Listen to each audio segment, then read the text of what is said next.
ನಿಮ್ಮ ತಂದೆಯವ್ರ ಬಗ್ಗೆ ಪ್ರೊಫೆಸರ್ MD ನಂಜುಂಡಸ್ವಾಮಿ ಅವರು. ಮನೆಯಲ್ಲಿ ಅವ್ರು ಹೇಗಿದ್ರು? ನಮ್ಮ ತಂದೆ ನಾಸ್ತಿಕರು, ನಮ್ಮ ತಾಯಿ ಪುಟ್ಪರ್ತಿ ಸಾಯಿಬಾಬಾ ಭಕ್ತೆ. ದೊಡ್ಡ ಹೆಸರು ರೈತರ ಸಂಘಟನೆ ಅಂತ ಬಂದಾಗ 90ನೇ ಇಸ್ವಿಲಿ 400 ಜನ ರೈತರನ್ನ ಇಲ್ಲಿಂದ ಯುರೋಪಿಗೆ ಕರ್ಕೊಂಡು ಹೋಗ್ತಾರೆ.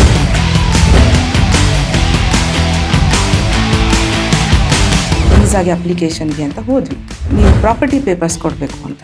You should be giving me the property papers ಅಂದ್ಬಿಟ್ಟು, I don't need to go to your country ಅಂದ್ಬಿಟ್ಟು, ಗಿವ್ ಮಿ ಮೈ ಪಾಸ್ಪೋರ್ಟ್ ಅಂತ ತೊಗೊಂಡು ವಾಪಸ್ ಬಂದ್ಬಿಟ್ರು. A few irresponsible transnational corporations like you. ಆತ್ಮಹತ್ಯೆ ಅಂತ ಅಂದ್ರಿ, ಅದು ಹಿಂದ್ಗಡೆ ಒಂದು ದೊಡ್ಡ ಜಾಲನೇ ಇದೆ. ಹೌದು, ಅದೇನು? ರೈತನನ್ನ ಭೂಮಿಯಿಂದ ಒಕ್ಕಲೆಬ್ಬಿಸ್ಬೇಕು. ಸ್ವಾತಂತ್ರ್ಯ ಬಂದಾಗ ನಾವು ಹೆಚ್ಚು ಕಮ್ಮಿ 80-85% ಇದ್ವಿ. ಕ್ರಮೇಣ 50-52% ಬಂತು. ಎಲ್ಲೋದ್ರು ಮಿಕ್ಕವರು. ಸಾವಯವ ಕೃಷಿ ಅಂತ ಅಂದ್ರೆ ಅದರಲ್ಲಿ ದುಡ್ಡು ಸಂಪಾದನೆ ಮಾಡಬಹುದಾ ರೈತನಾಗಿ?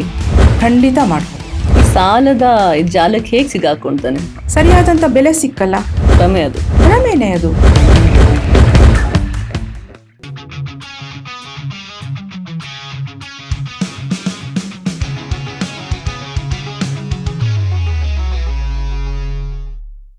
ರೈತರ ಸಮಸ್ಯೆಗಳನ್ನು ನಾವು ನಮ್ಮ ಸಮಸ್ಯೆಗಳಲ್ಲ ಅಂತ ಅನ್ಕೊಂಡಿದ್ದೀವಿ.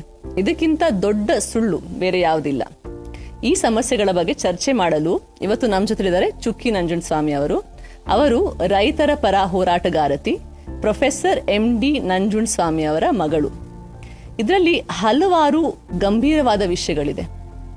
ಒಬ್ಬ ಗ್ರಾಹಕ, ಆಹಾರ ಬಳಕೆದಾರರಾಗಿ ನೀವು ರೈತರ ಒಳಿತಿಗಾಗಿ ಏನು ಮಾಡಬೇಕು, ಸರ್ಕಾರ ಇನ್ನಷ್ಟು ರೈತರ ಕಲ್ಯಾಣಕ್ಕಾಗಿ ಏನು ಮಾಡಬೇಕು, ಇವತ್ತಿನ ಸಂದರ್ಭದಲ್ಲಿ ರೈತರ ಮನಸ್ಥಿತಿ ಮತ್ತು ಅವರ ಕೃಷಿ ಪದ್ಧತಿ ಹೇಗಿರಬೇಕು, ಈ ವಿಷಯಗಳು ಎಲ್ಲ ಬಗ್ಗೆ ಚರ್ಚೆ ಮಾಡೋದಷ್ಟು ಸುಲಭ ಅಲ್ಲ. ತುಂಬ ಗಂಭೀರವಾದ ವಿಷಯ, ತುಂಬ ಆಳವಾದ ಸಮಸ್ಯೆ. ಆದರೂ ಒಂದು ಪ್ರಾಮಾಣಿಕ ಪ್ರಯತ್ನವನ್ನು ನಾವು ಈ ಪಾಡ್ಕಾಸ್ಟಲ್ಲಿ ಮಾಡಿದ್ದೀವಿ. ಮ್ಯಾಮ್, ವೆಲ್ಕಮ್ ಟು ನಿಶಾ ಒಂದು ಆಲೋಚನೆ. ನಮಸ್ಕಾರ. ನಮಸ್ಕಾರ. ನಿಮ್ಮನ್ನ ಭೇಟಿ ಆಗ್ಬೇಕು ಅಂತ ನಾನು ತುಂಬಾ ಕಾಯ್ತಾ ಇದ್ದೆ. ಯಾಕಂದ್ರೆ ತುಂಬಾ ನನ್ನೊಂದು ಪ್ಯಾಷನೇಟ್ ಸಬ್ಜೆಕ್ಟ್ ವ್ಯವಸಾಯ. ನಮ್ಮ ತಾತನ ಕಾಲದಿಂದ ನಾನು ನೋಡ್ಕೊ ಬರ್ತಾ ಇದ್ದೀನಿ.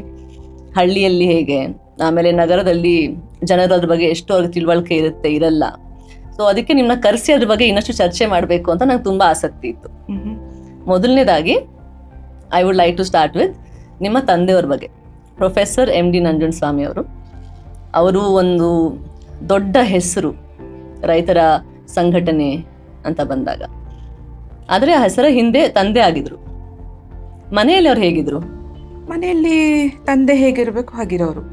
ಆಚೆ ಇದ್ದಂಥ ಒಂದು ಪ್ರೊಫೆಸರ್ ನಂಜುಂಡಸ್ವಾಮಿ ಅವರ ಒಂದು ಚಿತ್ರಣ ಇದೆಯಲ್ಲ, ಸಿಟ್ಟು ಮತ್ತು ಅಧಿಕಾರಿಗಳಿಗೆ, ರಾಜಕಾರಣಿಗಳಿಗೆ ನೇರ ನಿಷ್ಠುರವಾಗಿ ಮಾತಾಡುವಂಥದ್ದು ನಾವು ಮನೆಯಲ್ಲಿ ಮಕ್ಕಳಾಗಿ, ಚಿಕ್ಕ ಮಕ್ಕಳಾಗಿದ್ದಾಗ ನಾವು ನೋಡಿರಲಿಲ್ಲ.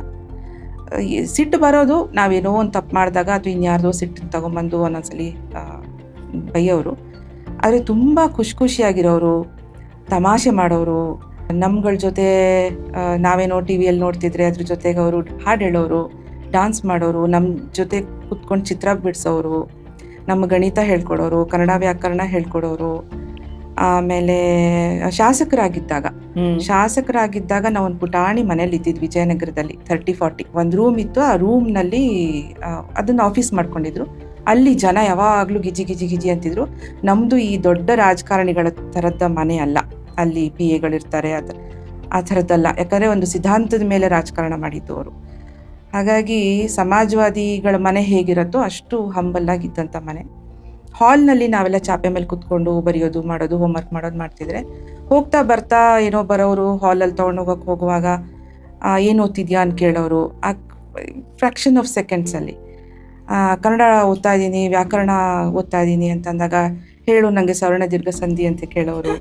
ಈ ಥರದ ಒಂದು ರೀತಿ ಎಂಬೆಡೆಡ್ ವಾತಾವರಣದಲ್ಲಿ ಬೆಳೆದಿತ್ತು. ನಿಮ್ಗೆ ಅರ್ಥ ಆಗ್ತಾ ಇತ್ತಾ ಅವ್ರೇನ್ ಮಾಡ್ತಾ ಇದ್ದಾರೆ? ನಮ್ಮ ಕಿವಿಗಳಿಗೆ ಈ ದೊಡ್ಡ ಪದಗಳು ಬೀಳಕ್ ಶುರು ಆಗಿದ್ದು ನಾವು ಹುಟ್ಟಿದಾಗಿಂದಾನೆ. ಯಾಕೆಂತಂದ್ರೆ ನಮ್ಮ ತಂದೆ ತುಂಬಾ ಲೇಟಾಗಿ ಮದುವೆ ಆಗಿದ್ದು. ಅವ್ರಿಗೆ ಬಹುಶಃ 44 ವಯಸ್ಸಾಗಿತ್ತು ಅನ್ಸತ್ತೆ.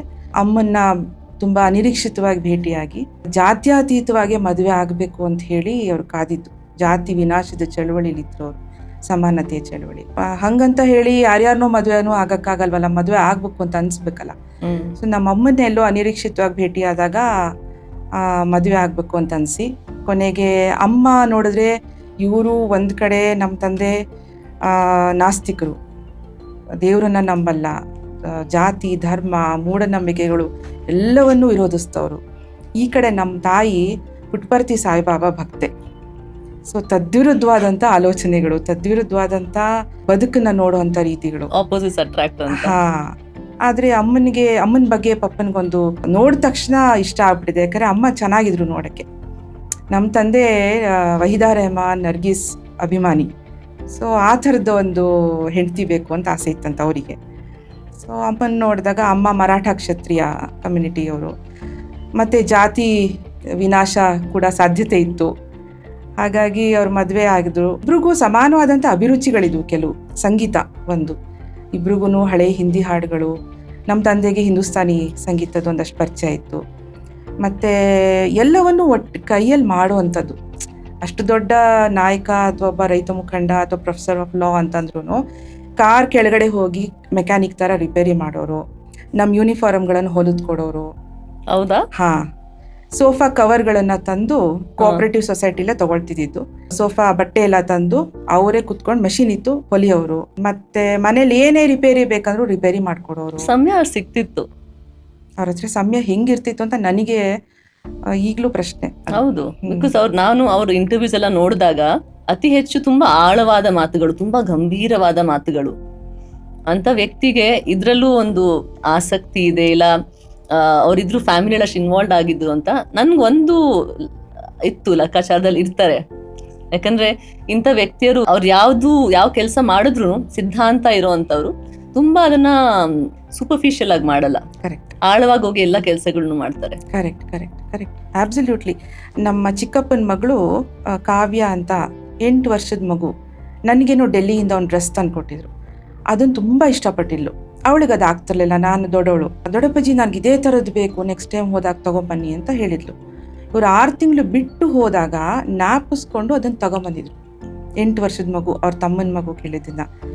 ಆ ಥರದ ಒಂದು ಎಲ್ಲವನ್ನೂ ಸಣ್ಣದು ದೊಡ್ಡದು ಅಂತಿರಲಿಲ್ಲ. ಏನು ಮಾಡೋದು, ಪ್ರೀತಿಯಿಂದ ಮಾಡೋದು. ಮತ್ತೆ ನೆನಪಿನ ಶಕ್ತಿ ಅಷ್ಟೇ ಇತ್ತು. ಪ್ರತಿಯೊಬ್ಬ ಸಣ್ಣ ಕಾರ್ಯ, ಮಾಸ್ ಮೂವ್ಮೆಂಟ್. ರೈತ ಚಳವಳಿ ಅಂತಂದರೆ ಲಕ್ಷಾಂತರ ಜನ ಇದ್ದಂಥ ಚಳವಳಿ. ನಾನಿವತ್ತು ಸಂಘಟನೆಯಲ್ಲಿದ್ದಾಗ ಎಷ್ಟೋ ಜನರ ಹೆಸರು ನೆನಪಲ್ಲಿರಲ್ಲ. ಆದರೆ ಆಸ್ಪತ್ರೆಯಲ್ಲಿದ್ದಾಗ ಅವರಿಗೆ ಯಾರೋ ಒಬ್ಬ ಸಾಮಾನ್ಯ ರೈತ, ಶಿವಮೊಗ್ಗ ಜಿಲ್ಲೆ ಭದ್ರಾವತಿ ತಾಲೂಕಿಂದ ಬಂದಿರೋ ರೈತ, ಅದು ನೋಡಿದ ತಕ್ಷಣ ಹೆಂಗಿದ್ಯಪ್ಪ ಅರ್ಬಿಳ್ಚಿ ಗ್ರಾಮ, ಹೆಂಗಿದೆ ಸಂಘಟನೆ ಅಂತ ಕೇಳೋರು. ಕರ್ನಾಟಕದ ಹಳ್ಳಿಗಳ ಹೆಸರುಗಳು ನೆನಪಲ್ಲಿದ್ದು ಇನ್ ಇಸ್ ಲಾಸ್ಟ್ ಡೇಸ್. ಆ ಥರದ ಒಂದು ಅದ್ಭುತವಾದಂಥ ಬೌದ್ಧಿಕ ಶಕ್ತಿ ಜೊತೆಗೆ, ಆ ಬೌದ್ಧಿಕ ಶಕ್ತಿ ಜೊತೆಗೆ ಆ ಹೃದಯನೂ ಸೇರಿತ್ತು. ಅದು ಹೊರ ಜಗತ್ತಿಗೆ ಕಾಣಿಸ್ತಿರ್ಲಿಲ್ಲ. ಅವ್ರು ಹೊರ ಜಗತ್ತಿಗೆ ಅವರು ಒಂದು ಭಾಷೆ ಬಳಸೋರು, ಸಿಟ್ಟು ಬರೆಸ್ಕೋಬೇಕು ಅಂತ. ಆ ಸಿಟ್ಟಿನ ಮುಖ ಏನು ಕಾಣಿಸ್ತಿತ್ತು ಹೊರಗಡೆ, ಅದು ಆ ಅಧಿಕಾರ ಮತ್ತು ಅಸಮಾನತೆ ವಿರುದ್ಧ ಇದ್ದಂಥ ಸಿಟ್ಟದು. ಆ ವ್ಯಕ್ತಿಗಳ ವಿರುದ್ಧ ಇದ್ದಂಥ ಸಿಟ್ಟಲ್ಲ ಅದು. ನಾನು ನೋಡಿದ್ದೀನಲ್ಲ ಒಂದಷ್ಟು ಅವ್ರದ್ದು ವಿಡಿಯೋಸ್ ಅಲ್ಲಿ ನಾವು ನೋಡಿರೋದು, ಗಮನಿಸಿದಂಗೆ ಆ ಸಿಟ್ಟಲ್ಲೂ ನನಗೆ ಎಷ್ಟೊಂದು ಪ್ರೀತಿ ಕಾಣಿಸ್ತು. ಕರೆಕ್ಟ್. ಅನ್ಯಾಯದ ವಿರುದ್ಧ ಹೌದು, ನ್ಯಾಯ, ನೀವು ಹೇಳ್ದಂಗೆ ಸಮಾನತೆ ಸಿಗ್ಬೇಕು ಅಂತ. ಅದೇ ಒಂದು ರೀತಿಯಲ್ಲಿ ಅವ್ರಿಗೆ ಅಷ್ಟು ಇಲ್ಲಾಂದ್ರೆ ಹೇಗೆ ತಲುಪಕ್ ಸಾಧ್ಯ? ಯಾರು ನಿಮ್ನ ನಾಯಕನಾಗಿ ನೋಡ್ತಾರೆ ಅಂತ ಅಂದ್ರೆ ಆ ಒಂದು ನಿಮ್ಮಲ್ಲಿ ಆ ಗುಣಗಳಿರ್ಬೇಕು. ಚಳುವಳಿಗೆ ಹೇಗ್ ಬಂದ್ರು ಅವರು? ಲಂಡನ್ ಅಲ್ಲಿ ಹೋದ್ರು, UK ಅಲ್ಲಿ ಹೋದ್ರು? ಇಲ್ಲ, ಜರ್ಮನಿಲಿ ಹೋದ್ರು. ಲಂಡನ್ಗೆ ಹೋಗ್ಲಿಲ್ಲ ಅವರು. ವಸಾಹತುಶಾಹಿ ವಿರೋಧಿಯಾಗಿ ಅವರು ಇಂಗ್ಲೆಂಡನ್ನ ಅಷ್ಟು ಇಷ್ಟಪಡ್ತಿರ್ಲಿಲ್ಲ. ಇಂಗ್ಲೆಂಡ್ ನನ್ನನ್ನು ಕರೆಸ್ಕೊಂಡಿಲ್ಲ ಅಂತಾನೆ ಹೇಳೋರು. ಇಂಗ್ಲೆಂಡ್ ಬಗ್ಗೆ ಮಾತನಾಡುವಾಗ ಒಂದು ಸಂದರ್ಭ ಜ್ಞಾಪಕ ಬರುತ್ತೆ. 90ನೇ ಇಸ್ವಿಲಿ 400 ಜನ ರೈತರನ್ನ ಇಲ್ಲಿಂದ ಯುರೋಪಿಗೆ ಕರ್ಕೊಂಡು ಹೋಗಿದ್ರು, ಅಲ್ಲಿ ಹೋರಾಟಗಳನ್ನು ಮಾಡೋದಕ್ಕೆ. ಜಾಗತೀಕರಣ ಶುರು ಆದಂಥ ವರ್ಷಗಳು. ಹಾಗಾಗಿ 200 ಜನ ಕರ್ನಾಟಕ ರಾಜ್ಯ ರೈತ ಸಂಘದ ಕಾರ್ಯಕರ್ತರುಗಳು, ಜೊತೆಗೆ ನಮ್ಮ ಮಹೇಂದ್ರ ಸಿಂಗ್ ಟಿಕಾಯತ್ ಅವರು ಇದ್ದಾರಲ್ಲ, ಉತ್ತರ ಭಾರತ, ಅವರ ಸಂಘಟನೆಯ ಒಂದು 200 ಜನ ಕಾರ್ಯಕರ್ತರು, ಉತ್ತರ ಭಾರತ ದಕ್ಷಿಣ ಭಾರತದಿಂದ. ಜೊತೆಗೆ ಬೇರೆ ಬೇರೆ ನರ್ಮದಾ ಬಚಾವ್ ಆಂದೋಲನ, ಬೇರೆ ಬೇರೆ ಮೀನುಗಾರ ಸಂಘಟನೆ ಎಲ್ಲರೂ ಸೇರಿ ಒಂದು 400 ಜನ ಹೋಗಿದ್ದಾರೆ. ಪಂಜಾಬಿನ ರೈತರಿಗೆ ಮತ್ತು ಕೆಲವು ಉತ್ತರ ಭಾರತದ ರೈತರಿಗೆ UK ವೀಸಾ ಸಿಕ್ಕಿತ್ತು. ಕರ್ನಾಟಕದ ರೈತರಿಗೆ ಕೊಟ್ಟಿರಲಿಲ್ಲ, ಅದರಲ್ಲೂ ನಮ್ಮ ತಂದೆಗೂ ಸಿಕ್ಕಿರಲಿಲ್ಲ. ಅಲ್ಲಿಯ ಸಂಘಟನೆ UKಯಲ್ಲಿದ್ದಂಥ ರಿಕ್ಲೈಮ್ ದಿ ಸ್ಟ್ರೀಟ್ಸ್ ಅಂತ ಒಂದು ಸಂಘಟನೆ, ಅವರು ಕರ್ನಾಟಕದಿಂದ ಬರೋಕ್ಕಾಗದೇ ಇದ್ರು ಅವ್ರನ್ನೆಲ್ಲ ಬೇರೆ ದೇಶದಲ್ಲಿ ಸ್ವಾಮಿ ಅಂತ ಕರಿತಿದ್ರು. ನಂಜುಂಡ ಸ್ವಾಮಿ ಉದ್ದ ಅಲ್ಲ, ಸ್ವಾಮಿ ಅಂತ ಕರಿತಿದ್ರು.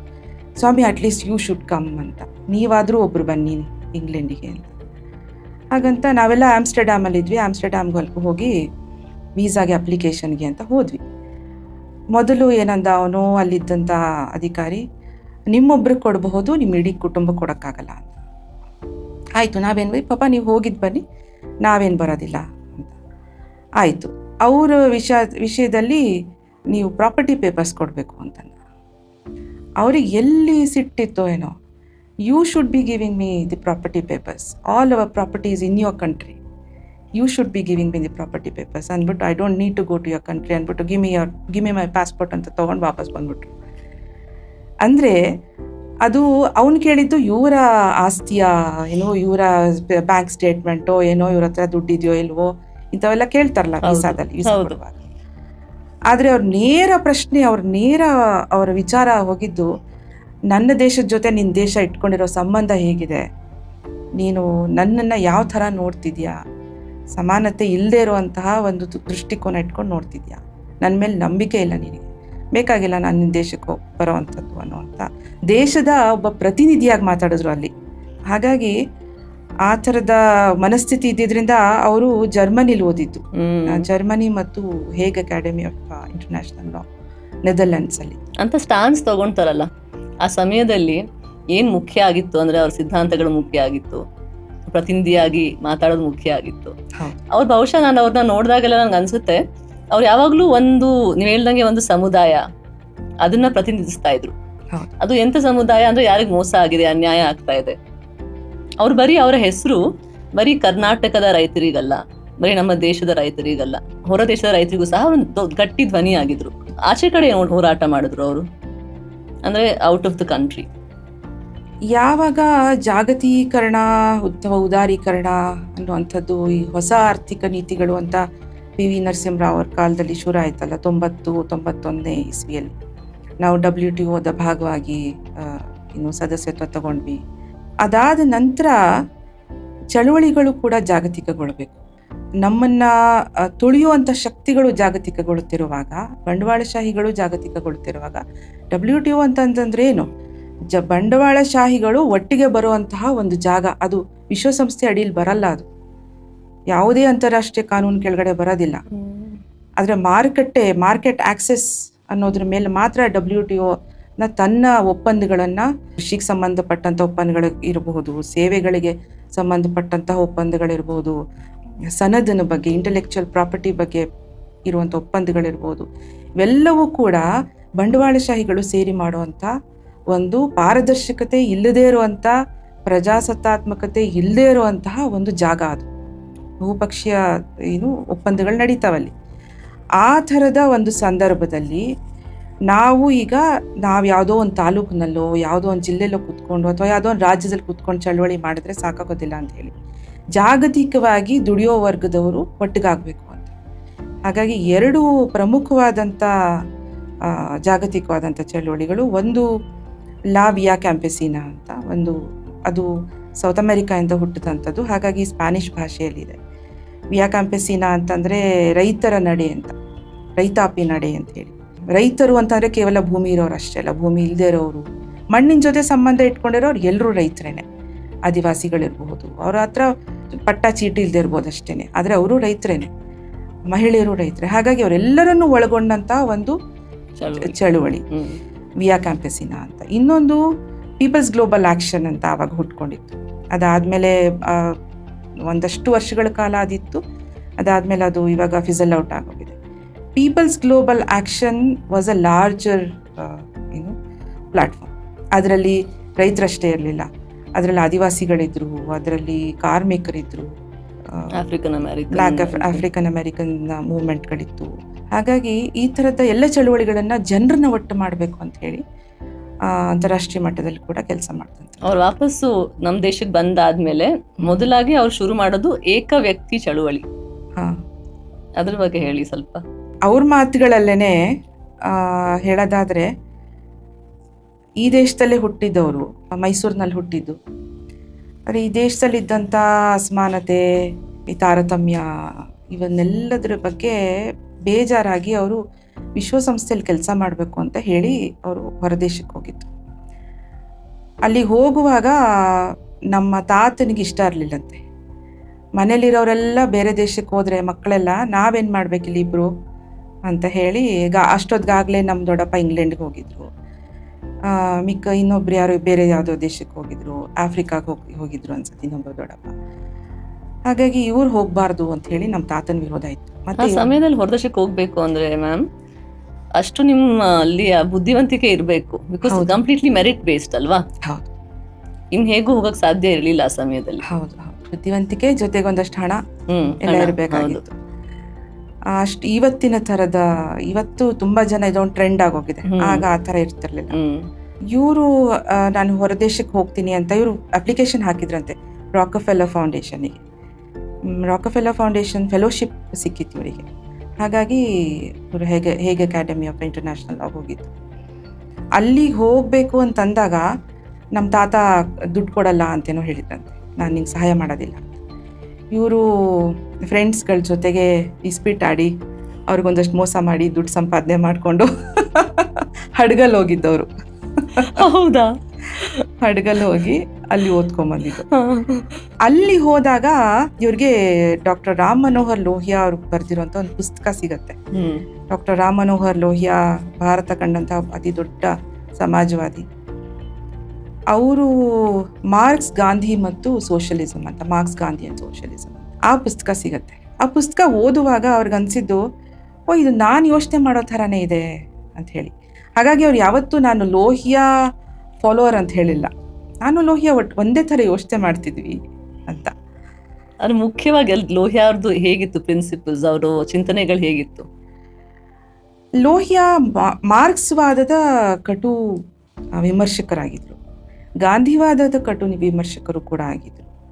ಹಾಗಾಗಿ ಅವರ ಸಮಾಜವಾದದ ಸಿದ್ಧಾಂತ ಭಾರತದ ಏನೋ ಒಂದು ಸಂದರ್ಭ ಇದೆ, ಭಾರತದ ಸಾಮಾಜಿಕ ಏನು ವಾತಾವರಣ ಇದೆ, ಅದಕ್ಕೆ ಬೇಕಾದಂಥ ಒಂದು ಸಮಾಜವಾದದ ನಿರೂಪಣೆ ಆಗಿತ್ತು. ಈಗ ಮಾರ್ಕ್ಸ್ವಾದ ಯುರೋಪಿಂದ ಬರುತ್ತೆ, ಕಾರ್ಲ್ ಮಾರ್ಕ್ಸ್ ಯುರೋಪಿಯನ್.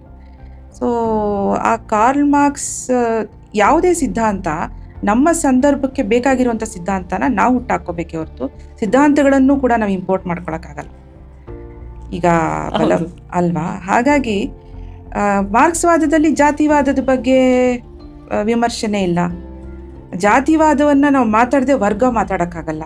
ಭಾರತಕ್ಕೆ ಬೇಕಾದಂಥ ಸಮಾಜವಾದ ಗಾಂಧಿ ಒಂದು ಮಟ್ಟಕ್ಕೆ ತೊಗೊಂಡು ಹೋಗಿದ್ರು, ಆರ್ಟಿಕುಲೇಷನ್ ಆಫ್ ಸಮಾಜವಾದ ಏನಿತ್ತು ಅದರಿಂದ ಇನ್ನೊಂದು ಹೆಜ್ಜೆ ಮುಂದಕ್ಕೆ ತೊಗೊಂಡು ಹೋದಂಥದ್ದು ಲೋಹಿಯಾ ಅವರು.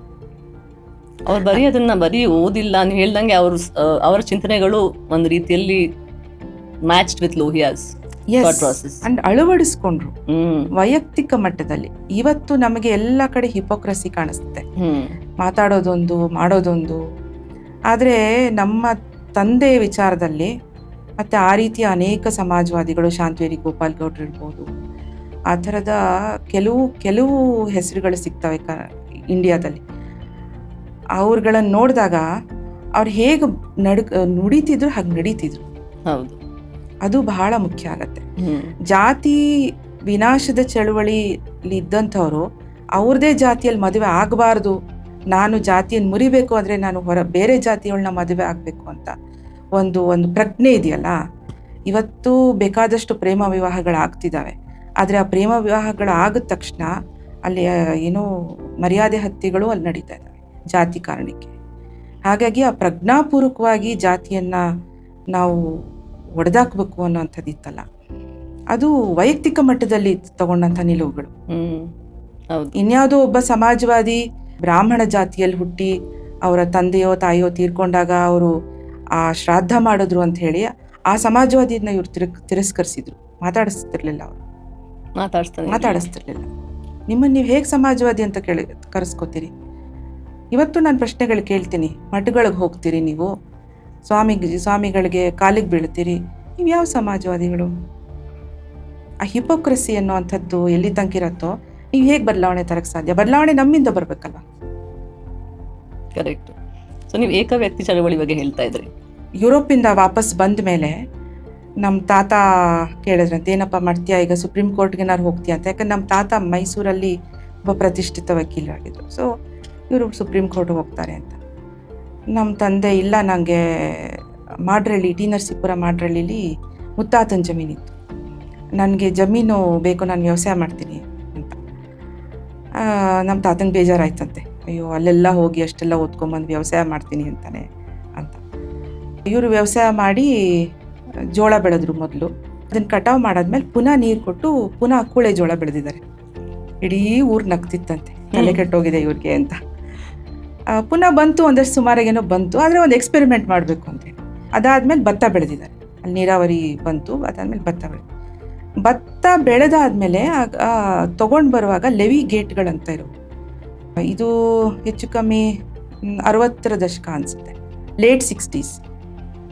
ಲೆವಿ ಗೇಟ್ಗಳು ಅಂತಂದರೆ ಅಲ್ಲಿ ಸರ್ಕಾರ ಒಂದಷ್ಟು ನೀವೇನು ಬೆಳೆದಿರ್ತೀರಿ ಆದರೆ ಒಂದಷ್ಟು ಏನೋ ಒಂದು ಶೇಕಡ ಇಷ್ಟು ಅಂತೇನೋ ಫಿಕ್ಸ್ ಮಾಡಿ ಅದನ್ನು ಕಂದಾಯದ ರೂಪದಲ್ಲಿ ತಗೊಳ್ಳೋದು ಸರ್ಕಾರ. ಅದ್ರಲ್ಲಿ ಒಂದು ಭಾಗ ಅಂತ. ಅದನ್ನು ಇವರು ವಿರೋಧಿಸಿದ್ರು. ನಾನು ಕಟ್ಟಲ್ಲ ನಿಮ್ಮ ಕಂದಾಯನ ಅಂಥೇಳಿ ಆ ಲೆವಿ ಗೇಟನ್ನು ಮುರಿದು ಅಡ್ರೆಸ್ ಕೊಟ್ಟು, ಸರಸ್ವತಿಪುರಮಲ್ಲಿ ನಮ್ಮ ಮನೆ ಇದೆ, ಅಲ್ಲಿಗೆ ತೊಗೊಂಡೋಗ್ತಿದ್ದೀನಿ, ನಿಮ್ಮ ಅಧಿಕಾರಿಗಳಿದ್ರೆ ಕಳಿಸು, ಅಲ್ಲಿಗೆ ಮಾತಾಡ್ತೀನಿ ಅಂತ ಹೇಳಿ ಆ ಲೆವಿ ಗೇಟನ್ನು ಮುರಿದು ಅದನ್ನು ಮೈಸೂರಿಗೆ ತೊಗೊಂಬಂದಿದ್ರು ಭತ್ತನ. ಹಾಗೆ ಅದು ಒಂದು ಒಬ್ಬ ವ್ಯಕ್ತಿ ಚಳುವಳಿ ಅಂತ. ಅವ್ರು ಹೇಳ್ತಿದ್ದು ಸುಳ್ಳು ಅಂತ ಹೇಳೋಕ್ಕೆ ನಿಂಗೆ ಭಯ ಏನಕ್ಕೆ? ಒಬ್ಬರಿದ್ರು ಅದು ಸುಳ್ಳೆ, 10 ಜನ ಇದ್ರು ಸುಳ್ಳೆ. ಹೌದು. ನೀವು ಈ ಹಾದಿಗೆ ಹೇಗೆ ಬಂದ್ರಿ? ನಿಮ್ಗೆ ಇದರಲ್ಲಿ ಆಸಕ್ತಿ ಇತ್ತಾ? ಹೌದು, ವ್ಯವಸಾಯ. ನಾನು ಹುಟ್ಟಿ ಬೆಳೆದಿದ್ದೆಲ್ಲ ಬೆಂಗಳೂರು. ಯಾಕಂದರೆ ನಾವು ಹುಟ್ಟೋ ಅಷ್ಟೊತ್ತಿಗೆಲ್ಲ ಅವ್ರು ಬೆಂಗಳೂರಿಗೆ ಶಿಫ್ಟ್ ಆಗೋಗಿದ್ರು. ಅವ್ರು ಇಲ್ಲೇ ಲಾ ಪ್ರೊಫೆಸರಾಗಿ ಕೆಲಸ ಮಾಡ್ತಿದ್ದಿದ್ದು, ಹಾಗಾಗಿ ಇಲ್ಲೇ ಮನೆ ಇತ್ತು. ವ್ಯವಸಾಯ ಎಲ್ಲ ನಮ್ಮದೆಲ್ಲ ನಾ ಹೇಳಿದ್ನಲ್ಲ ಮುಂಚೆ, ಚಿಕ್ಕ ಮನೆ, ಕುಂಡುಗಳಿದ್ವು ಅಷ್ಟೇ, ಅಲ್ಲೇನು ಬೆಳೆ ಗಿಳೆ ಎಂಥದ್ದು ಇಲ್ಲ. ಇವ್ರ ಜೊತೆ ಹೋದಾಗ ಈ ವಿಚಾರಗಳಷ್ಟೇ ಕೇಳಿಸ್ಕೊಳ್ತಿದ್ವಿ ನಾವು. ನನಗೆ ಆಸಕ್ತಿ ಬರೋಕ್ಕೆ ಅವರೇ ಕಾರಣ, ನಮ್ಮ ತಂದೆನೇ ಕಾರಣ. ಅವರಿದ್ದಂಥ ರೀತಿ ಮತ್ತು ಅವ್ರ ಪ್ರಭಾವ ಹೇಗಿತ್ತು ಅಂತಂದರೆ, ಮನೆ ಒಳಗಡೆನೂ ಕೂಡ ಆ ಪ್ರಭಾವದಿಂದ ನಾವು ತಪ್ಪಿಸ್ಕೊಳ್ಳೋಕೆ ಸಾಧ್ಯ ಆಗಲಿಲ್ಲ. ಅಷ್ಟು ಮಟ್ಟಿಗೆ ನಾವು ಪ್ರಭಾವ. ಇವ್ರನ್ನ ಹೀರೋ ಆಗಿ ನೋಡ್ತಾ ಇದ್ರ? ಹೀರೋ ಗೊತ್ತಿಲ್ಲ, ಅಪ್ಪನಾಗಿ ನೋಡ್ತಿದ್ದೆ. ಅಂದ್ರೆ ಆದರ್ಶ ವ್ಯಕ್ತಿ ಇರಬಹುದೇನೋ. ಪ್ರಭಾವ, ಯಾರ್ದಾರ ಪ್ರಭಾವ ಬೀಳ್ಬೇಕು ಅಂತ ಅಂದ್ರೆ ಅವ್ರನ್ನ ನಾವು ಮೆಚ್ಚಬೇಕು. ಅವ್ರು ಮಾಡ್ತಿರೋ ಕೆಲಸಗಳು, ಅವ್ರ ಚಿಂತನೆಗಳು ಎಲ್ಲ ಸಣ್ಣ ಪುಟ್ಟ ವಿಷಯದಲ್ಲೂ ನಮ್ಗೆ ಅದು ಸರಿ ಅಂತ ಅನ್ಸುತ್ತೆ. ಒಳಗಡೆಯಿಂದ ಒಂದು ಸಣ್ಣ ಧ್ವನಿ ಇರುತ್ತೆ. ಹೌದು, ನಮ್ಮಮ್ಮ ಹೇಳೋರು, ಚಿಕ್ಕವಳಿದ್ದಾಗೇನೆ ನಾನು ನನ್ನ ತಮ್ಮ ಅವ್ರ ಹೊಟ್ಟೆಲಿದ್ದಾಗ ವಾಕಿಂಗ್ ಹೋಗೋರಂತೆ ಅಪ್ಪ ಅಮ್ಮ. ನಾನು ಇನ್ನೂ ಆಗ ಹೆಜ್ಜೆ ಆಗ್ತಿದ್ದಂಥ ಕಾಲ, ಅವ್ರ ಹಿಂದೆ ಕೈ ಕಟ್ಕೊಂಡು ನಡೆಯೋರು. ನಾನು ಹಾಗೆ ನಡೀತಿದ್ದಂತೆ, ನೋಡಿ ಅವಳು ನಿಮ್ಮ ಥರನೇ ನಡೀತಾಳೆ ಅಂತ ಹೇಳೋರಂತೆ. ಸೊ ಅದೇನು ಪ್ರಭಾವನೋ ಅಥವಾ ಜೀನೋ ಗೊತ್ತಿಲ್ಲ ನನಗೆ. ಸಹಜವಾಗಿ ಮಕ್ಳಿಗೆ ಅದು ಬರುತ್ತೆ ತಂದೆ ತಾಯಿಯಿಂದ. ಬಟ್ ಹೆಣ್ಮಕ್ಳಿಗೆ ಅಪ್ಪ ಅಂದರೆ ಸ್ವಲ್ಪ ಇನ್ನಷ್ಟು ಒಲವು ಇರುತ್ತೆ. ಸೊ ಹಾಗೆ ನೀವು ಈ ಒಂದು ದಾರಿಗೆ ಬಂದ್ರಿ. ಹೌದು. ಮತ್ತೆ ನಮ್ಮ ಮನೆ ವಾತಾವರಣ, ಮನೆ ಒಳಗಡೆನೆ ಎಲ್ಲವೂ ನಡೀತಿತ್ತು, ಕಚೇರಿ ಅಂತ ಹೊರಗಡೆ ಇರಲಿಲ್ಲ. ಅದು ನಮಗೆ ಓದುವಾಗ ತುಂಬ ತೊಂದರೆ ಆಯಿತು. ನಮಗೆ ಪ್ರೈವಸಿ ಇರ್ತಿರ್ಲಿಲ್ಲ. ಮನೆಗೆ ಬರೋರೆಲ್ಲ ನಮಗೆ ಡಿಸ್ಟರ್ಬ್ ಆಗೋದು, ಎಷ್ಟೊತ್ತಿಗೂ ಬರೋರು, ಅಮ್ಮನಿಗೂ ಕಷ್ಟ ಆಗೋದು. ಬಟ್ ಈಗ ನೋಡಿದ್ರೆ ಆ ವಾತಾವರಣದಲ್ಲಿ ಬೆಳೆದಿದ್ದಕ್ಕೆ ನಮ್ಗೆ ಎಲ್ಲವೂ ಗೊತ್ತಾಯಿತು. ಹೌದು, ಎಲ್ಲವೂ ಕಿವಿ ಮೇಲೆ ಬೀಳ್ತಿತ್ತು. ಧೈರ್ಯವಾಗಿ ಮಾತಾಡೋರು ಅನ್ನುವಂಥದ್ದು ನಾವು ಪ್ರತಿದಿನ ನೋಡ್ತಿದ್ವಿ. ನಮಗೆ ಹೇಳ್ಕೊಡಕ್ಕೆ ಅವ್ರ ಹತ್ರ ಪುರ್ಸೋತಿರ್ಲಿಲ್ಲ. ಅವ್ರು ಹೆಂಗೆ ಬದುಕಿದ್ರು ಅದು ನಮಗೆ ಪಾಠ ಆಯಿತು ಅಲ್ವಾ?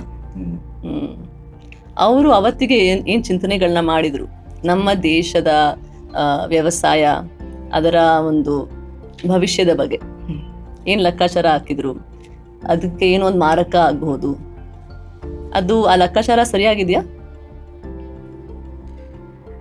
ನಾನು ಹೇಳಬೇಕಾಗಿಲ್ಲ, ಅದನ್ನ ಪತ್ರಿಕೆಗಳು, ಬುದ್ಧಿಜೀವಿಗಳು ಮಾತಾಡೋಕ್ಕೆ ಶುರು ಮಾಡಿದ್ದಾರೆ. ಇವತ್ತು ಅವ್ರು ಇರಬೇಕಾಗಿತ್ತು, ಇದನ್ನು ಅವರು ಆವತ್ತೇ ಹೇಳಿದರು, 25-30 ವರ್ಷಗಳ ಹಿಂದೆನೇ ಹೇಳಿದರು. ರೈತರ ಆತ್ಮಹತ್ಯೆಗಳು ಶುರು ಆಗ್ತವೆ, ನಮ್ಮ ದೇಶಕ್ಕೆ ಎಲ್ಲವೂ ಹೊರಗಡೆಯಿಂದ ಬರೋಕ್ಕೆ ಶುರು ಆಗುತ್ತೆ ಅನ್ನೋವಂಥ ಮಾತುಗಳನ್ನು ಅವತ್ತೇ ಹೇಳಿ ಅವತ್ತೇ ಅದಕ್ಕೆ ಚಳುವಳಿಗಳನ್ನು ಅದ್ರ ವಿರುದ್ಧವಾಗಿ ರೂಪಿಸಿದ್ರು ಕೂಡ. ಇವತ್ತು ನಾವು ಬೀಜದ ಬಗ್ಗೆ ಮಾತಾಡುವಾಗ ಪ್ರತಿಯೊಬ್ಬರು ಮನೆಯಲ್ಲೂ ಬೀಜ ಇರ್ತಿತ್ತು ಆಗ ನಮ್ಮ ಅಜ್ಜಿ ತಾತ ಕಾಲದಲ್ಲಿ. ಇವತ್ತು ಎಲ್ಲವನ್ನೂ ಕಳ್ಕೊಂಡ್ಬಿಟ್ಟಿದ್ದೀವಿ. ರಾಗಿ ಕೂಡ ಇಲ್ಲ ನಮ್ಮ ಮನೇಲಿ. ರಾಗಿ ಎಲ್ಲೋ ಒಂದು ಅಲ್ಲಿ ಇಲ್ಲಿ ಇಟ್ಟಿರ್ಬೋದು, ಒಂದಷ್ಟು ಮಹಿಳೆಯರು ಕಾಪಾಡ್ಕೊಂಡಿದ್ದಾರೆ, ಅದು ಕಾಡಿನಂಚಿನ ಜಿಲ್ಲೆಗಳಲ್ಲಿ, ಆ ಥರದ ಜಿಲ್ಲೆಗಳಲ್ಲಿ. ಬಟ್ ನೀರಾವರಿ ಪ್ರದೇಶಕ್ಕೆ ಬಂದರೆ, ನೀವು ಮಂಡ್ಯ ಕಡೆಲ್ಲ ಬಂದರೆ ರಾಗಿಯನ್ನು ಕೂಡ ಹೊರಗಡೆಯಿಂದ ತರ್ತಾರೆ ರೈತ ಸಂಪರ್ಕ ಕೇಂದ್ರದಿಂದ. ಹಾಗಾಗಿ ಬಿತ್ತನೆ ಬೀಜವನ್ನು ಕಳ್ಕೊಂಡಿದ್ದೀವಿ ಅಂತಂದರೆ ಇಡೀ ದೇಶದ ಸಾರ್ವಭೌಮತ್ವವನ್ನೇ ಕಳ್ಕೊಂಡಿದ್ದೀವಿ ಅಂತಲ್ವಾ. ಗಡಿಯಲ್ಲಿ ನಾವು ಹೋರಾಡ್ತಿರ್ಬೋದು ಈ ಕಡೆ ಚೈನಾ, ಆ ಕಡೆ ಪಾಕಿಸ್ತಾನದ ವಿರುದ್ಧ, ಆದರೆ ಒಳಗಡೆ ಇರುವಂಥ ನಾವು ಸಾರ್ವಭೌಮತ್ವವನ್ನೇ, ಆಂತರಿಕ ಸಾರ್ವಭೌಮತ್ವ, ಆಹಾರದ ಸಾರ್ವಭೌಮತ್ವವನ್ನೇ ನಾವು ಕಳ್ಕೊಂಡ್ಬಿಟ್ಟಿದ್ದೀವಿ ಅಂತಂದರೆ ನಾವು ಇದನ್ನ ಸ್ವತಂತ್ರ ದೇಶ ಅಂತ ಕರೆಯೋಕ್ಕೆ ಎಲ್ಲಿದೆ? ಹೊರಟೋಗಿದ್ದೀವಿ ನಾವು. ಎಲ್ಲವನ್ನು ರೈತರ ಕೈಯಲ್ಲಿ ಇವತ್ತು ಬೀಜದಿಂದ ಹಿಡಿದು ಮಾರುಕಟ್ಟೆ ತನಕ ಏನೂ ಇಲ್ಲ. ಜ್ಞಾನವನ್ನು ಕಳ್ಕೊಂಡಿದ್ದಾರೆ ಇವತ್ತಿನ ತಲೆಮಾರು. ಏನು ಒಟ್ಟಾರೆ ಒಂದು ಸಮೂಹ ಸನ್ನಿತರ, ಒಟ್ಟಾರೆ ಹೆಂಗೆ ಎಲ್ಲರೂ ಜೋಳ ಬಿತ್ತುತ್ತಾರ, ನಾನು ಜೋಳ ಬಿತ್ತಿದ್ದೀನಿ, ಎಲ್ಲರೂ ಟೊಮೆಟೊ ಹಾಕ್ತಾರೆ, ಎಲ್ಲ ಏಕ ಬೆಳೆ ಹಿಂದೆ ಹೋಗ್ತಾರೆ. ಯಾವ ಬೆಳೆ ಜೊತೆ ಯಾವ ಬೆಳೆ ಹಾಕಬೇಕು ಅನ್ನೋ ಒಂದು ಪಾರಂಪರಿಕ ಜ್ಞಾನ ಇತ್ತಲ್ಲ, ಅದು ಎಲ್ಲೂ ಬರ್ದಿಟ್ಟಿದ್ದಲ್ಲ. ಎಲ್ಲೋ ಒಂದಷ್ಟು ಜನ ವೃಕ್ಷ ಆಯುರ್ವೇದ ಅದು ಇದು ಅಂತ ಹೇಳಿ ಬರ್ದಿಟ್ಟಿರಬಹುದು, ಆದರೆ ಅದು it was totally A decentralise knowledge, oral knowledge. ಆ ಜ್ಞಾನವನ್ನ ಈ ತಲೆಮಾರು ಕಳ್ಕೊಂಡ್ಬಿಟ್ಟಿದೆ, ಸಿಕ್ಕಲ್ಲ. ಹುಡ್ಕೊಂಡು ಹೋಗ್ಬೇಕೀಗ. ಊರಲ್ಲಿರೋ ಅಜ್ಜಿ ತಾತಂದ್ರನ್ನ ಮಾತಾಡಿಸ್ಬೇಕು ಆ ಜ್ಞಾನ ಬೇಕಂದ್ರೆ. ಯೂನಿವರ್ಸಿಟಿಗಳ ಹತ್ರ ಕೂಡ ಇಲ್ಲ. ಹೌದು.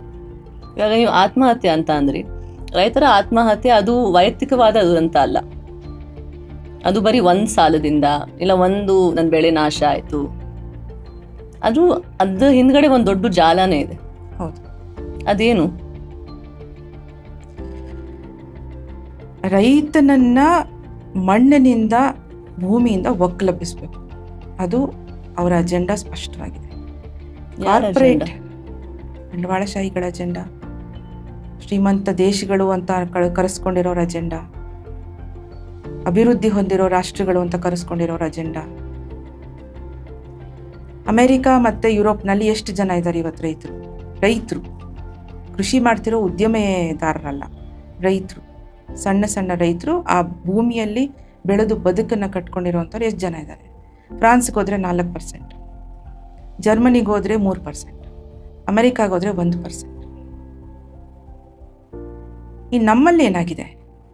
ನಮ್ಮಲ್ಲಿ ಸ್ವಾತಂತ್ರ್ಯ ಬಂದಾಗ ನಾವು ಹೆಚ್ಚು ಕಮ್ಮಿ 80-85% ಇದ್ವಿ, 90% ಇದ್ವಿ ಅಂತಾರೆ ಹೇಳ್ತಾರೆ.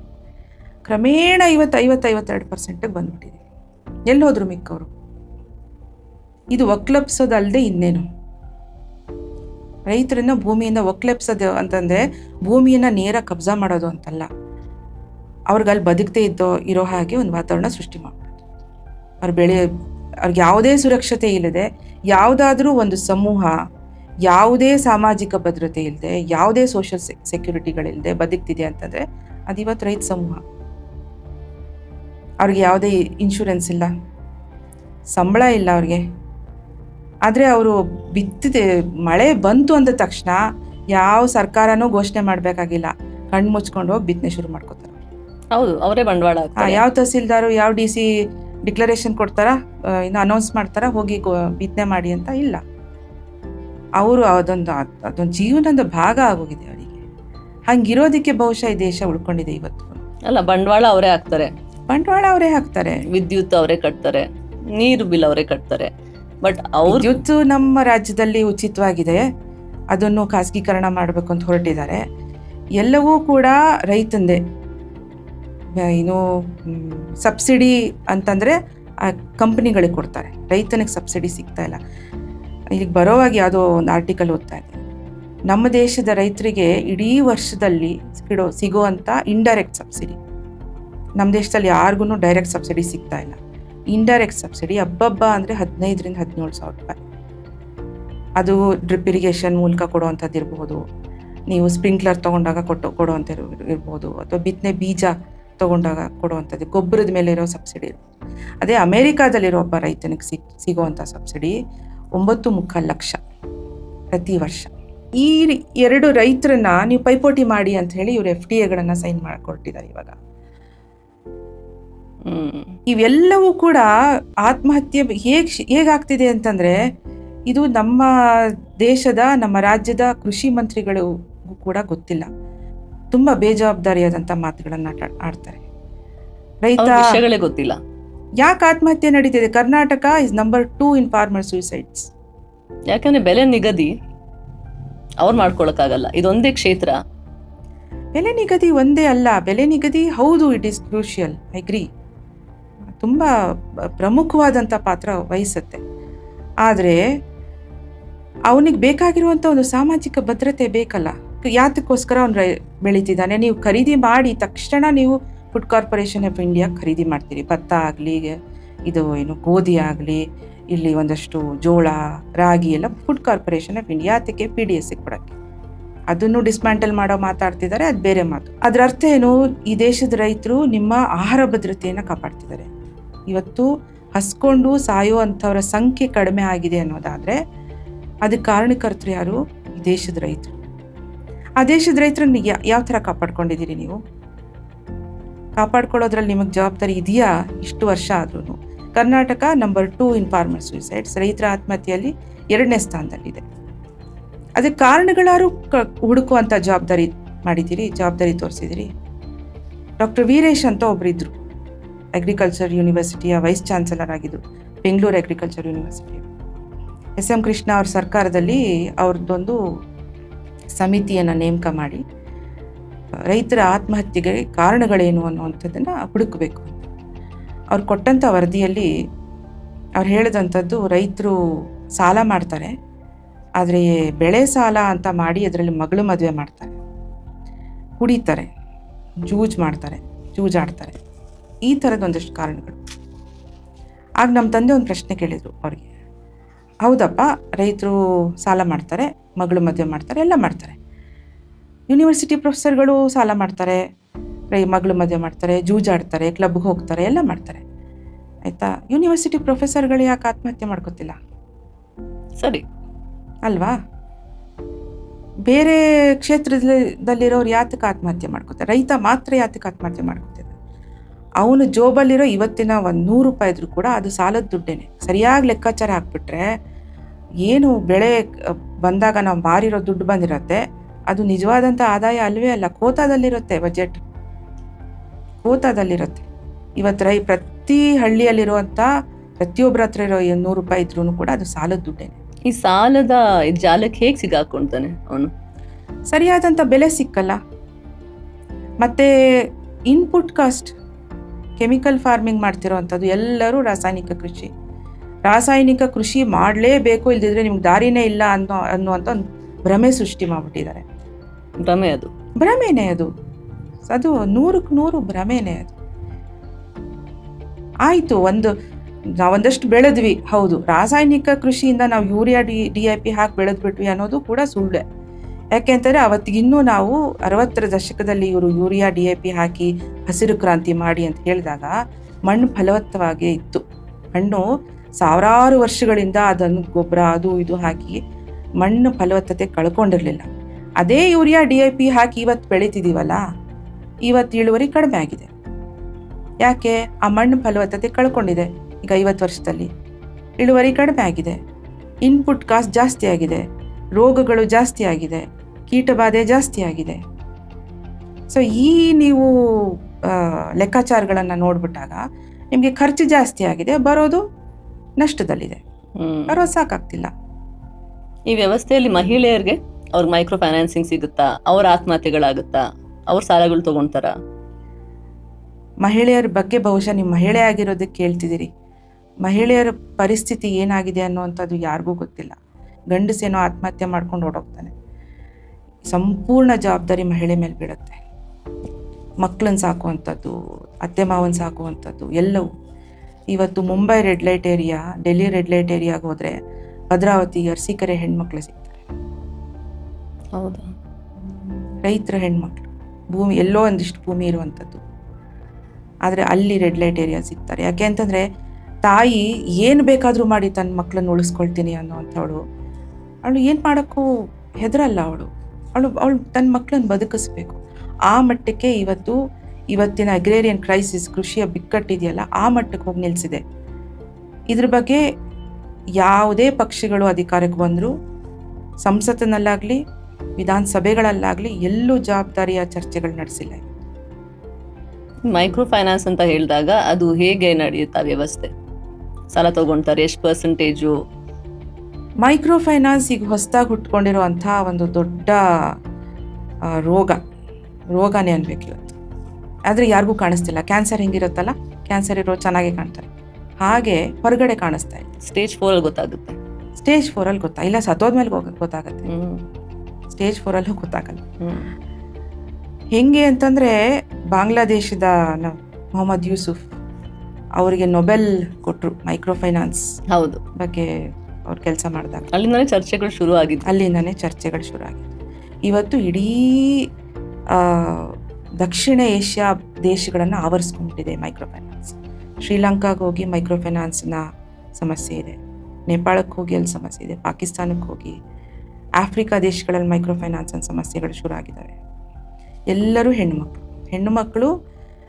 ಯಾಕೆ ಹೆಣ್ಣು ಮಕ್ಕಳಿಗೆ ಆ ಮೈಕ್ರೋ ಫೈನಾನ್ಸ್ ಏನು ಹಾವಳಿ ಶುರು ಆಗಿದೆ ಅಂತಂದರೆ, ಗಂಡಸರುಗಳು ಡಿಫಾಲ್ಟರ್ಸ್ ಆಗಿದ್ದಾರೆ. ರೈತರುಗಳಿಗೆ ಗಂಡಸರ ಹೆಸರಲ್ಲಿ ಜಮೀನಿರುತ್ತೆ, ಅವರಿಗೆ ಬ್ಯಾಂಕ್ ಲೋನ್ ಸಿಕ್ಕತ್ತೆ ಮೊದಲನೇ ಸಲ. ಆಮೇಲೆ ಅದನ್ನು ಕಟ್ಟಕ್ಕಾಗಲ್ಲ, ಬೆಲೆ ಇರೋದಿಲ್ಲ, ಬೆಳೆ ನಾಶ ಆಗುತ್ತೆ, ಏನೋ ಆಗುತ್ತೆ, ಒಟ್ಟಿನಲ್ಲಿ ಕಟ್ಟಕ್ಕಾಗಲ್ಲ. ಕಟ್ಟದೇ ಇದ್ದಾಗ ಈಗಂತೂ ಸಿಬಿಲ್ ಅಂತ ಬೇರೆ ಶುರು ಆಗಿದೆ. ಸಿಬಿಲ್ ಬೇರೆ ಕ್ಷೇತ್ರದಲ್ಲಿ ಅನ್ವಯ ಮಾಡಲಿ. ರಿಯಲ್ ಎಸ್ಟೇಟಿಗೆ ಅನ್ವಯ ಮಾಡ್ತೀರಾ ಮಾಡಿ, ಬೇರೆ ಕ್ಷೇತ್ರಕ್ಕೆ ಸಂಬಳ ಬರುವಂಥವ್ರಿಗೆ, ನಿಶ್ಚಿತವಾದಂಥ ಆದಾಯ ಇರೋರಿಗೆ ನೀವು ಅನ್ವಯ ಮಾಡಿ. ಆದರೆ ಇಲ್ಲ, ಅನಿಶ್ಚಿತವಾದಂಥ ಆದಾಯ ಇರುವಂಥದ್ದು, ಬರುತ್ತೋ ಇಲ್ವೋ ಗೊತ್ತಿಲ್ಲ, ಬಂದರೆ ಒಂದೊಂದ್ಸಲಿ ಜಾಕ್ಪಾಟ್, ಬರಲಿಲ್ಲ ಅಂದರೆ ಹೋಯ್ತು.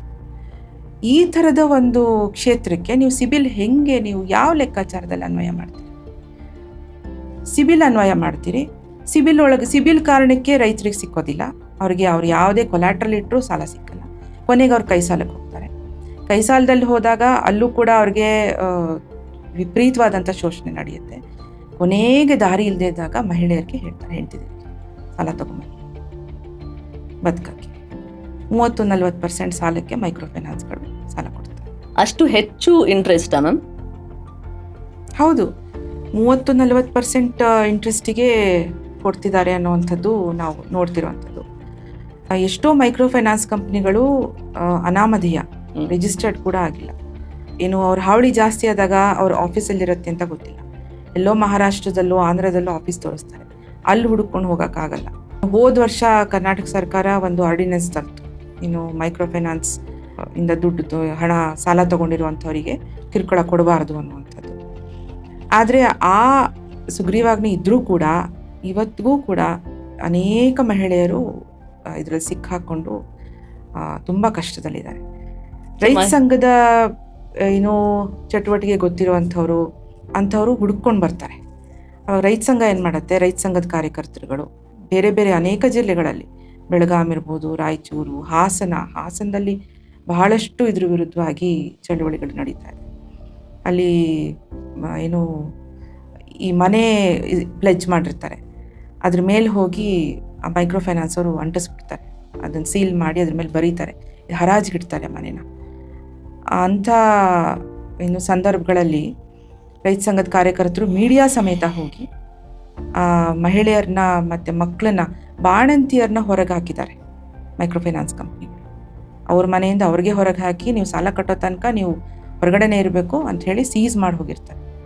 ಬೀಗ ಹೊಡೆದು ಅದಕ್ಕೆಲ್ಲ ಬೇರೆ ಬಣ್ಣ ಬಳಿದು ಅವ್ರನ್ನ ಮನೆ ಒಳಗಡೆ ಬಿಟ್ಕೊಡೋ ಅಂಥ ಕೆಲಸನ ರೈತ ಸಂಘ ಮಾಡ್ತಾರೆ. ಇದಕ್ಕೇನು ಪರಿಹಾರ? ಇದಕ್ಕೆ ಇದು ಒಂದು ರೀತಿ ಅಭಿಮನ್ಯುವಿನ ಚಕ್ರವ್ಯೂಹದ ಥರ ಆಗೋಗಿದೆ ಸಂದರ್ಭ. ಕೃಷಿ ಮತ್ತು ಗ್ರಾಮೀಣ ಆರ್ಥಿಕತೆಯ ಪರಿಸ್ಥಿತಿನೇ ಚಕ್ರವ್ಯೂಹದ ಥರ. ಚಕ್ರವ್ಯೂಹ ಒಂದು ಕಡೆಯಿಂದ ಭೇದಿಸ್ತಾ ಹೋದರೆ ಇನ್ನೊಂದು ಕಡೆಯಿಂದ ಗೊತ್ತಾಗೋದಿಲ್ಲ. ಹಾಗಾಗಿ ನಮ್ಮ ಪಾಲಿಸಿ ಮೇಕರ್ಸ್ಗಳಿಗೂ ಕೂಡ ಒಬ್ಬೊಬ್ರು ಒಂದೊಂದು ದೃಷ್ಟಿಕೋನದಲ್ಲಿ ಮಾತಾಡ್ತಾರೆ. ಬಂಡವಾಳಶಾಹಿಯನ್ನು ಒಪ್ಪುವಂಥ ಆರ್ಥಿಕ ತಜ್ಞರು. ಅವ್ರೇನು ಹೇಳ್ತಾರೆ, ಮೆಕನೈಸೇಷನ್ ಆಫ್ ಅಗ್ರಿಕಲ್ಚರ್ ಮಾಡಿಬಿಡ್ಬೇಕು, ಫ್ರಾಗ್ಮೆಂಟೇಷನ್ ಆಫ್ ಲ್ಯಾಂಡ್ ಆಗೋಗಿದೆ, ಅಂದರೆ ಭೂಮಿ ಎಲ್ಲ ತುಂಡು ಭೂಮಿ ಆಗೋಗಿದೆ, ಹಾಗಾಗಿ ನಾವು ಕಾರ್ಪೊರೇಟ್ ಅಗ್ರಿಕಲ್ಚರ್ ತೊಗೊಂಬಂದ್ಬಿಡ್ಬೇಕು, ಉತ್ಪಾದನೆ ಜಾಸ್ತಿ ಆಗತ್ತೆ ಅಂತ ಅವರು ಒಂದು ವಾದ ಮಂಡಿಸ್ತಾರೆ. ಇನ್ನೊಂದು ವಾದ ಏನು ಹೇಳುತ್ತೆ ಅಂತಂದರೆ, FAO food and agriculture organization of United Nations ಇವತ್ತಿಗೂ ಕೂಡ ಜಗತ್ತಿನ 75% ಆಹಾರ ಬರ್ತಿರುವಂಥದ್ದು ಸಣ್ಣ ರೈತರಿಂದನೇ ಅಂತ.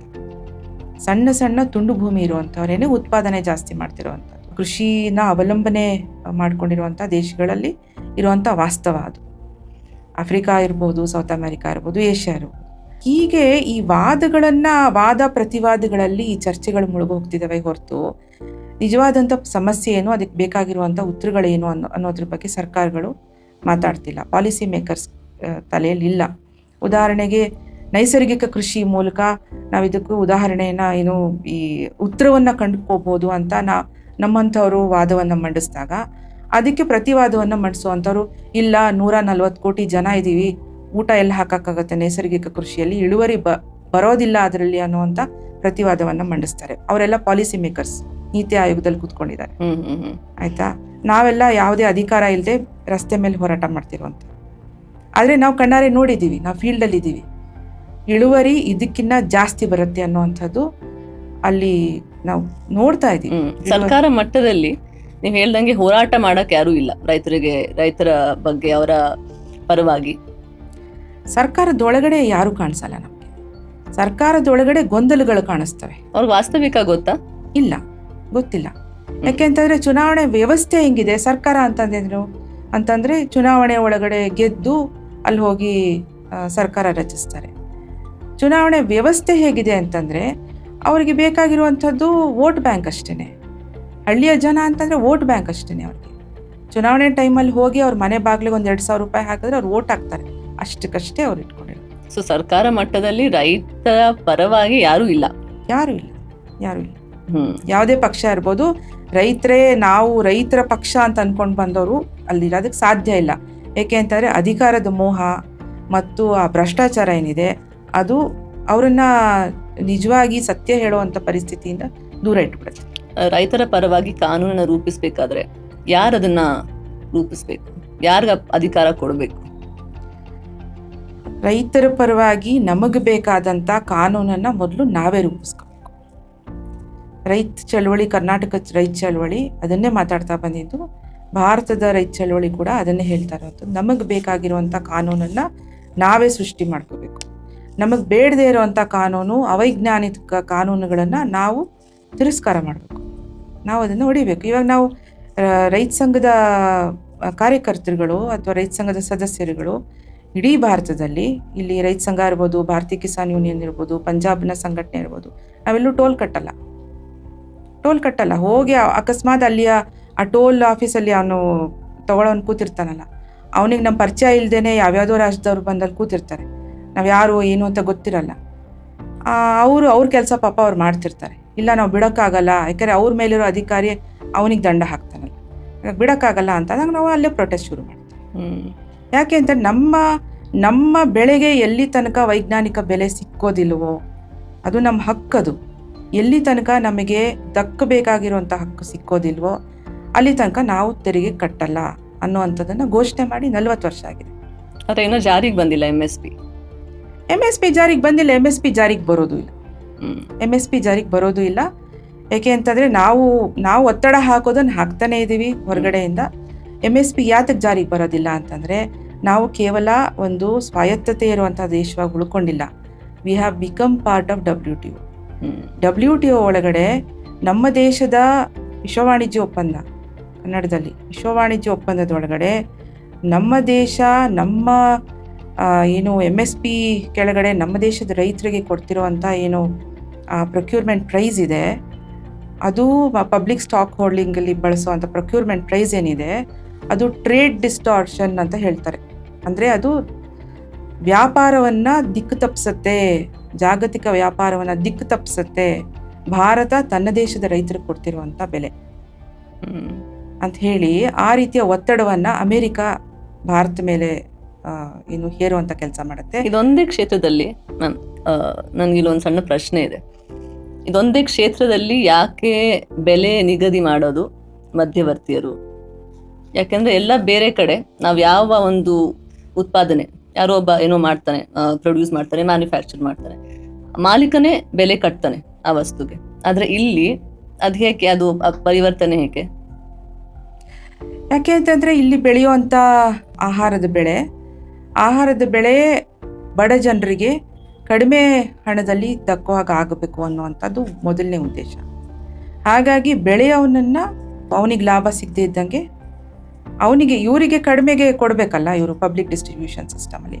ಹಾಗಾಗಿ ಇವ್ರ ಹತ್ರ ಹಣ ಇರೋದಿಲ್ಲ, ಅಥವಾ ಹಣದ ಕೊರತೆ ಇರುತ್ತೆ, ಅಥವಾ ಬಜೆಟ್ನಲ್ಲಿ ಸರಿಯಾಗಿ ಲೆಕ್ಕಾಚಾರ ಹಾಕಿರೋದಿಲ್ಲ. ಈಗ ನಾವು ಪ್ರತಿ ಸರ್ಕಾರದಲ್ಲೂ ಪ್ರೀ ಬಜೆಟಲ್ಲಿ ಹೇಳ್ತೀವಿ ಕನಿಷ್ಠ 10,000 ಕೋಟಿ ಆವರ್ತನ ನಿಧಿ ಇಡಿ ಅಂತ. ರಿವಾಲ್ವಿಂಗ್ ಫಂಡ್ ಬೇಕು. ಎಲ್ಲೋ ಒಂದ್ಸಲಿ ನಮಗೆ ಕೊಲ್ಯಾಪ್ಸ್ ಆದಾಗ, ಹೋದ ವರ್ಷನೇ ಕಬ್ಬಲ್ಲಿ ಕೊಲ್ಯಾಪ್ಸ್ ಆಯಿತು, ಮೆಕ್ಕೆಜೋಳದಲ್ಲಿ ಕೊಲ್ಯಾಪ್ಸ್ ಆಯಿತು. ಆವಾಗ ನಮ್ಮ ರಾಜ್ಯ ಸರ್ಕಾರಗಳ ಹತ್ರ ಹಣ ಇರಬೇಕು ಕೊಡೋದಿಕ್ಕೆ.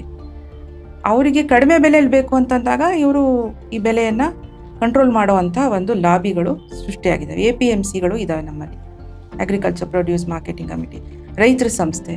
ಆ ಕಮಿಟಿಗಳಲ್ಲಿ ಎಲ್ಲಿದ್ದಾರೆ ರೈತರು? ರಾಜಕೀಯ ಪಕ್ಷಗಳು ಕೂತಿರ್ತಾರೆ, ಇಲ್ಲ ದಲ್ಲಾಳಿಗಳು ಕೂತಿರ್ತಾರೆ. ಹಾಗಾಗಿ ರೈತ ಅವನು ಪ್ರೊಡ್ಯೂಸರ್ ಅಲ್ಲ, ಅವನು ಕಚ್ಚಾ ವಸ್ತುವಿನ ಪ್ರೊಡ್ಯೂಸರ್ ಅಷ್ಟೇ. ರೈತ ಅವನು ಸಿದ್ಧ ವಸ್ತುವನ್ನು ಮಾಡಿ ಅದನ್ನು ತನ್ನ ಬೆಲೆಯನ್ನು ತಾನೇ ಮಾರಿದ್ರೆ ರೈತ ಅಂತ ಅನ್ಬೋದು. ಇವತ್ತಿನ ರೈತರಾಗುವುದಿಲ್ಲ, ಕಾರ್ಖಾನೆಗಳಿಗೆ ಬೇಕಾಗಿರುವಂಥ ಕಚ್ಚಾ ವಸ್ತುವನ್ನು ಉತ್ಪಾದನೆ ಮಾಡಿ ಕೊಡೋ ಅಂಥದ್ದು. ಮಳೆಯಾಶ್ರಿತ ರೈತರು ಮೆಕ್ಕೆಜೋಳ ಉತ್ಪಾದನೆ ಮಾಡ್ತಾರೆ. ಮೆಕ್ಕೆಜೋಳ ಎಲ್ಲಿಗೋಗುತ್ತೆ? ನಾವ್ಯಾರು ಮೆಕ್ಕೆಜೋಳ ತಿನ್ನೋರಲ್ಲ. ಮೆಕ್ಕೆಜೋಳ ಹೋಗುತ್ತೆ ಅನಿಮಲ್ ಫೀಡಿಗೆ, ಎಥನಾಲ್ಗೆ ಹೋಗುತ್ತೆ. ಅನಿಮಲ್ ಫೀಡು ಅಲ್ಲ, 75% ಎಥನಾಲ್ಗೆ ಹೋಗುತ್ತೆ. ಆಯಿತಾ? ಹತ್ತಿ ಬೆಳೀತಾರೆ, ಹತ್ತಿ ಎಲ್ಲಿಗೆ ಹೋಗುತ್ತೆ? ಟೆಕ್ಸ್ಟೈಲ್ ಇಂಡಸ್ಟ್ರಿಗೆ ಹೋಗುತ್ತೆ, ಬಟ್ಟೆ ಮಾಡೋದಕ್ಕೆ. ಹಾಗಾಗಿ ಈ ಕಬ್ಬು ಬೆಳೀತಾರೆ, ಎಷ್ಟೋ ಎಲ್ಲ ಡ್ಯಾಮ್ಗಳನ್ನು ಕಟ್ಟಿ ಜೀವ ವೈವಿಧ್ಯತೆಯನ್ನು ಹಾಳು ಮಾಡಿ ಕಬ್ಬನ್ನು ಬೆಳೆಸ್ತಾ ಇದ್ದಾರೆ. ಕಬ್ಬು, 1 ಟನ್ ಕಬ್ಬು ಬೆಳೆಯೋದಕ್ಕೆ ಕನಿಷ್ಠ 10,000 ಖರ್ಚಾಗತ್ತೆ ಅಂತ. 3,500 ರೂಪಾಯಿಗೆ ಕಳೆದ ವರ್ಷ ಬೆಳಗಾವಿನ ರೈತರು 9 ದಿನಗಳು ಸತತವಾಗಿ ಹೋರಾಟ ಮಾಡಬೇಕಾಯಿತು. 3.5. ಅದು ಏನು ಸರಿಯಾದಂಥ ಬೆಲೆ ಅಲ್ಲ, ಸರಿಯಾಗಿ ಲೆಕ್ಕಾಚಾರ ಹಾಕಿರುವಂಥ ಬೆಲೆ ಅಲ್ಲ. 2 ವರ್ಷಗಳಿಂದ ಅರಿಯರ್ಸ್ ಕೊಟ್ಟಿಲ್ಲ ಶುಗರ್ ಫ್ಯಾಕ್ಟ್ರಿಗಳು. ಈ ರೈತರ ಭೂಮಿ ಇವತ್ತು ಅನ್ನದ ಬಟ್ಲು ಅಂತ ಅಂತಿದ್ರು. ಅನ್ನದ ಬಟ್ಲಲ್ಲ, ಇವತ್ತು ಕಚ್ಚಾ ವಸ್ತುವಿನ ಒಂದು ಕಾರ್ಖಾನೆ ಅಷ್ಟೇ. ಇದೆಲ್ಲ ಕಾರಣಗಳು ಅಗ್ರೇರಿಯನ್ ಕ್ರೈಸಿಸ್ಗೆ, ನೀವು ಹೇಳಿದ ಕೃಷಿ ಬಿಕ್ಕಟ್ಟಿಗೆ, ಇವೆಲ್ಲ ಕಾರಣಗಳು ಎಲ್ಲವೂ ಒಂದಕ್ಕೊಂದು ಹೆಣಕೊಂಡಿದೆ. ಯಾವುದೂ ಐಸೋಲೇಟೆಡ್ ಆಗಿ ನೋಡೋಕ್ಕಾಗದೇ ಇಲ್ಲ. ಒಂದಕ್ಕೂ ನೀವು ಕೃಷಿಯ ಬಿಕ್ಕಟ್ಟನ್ನು ತಿಳ್ಕೊಬೇಕು ಅಂತಂದರೆ ಭಾರತದ ಜಾತಿ ಪದ್ಧತಿನೂ ತಿಳ್ಕೊಬೇಕಾಗತ್ತೆ. ಭಾರತದಲ್ಲಿರುವಂಥ ಭೂಮಿಯ ಹಕ್ಕು ಯಾರ್ಯಾರಿಗಿದೆ ಅನ್ನೋದನ್ನು ತಿಳ್ಕೊಬೇಕಾಗತ್ತೆ. ಈ ಹಸಿರು ಕ್ರಾಂತಿ ಒಂದು ಸಮಯದಲ್ಲಿ ಅದು ಬೇಕಾಗಿತ್ತು ನಮ್ಮ ದೇಶಕ್ಕೆ, ಆದರೆ ಇವತ್ತಿಗೂ ನಮ್ಮ ಟೆಕ್ಸ್ಟ್ ಬುಕ್ಸ್ಗಳಲ್ಲಿ ಅದನ್ನು ಸಂಭ್ರಮಿಸ್ತಾರೆ, ಹಸಿರು ಕ್ರಾಂತಿ ಅಂತ. ಆದರೆ ಇವತ್ತು ಆ ಹಸಿರು ಕ್ರಾಂತಿಯ ದುಷ್ಪರಿಣಾಮಗಳ ಬಗ್ಗೆ ಇನ್ನಷ್ಟು ತಿಳ್ಕೋಬೇಕು. ನಾವು ಮಾತಾಡ್ತಾ ಇದ್ದಾರೆ, ಬಟ್ ಆ ಬದಲಾವಣೆ ಆಗಿಲ್ಲ. ಅದ್ರ ಬಗ್ಗೆ ಒಂದು ಸ್ವಲ್ಪ ಹೇಳಿ ಮ್ಯಾಮ್. ಪ್ರತಿ ಕುಟುಂಬಗಳಲ್ಲೂ ಕ್ಯಾನ್ಸರ್ ಅಂತೂ ಬರ್ತಿದ್ಯಾ? ಕ್ಯಾನ್ಸರ್ ಇಲ್ಲದೆ ಇರೋವಂಥ ಕುಟುಂಬಗಳೆಲ್ಲಿದ್ದಾವೆ? ಪ್ರತಿ ಕುಟುಂಬಗಳಲ್ಲೂ ಡಯಾಬಿಟೀಸ್ ಇರೋರು ಇದ್ದಾರಾ? ಹಸಿರು ಕ್ರಾಂತಿಯ ದುಷ್ಪರಿಣಾಮಗಳು ನಾವು ತಿಳ್ಕೊಳ್ಳೋದಕ್ಕೆ ಯಾವುದು ಪುಸ್ತಕ ಓದಬೇಕಾಗಿಲ್ಲ, ನಮ್ಮ ಮನೆಗಳು ನೋಡ್ಕೊಂಡ್ಬಿಟ್ರೆ ಆಯಿತು. ಕೃಷಿ ಕಾರ್ಮಿಕರುಗಳು ಕೂಡ ಏನು ಹತ್ತಿ ಬಿಡ್ಸಕ್ಕೆ ಹೋಗ್ತಾರೆ, ಇನ್ನೇನೋ ಮಾಡೋಕ್ಕೆ ಹೋಗ್ತಾರೆ, ಪೆಸ್ಟಿಸೈಡ್ ಹೊಡಿಯೋಕ್ಕೆ ಹೋಗ್ತಾರೆ. ಅವರೆಲ್ಲರಿಗೂ ಕೂಡ ಹೊಸ ಕಾಯಿಲೆಗಳು ಬರ್ತಾ ಇದ್ದಾವೆ. ಕ್ಯಾನ್ಸರು, ಡಯಾಬಿಟೀಸು, ಹಾರ್ಟ್ ಅಟ್ಯಾಕ್ ಅಂತಲ್ಲ, ಈ ಇಡೀ ನರ ವ್ಯವಸ್ಥೆಯೇ ಕುಸಿದು ಬೀಳುವಂಥದ್ದು. ಗೊತ್ತಾಗೋಕ್ಕೆ ಇನ್ನು ಡಾಕ್ಟರ್ಗಳಿಗೆ ಗೊತ್ತಾಗ್ತಿಲ್ಲ, ಡಯಾಗ್ನೈಸ್ ಮಾಡೋಕ್ಕಾಗ್ತಿಲ್ಲ. ಆ ಥರದ ಹೊಸ ಕಾಯಿಲೆಗಳು ಬರ್ತಿದೆ. ಇದೆಲ್ಲ ಹೇಗೆ? ರಾಸಾಯನಿಕ ಮತ್ತು ಕ್ರಿಮಿನಾಶಕ ಹೌದು ಆ ಪದಾರ್ಥಗಳಿಂದ. ಖಂಡಿತ. ಅವನ್ನೆಲ್ಲವೂ ನಾವು ಆಹಾರ. ರೈತನಿಗೆ ಬೆಳೆ, ಊಟ ಮಾಡೋರ್ಗೆ ಅದು ಆಹಾರ. ಅವನು ಏನೋ ಬೆಳೆದು ಈಗ ಮಾರ್ಕೆಟ್ಟೆ ಹಾಕೋಕ್ಕಿಂತ ಹಿಂದಿನ ದಿನ ಗ್ರಾಹಕರು ಕೇಳ್ತಾರೆ, ನಂಗೆ ಟೊಮೆಟೊ ಕೆಂಪಿಗೆ ಇರಬೇಕು, ಚೆನ್ನಾಗೇ ಇರಬೇಕು, ಎಲ್ಲ ಗುಂಡಕ್ಕೆ ಇರಬೇಕು ಅಂತ ಆರಿಸಿ ತೊಗೊಳ್ತಾರೆ. ಹೌದಾ? ಮಾರ್ಕೆಟ್ಗೆ ಹೋದಾಗ ಒಂದೊಂದು ಟೊಮೆಟೊನೂ ಆರಿಸಿ ತೊಗೊಳ್ತಾರೆ, ಒಂದೊಂದು ಈರುಳ್ಳಿನೂ ಆರಿಸಿ ತೊಗೊಳ್ತಾರೆ. ಸೊ ಮಾರ್ಕೆಟಿಗೆ ಇನ್ನು ಗ್ರಾಹಕರಿಗೆ ಆಕರ್ಷಕವಾಗಿರಬೇಕು ಅಂಥೇಳಿ ಅವ್ನು ಹಿಂದಿನ ದಿನ ಯಾವ ಕೆಮಿಕಲ್ ಹಾಕಿದ್ರೆ ಅದು ಆಕರ್ಷಕವಾಗತ್ತೋ ಅದನ್ನು ಹೊಡೆದ್ಬಿಟ್ಟು ಕಳಿಸಿರ್ತಾನೆ. ಇನ್ನೇನು ಪರಿಣಾಮಗಳಿದೆ? ಹಸಿರು ಕ್ರಾಂತಿನ ಮಣ್ಣಿನ ಫಲವತ್ತತೆ ಹಾಳು ಮಾಡ್ಕೊಂಡಿದೀವಿ. ಇವತ್ತು ಮಣ್ಣು ಫಲವತ್ತತೆ ಹಾಳಾಗೋಗಿರೋದ್ರಿಂದನೇ ಅದು ಹೆಚ್ಚು ಬೇಡ್ತಾ ಇದೆ. ಯೂರಿಯಾ ಬೇಡುತ್ತೆ, ಮಿಕ್ಕಿದೆಲ್ಲ ಮೈಕ್ರೋನ್ಯೂಟ್ರಿಯೆಂಟ್ಸ್ನ ಬೇಡುತ್ತೆ. ಜೊತೆಗೆ ಕೀಟಬಾಧೆ ಜಾಸ್ತಿ ಆಗಿದೆ. ಒಂದೇ ಬೆಳೆ ಬೆಳೆಯೋದ್ರಿಂದ ಹೊಸ ಈಗ ಮೆಕ್ಕೆಜೋಳಕ್ಕೆ ಯಾರೂ ಏನೂ ಸ್ಪ್ರೇ ಮಾಡ್ತಿರ್ಲಿಲ್ಲ. ಈಗೊಂದು 5-6 ವರ್ಷಗಳಿಂದ ಒಂದು ಕೀಟ ಬರ್ತಿದೆ, ಸೈನಿಕ ಹುಳು ಅಂತ, ಫಾಲ್ ಆರ್ಮಿ ವರ್ಮ್ ಅಂತ ಹೇಳ್ತಾರೆ. ಆಯಿತಾ, ಸೈನಿಕ ಹುಳು ಅಂತ. ಈಗ ಮೆಕ್ಕೆಜೋಳಕ್ಕೂ ಸ್ಪ್ರೇ ಅದು ಹಾಕಿ ಇದಿಷ್ಟು 3 ತಿಂಗಳು 4 ತಿಂಗಳು ಬರೋಂಗಿಲ್ಲ, ಸ್ಪ್ರೇ ಹೊಡಿಬೇಕು. ಇಲ್ಲ ಅಂದರೆ ಅದು ಬೆಳೆ ಉಳಿಯಲ್ಲ ನಿಮಗೆ. ಅದು ಕೂಡ ರೆಸಿಸ್ಟೆನ್ಸ್ ಪವರ್ನ ಡೆವಲಪ್ ಮಾಡ್ಕೊಂಡಿದೆ. ಸೊ ಅದನ್ನು ನಾವು ತಿಂತಾ ಇದ್ದೀವಿ. ನಾವು 100 ವರ್ಷ ಬದುಕೋರು 50 ವರ್ಷಕ್ಕೆ ಬಂದು ನಿಂತಿದ್ದೀವಿ. ಇಲ್ಲಿರೋ ಒಬ್ಬ ರೈತನಿಗೆ WTO ಅಲ್ಲೇನಾಗುತ್ತೆ, ಇಲ್ಲ ನೀವು ಹೇಳ್ದಂಗೆ ಫ್ರೀ ಟ್ರೇಡ್ ಅಗ್ರಿಮೆಂಟು ಅಲ್ಲೇನಾಗುತ್ತೆ, ಇಂಟರ್ನ್ಯಾಷನಲ್ ಇದೇನಿದೆ ಅಗ್ರಿಕಲ್ಚರಲ್ ಲಾಸ್ ಅಲ್ಲಿ ಏನಾಗುತ್ತೆ ಅಂತ ಅದ್ರ ಬಗ್ಗೆ ಅವನಿಗೆ ತಿಳುವಳಿಕೆ ಇರಲ್ಲ. ಬಟ್ ಇಲ್ಲಿ ನಮ್ಮ ದೇಶದಲ್ಲಿ, ಕರ್ನಾಟಕದಲ್ಲಿ, ನಮ್ಮೂರಲ್ಲಿ ಆ ರೈತನ ಮೇಲೆ ಎಂತ ಪರಿಣಾಮ ಬೀರುತ್ತೆ? ರೈತರು ಕ್ರಮೇಣ ಕೃಷಿಯನ್ನ ನಿಲ್ಲಿಸಿ ಬೇರೆ ಉದ್ಯೋಗಕ್ಕೆ ಹೋಗ್ಬೇಕಾಗುತ್ತೆ. ಈಗ ಅದೇ ಆಗ್ತಾ ಇರೋದು. ಸ್ವಿಗ್ಗಿ, ಝೊಮ್ಯಾಟೊ, ಓಲಾ, ಊಬರಲ್ಲಿರೋ ಕೆಲಸ ಮಾಡೋರು ಎಲ್ಲರೂ ಕೂಡ ರೈತರ ಮಕ್ಕಳೇ. ಅವ್ರಿಗೆ ಭೂಮಿ ಇರುತ್ತೆ, ಊರಲ್ಲಿ ಭೂಮಿ ಇರುತ್ತೆ, ಆದರೆ ಭೂಮಿ ಮೇಲೆ ನಂಬಿಕೆ ಕಳ್ಕೊಂಬಿಟ್ಟಿದ್ದಾರೆ. ಯಾಕಂದ್ರೆ ಏನು ಬೆಳೆದ್ರೂ ಬೆಲೆ ಇಲ್ಲ. ಅಡಿಕೆ ಬಿಟ್ಟರೆ ಇವತ್ತು ಯಾವ ಬೆಳೆಗೆ ಬೆಲೆ ಇದೆ? ಯಾವ ಬೆಳೆಗೂ ಬೆಲೆ ಇಲ್ಲ ಇವತ್ತು. ಅದರಲ್ಲಿ ಬದುಕು ಕಟ್ಕೊಳ್ಳೋಕೆ ಸಾಧ್ಯನೇ ಇಲ್ಲ. ಜೊತೆಗೆ ಹಳ್ಳಿಗಳಲ್ಲಿ ಆಸ್ಪತ್ರೆಗಳು ಸರಿಗಿದ್ದಾವ? ಇಲ್ಲ. ಹಳ್ಳಿಗಳಲ್ಲಿ ಶಾಲೆ ಸರಿ ಇದೆಯಾ? ಇಲ್ಲ.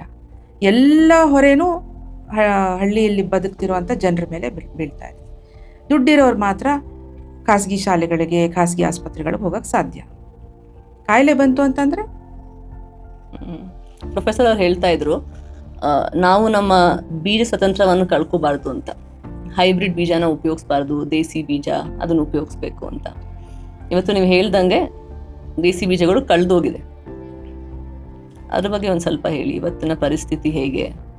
ದೇಸಿ ಬಿತ್ತನೆ ಬೀಜಗಳು ನಿಸರ್ಗದತ್ತವಾಗಿ ಇದ್ದಂಥವು. ಅದನ್ನು ಯಾರೂ ಮ್ಯಾನುಫ್ಯಾಕ್ಚರ್ ಮಾಡಿರಲಿಲ್ಲ.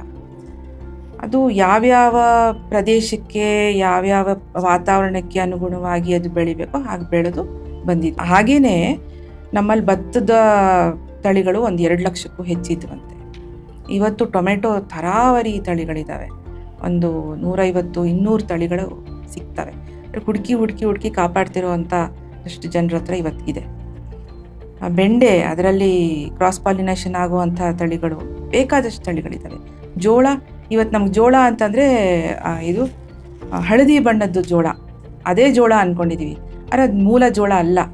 ಜೋಳ ಏನು ಬೇರೆ ಬೇರೆ ಕೆಂಪು ಜೋಳ ಇದೆ, ಕಪ್ಪು ಜೋಳ ಇದೆ, ಎಲ್ಲ ಬಣ್ಣಗಳು ಇರುವಂಥ ಜೋಳಗಳಿದ್ದಾವೆ. ಈ ಥರದ ವೈವಿಧ್ಯತೆ ಇತ್ತು ನಿಸರ್ಗದಲ್ಲಿ. ಅದನ್ನು ಬಿತ್ತಿ ಬೆಳೆದು ಅದನ್ನು ಕಳ್ಕೊಂಡ್ಬಿಟ್ಟಿದ್ದೀವಿ. ಹೌದು, 99 ಭಾಗ ಕಳ್ಕೊಂಡಿದ್ದೀವಿ. ಇವತ್ತೇನಾದ್ರು ಉಳಿದಿದೆ ಅಂತಂದರೆ ಒಂದಷ್ಟು ಜನರ ಕೈಯಲ್ಲಿ ಉಳಿದಿದೆ, ಒಂದಷ್ಟು ಸಂಘ ಸಂಸ್ಥೆಗಳು ಉಳಿಸ್ತಿದ್ದಾರೆ. ತುಂಬ ಪ್ರೀತಿಯಿಂದ ಕೃಷಿ ಮಾಡ್ತಿರುವಂಥ ರೈತರು ಉಳಿಸ್ತಾ ಇದ್ದಾರೆ. ಅವ್ರ ಹತ್ರ ನೀವು 4 ಬೀಜ ತೊಗೊಂಡು ಬಂದರೂ ಸಾಕು, ಅದನ್ನು ನೀವು ಉಳಿಸುವಂಥ ಕೆಲಸ ಮಾಡ್ಕೊ. ಪುನಃ ರಿವೈವಲ್ ಮಾಡೋದಕ್ಕೆ ಅವಕಾಶ ಇದೆ. ಭಾರತಕ್ಕೆ ಬಹಳ ದೊಡ್ಡ ಅವಕಾಶ ಇದೆ. We still can revive ourselves. But ಆ ಬೀಜವನ್ನು ಉಳಿಸುವಂಥ ಕಾರ್ಯಕ್ರಮ ನಾವು ಆಂದೋಲನವಾಗಿ ಮಾಡಬೇಕು. ಯಾವುದೋ ಒಂದು ಸಣ್ಣ ಪುಟ್ಟ ಪ್ರಾಜೆಕ್ಟ್ ಓರಿಯೆಂಟೆಡ್ ಆಗಿ ಮಾಡಿದ್ರೆ ಆಗೋದಿಲ್ಲ. ಅದು ಇಲ್ಲೇನೋ ಮಾಡ್ತೀವಿ, ಅದನ್ನು ತೋರಿಸ್ತೀವಿ, ಹಂಗಾಗಲ್ಲ. ಅದು ಆಂದೋಲನ ಆಗಬೇಕು. ಪ್ರತಿ ಶಾಲೆಗಳಲ್ಲಿ ಮಕ್ಕಳು ಬೀಜಗಳನ್ನು ಉಳಿಸುವಂಥದ್ದಾಗಬೇಕು. ಈಗ ಅಮೃತ ಭೂಮಿ ಅಂತ ನಮ್ದೊಂದು ಸಂಸ್ಥೆ ಇದೆ. ಅದ್ರ ಬಗ್ಗೆ ನಾನು ಕೇಳಕ್ಕೆ ಹೊರಟಿದ್ದೆ, ನಿಮ್ಮ ಸಂಸ್ಥೆಯಲ್ಲಿ ಈ ನಿಟ್ಟಿನಲ್ಲಿ ಏನು ಕೆಲಸ ಮಾಡ್ತಾ ಇದ್ದೀರಾ ಅಂತ. ಓಕೆ, ಅದು ಹುಟ್ಕೊಂಡಿದ್ದೆ ಬೀಜ ಸತ್ಯಾಗ್ರಹದ ಭಾಗವಾಗಿ. ಬೀಜ ಸತ್ಯಾಗ್ರಹ ಅಂತ 92-93 ಏನು ಬೀಜದ ಮೇಲೆ ಸ್ವಾಮ್ಯವನ್ನು ಪಡ್ಕೊಳ್ಳೋಕ್ಕೆ ಹೊರಟಿದ್ರು ವಿಶ್ವ ವಾಣಿಜ್ಯ ಒಪ್ಪಂದದ ಟ್ರಿಪ್ಸ್ ಅಗ್ರಿಮೆಂಟ್ ಮೂಲಕ. ಆವಾಗ ಗಾಂಧೀಜಿಯ ದಂಡಿ ಸತ್ಯಾಗ್ರಹ ಏನಿತ್ತು, ಉಪ್ಪಿನ ಸತ್ಯಾಗ್ರಹ. ಉಪ್ಪು ಹೇಗೆ ಬೇಸಿಕ್ಕೋ, ಹೇಗೆ ಮೂಲಭೂತನೋ, ಬೀಜನೂ ಕೂಡ ಹಾಗೆ ಮೂಲಭೂತ. ಉಪ್ಪು ಬೀಜ ಇಲ್ಲದೆ ಏನು ಯಾವ ವ್ಯವಸ್ಥೆನೂ ನಡೆಯೋದಿಲ್ಲ. ಹಾಗಾಗಿ ಬೀಜ ನಾವು ಉಳಿಸ್ತೀವಿ ಅಂತ ಹೇಳಿ ಆಗ ಶುರು ಆದಂಥ ಒಂದು ಸಂಸ್ಥೆ ಅದು. ನಮ್ಮ ತಂದೆಯವರು ಇದ್ದಾಗ ಶುರು ಮಾಡಿದರು. ನಂತರ ಅವರು ಕ್ಯಾನ್ಸರ್ ಬಂತು, ಅವ್ರು ಹೋಗ್ಬಿಟ್ರು. ಮತ್ತು ಅದಕ್ಕೊಂದು ನಾಯಕತ್ವದ ಕೊರತೆ ಬಂತು ಆ ಸಂಸ್ಥೆ ನಡೆಸೋಕ್ಕೆ. ಕೊನೆಗೆ ನಾನು ಹೋಗಬೇಕಾಯ್ತು.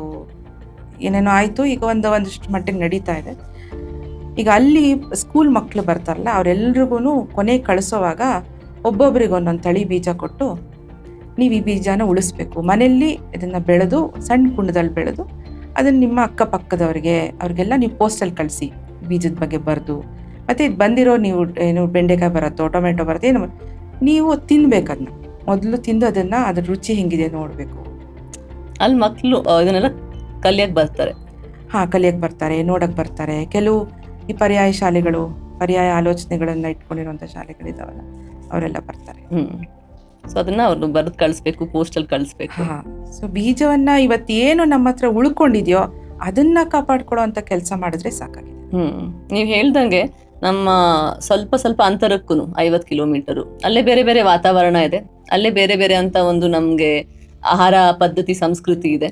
ಅಲ್ಲೇನ್ ಬೆಳೀತಾ ಇದ್ರು ಅದನ್ನ ತಿಂದ್ರೆ ಆರೋಗ್ಯಕರವಾದ ಒಂದು ಇರ್ತಿತ್ತು. ರೈತರ ಆರೋಗ್ಯ ಚೆನ್ನಾಗಿರ್ತಿತ್ತು, ಸದೃಢವಾಗಿರ್ತಿದ್ರು. ಆದ್ರೆ ಇವಾಗ ನೀವು ಹೇಳ್ದಂಗೆ because they not following that, ಇನ್ನಷ್ಟು ಕಾಯಿಲೆಗಳು ಜಾಸ್ತಿ ಆಗಿದೆ. ಎಲ್ಲೋ ಒಂದ್ ಕಡೆ ನಗರದಲ್ಲಿ ಕೂತಿರೋ ಜನರಿಗೆ ಅದು ಅರ್ಥ ಆಗಲ್ಲ. ಅವ್ರಿಗನ್ಸುತ್ತೆ ನಾವು ತುಂಬಾ, ನೀವು ಹೇಳ್ದಂಗೆ ತುಂಬಾ ಚೆನ್ನಾಗಿರೋ ಆಪಲ್ಲು, ತುಂಬಾ ಚೆನ್ನಾಗಿ ಕಾಣಿಸೋದು ಟೊಮ್ಯಾಟೊ. ನಿಜವಾಗ್ಲೂ ಹೇಳ್ಬೇಕು ಅಂತ ಅಂದ್ರೆ ಅದರಲ್ಲಿ ಅವತ್ತು ನಾವು ಮಾತಾಡ್ತಿದ್ದಾಗ ನೀವು ಹೇಳಿದ್ರಿ ಅದನ್ನ ಹುಳ ತಿಂತಾ ಇದೆ ಅಂತ ಅಂದ್ರೆ, ಹುಳ ಸತ್ತಿಲ್ಲ ಅಂತ ಅಂದ್ರೆ ನಾವು ತಿನ್ಬಹುದು ಅಂತ. ಬಟ್ ಆ ಅರಿವು ಅವ್ರಿಗಿಲ್ಲ. ಎಲ್ಲೋ ಒಂದ್ ಕಡೆ ಅರ್ಬನ್ ಕ್ರೌಡ್ ಬಂದಾಗ ಮಾಹಿತಿಗಳಿದೆಯಾ ಅದ್ರ ಬಗ್ಗೆ ತಿಳ್ಕೊಳ್ಳೋಕೆ ಪ್ರಯತ್ನ ಪಡ್ತಾ ಇದ್ದಾರಾ? ಅರ್ಬನ್ ಕ್ರೌಡಿಗೆ ಹೆಲ್ತ್ ಬಗ್ಗೆ ತುಂಬ ಹೆಚ್ಚು ಏನು ಅರಿವಿದೆ, ಹೆಲ್ತ್ ಕಾನ್ಷಿಯಸ್ ಆಗಿಬಿಟ್ಟಿದ್ದಾರೆ. ಈಗ ಯಾವ ಇನ್ಸ್ಟಾಗ್ರಾಮ್ ಎಲ್ಲಿ ತೆಗೆದು ನೋಡಿದ್ರು ಹೆಲ್ತ್ ಬಗ್ಗೆನೇ ವಿಡಿಯೋಸ್ ಎಲ್ಲ ಬರೋದು ಜಾಸ್ತಿ ಆಗಿದೆ. ಡಾಕ್ಟರ್ಸ್ದು ಪಾಡ್ಕಾಸ್ಟ್ಗಳು ಇಂಥವೆಲ್ಲ. ಅದೆಲ್ಲದಕ್ಕಿಂತ ಇನ್ನೊಂದು ಸಂಕೇತ ಏನಪ್ಪ ಅಂತಂದರೆ ಈ ಆರ್ಗ್ಯಾನಿಕ್ ಸ್ಟೋರ್ಗಳು ಬೆಂಗಳೂರು ಅಥವಾ ಈ ದೊಡ್ಡ ದೊಡ್ಡ ಶಹರಗಳಲ್ಲಿರುವಂಥ ಸ್ಟೋರ್ಗಳು. ಈಗ ಒಂದು 25 ವರ್ಷದಿಂದ ನಾವು ನಮ್ಮ ತಾಯಿ ಕ್ಯಾನ್ಸರ್ ಆದಾಗ ಇಂದಿರಾನಗರಕ್ಕೆ ಹೋಗಿ ಹುಡುಕೊಂಡು ತೊಗೊಂಬರ್ತಿದ್ವಿ ಆರ್ಗ್ಯಾನಿಕ್ ಬೇಕು ಅಂತ. ಇವತ್ತು ಸಾವಿರಾರು ಆಗೋಗಿದ್ದಾವೆ. ಆದರೆ ಅದು ಒಂದು ಕಡೆ. ಅದ್ರಲ್ಲಿ ಆರ್ಗ್ಯಾನಿಕ್ ಸಿಗುತ್ತಾ ಪ್ರಶ್ನೆ ಗೊತ್ತಾಗಲ್ಲ, ಹೇಗೆ ಪತ್ತೆ ಮಾಡೋದು ಅಂತಲೂ ಗೊತ್ತಾಗಲ್ಲ.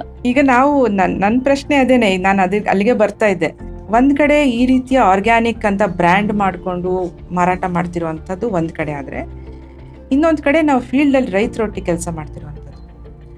ಆರ್ಗ್ಯಾನಿಕ್ ಅಂತ ಮಾಡ್ತಿರುವಂಥವ್ರು ಎಲ್ಲರೂ ಕೂಡ ಅವ್ರವ್ರದ್ದೇ ಆದಂಥ ಮಾರುಕಟ್ಟೆನ ಕಂಡುಕೊಂಡ್ಬಿಟ್ಟಿದ್ದಾರೆ. ಆದರೆ ಬೆರಳೆಣಿಕೆ ಎಷ್ಟು ರೈತರು ಮಾತ್ರ ಮಾಡ್ತಿರೋದು ಇವತ್ತು. ನಮ್ಮ ಸ್ಕೇಲ್ ನೋಡಿದಾಗ, ರೇಷಿಯೋ ನೋಡಿದಾಗ 100ಕ್ಕೆ ಇವತ್ತು ಒಂದು 90 ಜನ ಕೆಮಿಕಲ್ ಫಾರ್ಮಿಂಗ್ಗೆ ಮಾಡ್ತಾ ಇರೋದು. ಸೊ ಆರ್ಗ್ಯಾನಿಕ್ ಅಂತ ಮಾಡ್ತಿರೋವಂಥದ್ದು ಒಂದಷ್ಟು ಅರಿವಿರುವಂಥವ್ರು, ತಿಳುವಳಿಕೆ ಇರುವಂಥವ್ರು, ಬೇರೆ ಯಾವುದೋ ಕ್ಷೇತ್ರದಲ್ಲಿದ್ದು ನಾನು ವ್ಯವಸಾಯ ಮಾಡಬೇಕು ಅಂತ ಬಂದಿರುವಂಥವ್ರು. ಸೊ ಈ ಥರದ ಜನ ಒಂದಷ್ಟು ಆರ್ಗ್ಯಾನಿಕ್ ಮಾಡ್ತಿದ್ದಾರೆ. ಬಟ್ ರೈತಾಪಿ ಜನ ಆರ್ಗ್ಯಾನಿಕ್ ಮಾಡ್ತಿದ್ದಾರಾ? ಕೆಲವ್ರು ಮಾಡ್ತಿದ್ದಾರೆ, ಸ್ವಲ್ಪ ಜನ ಮಾಡ್ತಿದ್ದಾರೆ. ಆದರೆ ಅವ್ರಿಗೆ ಮಾರುಕಟ್ಟೆ ಸಿಗ್ತಾ ಇಲ್ಲ, ಮಾರುಕಟ್ಟೆಗೆ ಒದ್ದಾಡ್ತಿದ್ದಾರೆ. ಅವ್ರಿಗೆ ಗೊತ್ತಿಲ್ಲ ಎಲ್ಲಿ ಮಾರಬೇಕು ಅಂತ. ಅಂದರೆ ಸಾವಯವ ಕೃಷಿ ಅಂತ ಅಂದರೆ ಅದರಲ್ಲಿ ದುಡ್ಡು ಸಂಪಾದನೆ ಮಾಡಬಹುದಾ ರೈತನಾಗಿ? ಖಂಡಿತ ಮಾಡ್ಬೋದು. ಯಾವಾಗ ಅಂತಂದರೆ ನೀವು ನೇರ ನಿಂತು ಮಾರಾಟ ಮಾಡ್ತಾರೆ. ಅದನ್ನು ನೀವು ಅಮೃತ ಭೂಮಿಯಲ್ಲಿ ಹೇಳ್ಕೊಡ್ತೀರಾ? ನಾವು ಅಮೃತ ಭೂಮಿಲೂ ಅಮೃತ ಭೂಮಿಲಿ ಒಂದು ಟ್ರೈನಿಂಗ್ಗಳು ಮಾಡ್ತೀವಿ. ಬಹಳ ಮುಖ್ಯವಾಗಿ ನಾವು ನೇರ ಸಂತೆಗಳನ್ನು ಶುರು ಮಾಡಿದ್ದೀವಿ. ಈಗ ಬೆಂಗಳೂರಿನಲ್ಲೇ ರಾಜರಾಜೇಶ್ವರಿ ನಗರದಲ್ಲಿ ನಮ್ಮದೊಂದು FPO ಮಾಡಿದ್ದೀವಿ, ನಮ್ಮದು ಅಂತ ಹೇಳಿ. ಅದನ್ನು ನಮ್ಮ ತಂದೆಯವರಿದ್ದಾಗೆ ಶುರು ಮಾಡಿದಂಥದ್ದು. ಚಿತ್ರನಟ ಅಶೋಕ್ ಅವರು. ಮತ್ತು ಅದಕ್ಕೆ ವಿಶೇಷವಾಗಿ ನಮ್ಮದು ಅಂತ ಹೆಸರು ಕೊಟ್ಟಿದ್ದು ನಮ್ಮ ತಮಿಳಿನ ಹಿರಿಯ ನಟರಾದಂಥ ರಜನಿಕಾಂತ್ ಅವರು. ನಮ್ಮ ಭಾಷೆಯಲ್ಲಿ ಇಡಬೇಕದನ್ನ ಅಂತೇಳಿ. ಸೊ ಅದರ ಟ್ಯಾಗ್ ಲೈನ್ ನಮ್ಮ ಬೆಳೆ ನಮ್ಮ ಬೆಲೆ ನಮ್ಮ ಮಾರುಕಟ್ಟೆ ಅಂತ. ಅದು ಕೂಡ ಹೋರಾಟವೇ.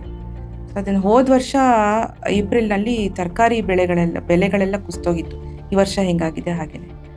ಆವಾಗ ನೇರ ಮಾರಾಟವೇ ನಮ್ಮ ಹೋರಾಟ ಅಂತ ಶುರು ಮಾಡಿದ್ದು. ಸೊ ಸಂತೆ ಅಂತ ಬಂದು ನಿಂತು ಮಾರೋದಿದೆಯಲ್ಲ, ನಾನು ಬೆಳೆದಿದ್ದನ್ನು ನಾನು ಬೆಲೆ ಕಟ್ಟಿ ಅದಕ್ಕೆ ಮಾರ್ತೀನಿ ಅನ್ನೋದು, ಅದು ರೈತರಿಗೆ ಹೇಳ್ಕೊಡ್ಬೇಕಾಗಿದೆ. ಸೊ ಅಲ್ಲಿ ರೈತರು ಬಂದು ಅವ್ರೇನು ಬೆಳೆದಿರ್ತಾರೋ ಅದನ್ನೇ ಅಲ್ಲಿ ಹೌದು, ಸಂತೆ ಅಂತ ಬೇಕಾದಷ್ಟು ನಡೆಯುತ್ತೆ. ಆದರೆ ನಮ್ಮ ಸಂತೆಯಲ್ಲಿ ಬಹಳ ಮುಖ್ಯವಾಗಿ ಮಧ್ಯವರ್ತಿಗಳಿಗೆ ಅವಕಾಶ ಇದೆ. ನಾನೇನೋ ಅಲ್ಲಿಂದೇನೋ ತೊಗೊಂಬಂದು ಇಲ್ಲಿ ಪ್ರಾಡಕ್ಟ್ ಮಾಡ್ತೀನಿ, ಅವ್ರಿಗೂ ಅವಕಾಶ ಇಲ್ಲ. ನೀನೇನು ಬೆಳೆದಿದ್ಯಾ ಬಂದು ತೊಗೊಂಡು ಮಾರು. ನೀನು ಏನು ಬೆಳೆದಿದ್ಯಾ ಅದರಲ್ಲಿ ಮೌಲ್ಯವರ್ಧನೆ ಮಾಡು. ನೀನು ರಾಗಿ ಬೆಳೆದಿದ್ಯಾ ರಾಗಿ ಹಪ್ಪಳ ಮಾಡು, ರಾಗಿ ಚಕ್ಲಿ ಮಾಡು, ಆಯಿತಾ. ರಾಗಿ ಲಡ್ಡು ಮಾಡು, ಅದನ್ನು ಹೇಳ್ಕೊಡ್ತೀವಿ ನಾವು. ಅದಕ್ಕೆ ಬೆಲೆ ಕಟ್ಟೋದನ್ನು ಹೇಳ್ಕೊಡ್ತೀವಿ, ಹೆಂಗೆ ಕಾಸ್ಟನ್ನು ಲೆಕ್ಕ ಹಾಕೋದನ್ನು ಹೇಳ್ಕೊಡ್ತೀವಿ. ಅದನ್ನು ಬಂದು ಮಾರು. ಸಣ್ಣ ಸಣ್ಣ ರೈತರ ಜೀವನ 5-6 ತಿಂಗಳುಗಳಲ್ಲಿ ಹೆಂಗೆ ಬದಲಾವಣೆ ಆಗಿದೆ ಅಂತಂದರೆ, ಒಬ್ಬ ಈ ಸಂತೆಗೆ ಬರೋಕ್ಕೆ ಶುರು ಮಾಡಿ ಒಬ್ಬ ರಾಜಕಾರಣಿ ಹಿಂದೆ ಓಡಾಡ್ತಿದ್ದಂಥವನು ನಿಲ್ಲಿಸ್ಬಿಟ್ಟು, ಅವನು ಕ್ಲಾಸ್ 1 ಕಾಂಟ್ರಾಕ್ಟ್ರೋ ಕ್ಲಾಸ್ 3ನೋ ಏನೋ ಗೊತ್ತಿಲ್ಲ, ಒಬ್ಬ ಕಾಂಟ್ರಾಕ್ಟರ್ ಕೆಲಸಕ್ಕೆ ನಿಲ್ಲಿಸ್ಬಿಟ್ಟು ನಾಟಿ ಕೋಳಿ ಶುರು ಮಾಡ್ಕೊಂಡಿದ್ದಾನೆ. ಅವನಿಗೆ ಕನಿಷ್ಠ ಒಂದು ಸಂತೆಯಲ್ಲಿ 50,000 ರೂಪಾಯಿನಷ್ಟು ಕೋಳಿ ಮೊಟ್ಟೆ ಹೋಗುತ್ತೆ ಪ್ರತಿ ಶನಿವಾರ. ತಿಂಗಳಿಗೆ 2 ಲಕ್ಷ ರೂಪಾಯಿ ವ್ಯಾಪಾರ ಆಗುತ್ತೆ ಅವನಿಗೆ, ಆಯಿತಾ. ಇನ್ನೊಬ್ಬ ನಮ್ಮ ಮಳವಳ್ಳಿಯಿಂದ ಕೆಂಪರಾಜು ಅಂತ ಬರ್ತಾನೆ, ತೀರಾ ಸಣ್ಣ ರೈತ, ಅಪ್ಪ ಮಗ ಇಬ್ಬರು ಬರ್ತಾರೆ, ಒಂದು ವೆಹಿಕಲ್ ತೊಗೊಂಡಿದ್ದಾನೆ, ಇವಾಗ ಗಾಡಿ ತೊಗೊಂಡಿದ್ದಾನೆ. ಹೇಗೆ ಈ ರೀತಿಯ ಆ ಕೃಷಿ ಬಿಕ್ಕಟ್ಟನ್ನು ಅದನ್ನು ತಲೆ ಕೆಳಗೆ ಮಾಡೋದು ಭಾರಿ ದೊಡ್ಡ ಏನೋ ನಮಗೆ ಜ್ಞಾನನೋ PhD ಮಾಡಿರೋ ಬೇಕಾಗಿಲ್ಲ. ನಾವು ಬೆಳೆದಿರೋ ಬೆಳೆಗೆ ಒಂದು ಖರ್ಚು ಕಡಿಮೆ ಮಾಡ್ಕೊಂಡು ಬೆಳೆಯುವಂಥದ್ದು ಆಗಬೇಕು, ಇನ್ನೊಂದು ಬೆಳೆದಿರೋ ಬೆಳೆಗೆ ಮೌಲ್ಯವರ್ಧನೆ ಮಾಡಿ ನಾವೇ ಬೆಲೆ ಕಟ್ಟಿ ಮಾರೋಂಥದ್ದು. ಈ ಕೆಂಪರಾಜು ಅಂತ ಹೇಳ್ತಿದ್ದೀನಲ್ಲ, ರಾಗಿ ಬೆಳೀತಾನೆ, ರಾಗಿ ಹುರಿ ಹಿಟ್ಟು ತಂದು ಮಾರ್ತಾನೆ, ಪ್ರತಿ ವಾರ 20-25 ರೂಪಾಯಿ ವ್ಯಾಪಾರ ಆಗುತ್ತೆ. ಹಾಗಾಗಿ 2 ಗಂಟೆಲಿ 2-3 ಟನ್ ತರಕಾರಿ ಖಾಲಿ ಆಗೋಗುತ್ತೆ. 12 ಗಂಟೆಗೆ ಹೋದ್ರೆ ಅಲ್ಲಿ ತರಕಾರಿ ಸಿಕ್ಕಲ್ಲ ನಿಮಗೆ. ಹೀಗೆ ಈ ಥರದ ಮಾದರಿಗಳನ್ನು ಕಟ್ಟುವಂಥದ್ದು ಆಗಬೇಕು. ಅಮೃತ ಭೂಮಿಯಲ್ಲಿ ಇನ್ನೇನು ನಡೀತಾ ಇದೆ? ದೇಸಿ ಬೀಜದ ಕುರಿತು ಇನ್ನಷ್ಟು ಕೆಲಸಗಳು, ಅದನ್ನು ಹೇಗೆ ಉಳಿಸೋದು, ಆ ನಿಟ್ಟಿನಲ್ಲಿ ಕೆಲಸ ಮಾಡ್ತಾ ಇದ್ದೀರಾ? ಅಮೃತ ಭೂಮಿ ಕೇಂದ್ರ ಇರುವಂಥದ್ದು BR ಹಿಲ್ಸ್ನ ಕೆಳಗಡೆ ಬಿಳಿಗಿರಿ ರಂಗನ ಬೆಟ್ಟದ ತಪ್ಪಲಲ್ಲಿದೆ. ಅದು ನಮ್ಮ ತಂದೆಗಿದ್ದಂಥದ್ದು ಅಂತಾರಾಷ್ಟ್ರೀಯ ಮಟ್ಟದ ಒಂದು ದೊಡ್ಡ ಕೇಂದ್ರ ಆಗಬೇಕು.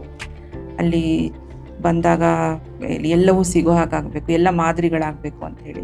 ಅಲ್ಲಿ ಸಣ್ಣ ಸಣ್ಣ ರೈತರು ಬಂದಾಗ ಅವರಿಗೆ ಹೇಗೆ ಬದುಕನ್ನು ಕಟ್ಕೊಳ್ಳೋಕೆ ಸಾಧ್ಯ ಆಗತ್ತೆ ಅನ್ನುವಂಥ ಮಾದರಿಗಳನ್ನು ಸೃಷ್ಟಿ ಮಾಡುವಂಥ ಒಂದು ಪರ್ಯಾಯ ಶಾಲೆಯಾಗಿ ಮಾಡುವಂಥ ಪ್ರಯತ್ನದಲ್ಲಿ ಇದ್ದೀವಿ. ನಾವು ಗುರಿ ಇನ್ನೂ ತಲುಪಿಲ್ಲ. ಗುರಿ ತಲುಪೋದಕ್ಕೆ ಬೇಕಾದಷ್ಟು ಸವಾಲುಗಳಿದ್ದಾವೆ. ಕಾಡಿನಂಚು, ಪ್ರಾಣಿಗಳ ಹಾವಳಿ, ಹಣಕಾಸಿನ ತೊಂದರೆ, ಇವೆಲ್ಲವೂ ಇದ್ದಾವೆ. ಅದರ ನಡುವೆನೂ ಕೂಡ ಒಂದಷ್ಟು ಪ್ರಯತ್ನಗಳು ನಡೀತವೆ. ಮ್ಯಾಮ್, ರೈತರ ಕೃಷಿ ಪದ್ಧತಿ ಏನಿದೆ ಅದು ನಗರದಲ್ಲಿ ಯಾರು ವಾಸ ಮಾಡ್ತಾ ಇರ್ತಾರಲ್ಲ ಅವರ ಆರೋಗ್ಯದ ಮೇಲೆ ಹೇಗೆ ಪರಿಣಾಮ ಬೀರುತ್ತೆ? ಇದು ಬರೀ ರೂರಲ್ ಪ್ರಾಬ್ಲಮ್ ಅಲ್ಲ, ನಮ್ಮ ಅರ್ಬನ್ ಅಲ್ಲಿ ಏನಂತ ಯೋಚನೆ ಮಾಡ್ತಾರೆ ಜನ ಅಂತ ಅಂದ್ರೆ, ರೈತರು ಅಂತಂದ್ರೆ ಒಂದು ಎಮೋಷನಲ್ ಇಶ್ಯೂ, ಇದು ಭಾವನಾತ್ಮಕವಾಗಿ ಅದ್ರ ಬಗ್ಗೆ ಒಂಥರ ಯೋಚನೆ ಮಾಡ್ತಾರೆ, ಆಮೇಲೆ ಬಿಟ್ಬಿಡ್ತಾರೆ, ಕ್ಯಾರಿ ಆನ್ ಮಾಡ್ತಾರೆ ಲೈಫಲ್ಲಿ. ಬಟ್ ಅದು ಹೇಗೆ, ಎಷ್ಟು ಹತ್ತಿರವಾದ ವಿಷಯ ರೈತರು ಮತ್ತೆ ಬೇರೆ ಎಲ್ಲರೂ ನಮ್ಮ ಪಾಪ್ಯುಲೇಷನ್ ಏನಿದೆ ಅದ್ರ ಬಗ್ಗೆ ಒಂದು ಸ್ವಲ್ಪ ಹೇಳಿ. ಈಗ ಇದು ಬಹಳ ಕಷ್ಟವಾದಂಥ ಪ್ರಶ್ನೆ ಅಲ್ಲ, ಆಗಬಾರ್ದು. ಯಾಕೆ ಇದು ಪ್ರಶ್ನೆ ನಮ್ಗೆ ಇವತ್ತಿಗೂ ಕಾಡುತ್ತೆ ಅಂತಂದರೆ, ನಾವು ಬಹುಶಃ ಇಂಡಿಯಾದೊಳಗಡೆ 2 ಇಂಡಿಯಾಗಳಿದ್ದಾವೆ. ಒಂದು ಹಳ್ಳಿ ಒಳಗಡೆ ಒಂದಿದೆ, ಒಂದು ಸಿಟಿ ಒಳಗಡೆ ಒಂದಿದೆ. ನಗರ ಪ್ರದೇಶಗಳಲ್ಲಿರುವಂಥವರಿಗೆ, ಮಧ್ಯಮ ವರ್ಗದವರಿಗೆ, ಈ ಸೂಪರ್ ಮಾರ್ಕೆಟ್ಗಳಲ್ಲಿ ಕೊಂಡು ತಿನ್ನೋರಿಗೆ ಅವ್ರ ಆಹಾರ ಎಲ್ಲಿ ಬರ್ತಿದೆ ಅನ್ನೋದು ಗೊತ್ತಿಲ್ಲ, ಹೆಂಗೆ ಬೆಳೀತಿದ್ದಾರೆ ಅನ್ನೋದು ಗೊತ್ತಿಲ್ಲ, ಬೆಳೆಯೋದ್ರ ಹಿಂದೆ ಇರುವಂಥ ಜನರು ಹೆಂಗೆ ಬದುಕ್ತಿದ್ದಾರೆ ಅನ್ನೋದು ಗೊತ್ತಿಲ್ಲ.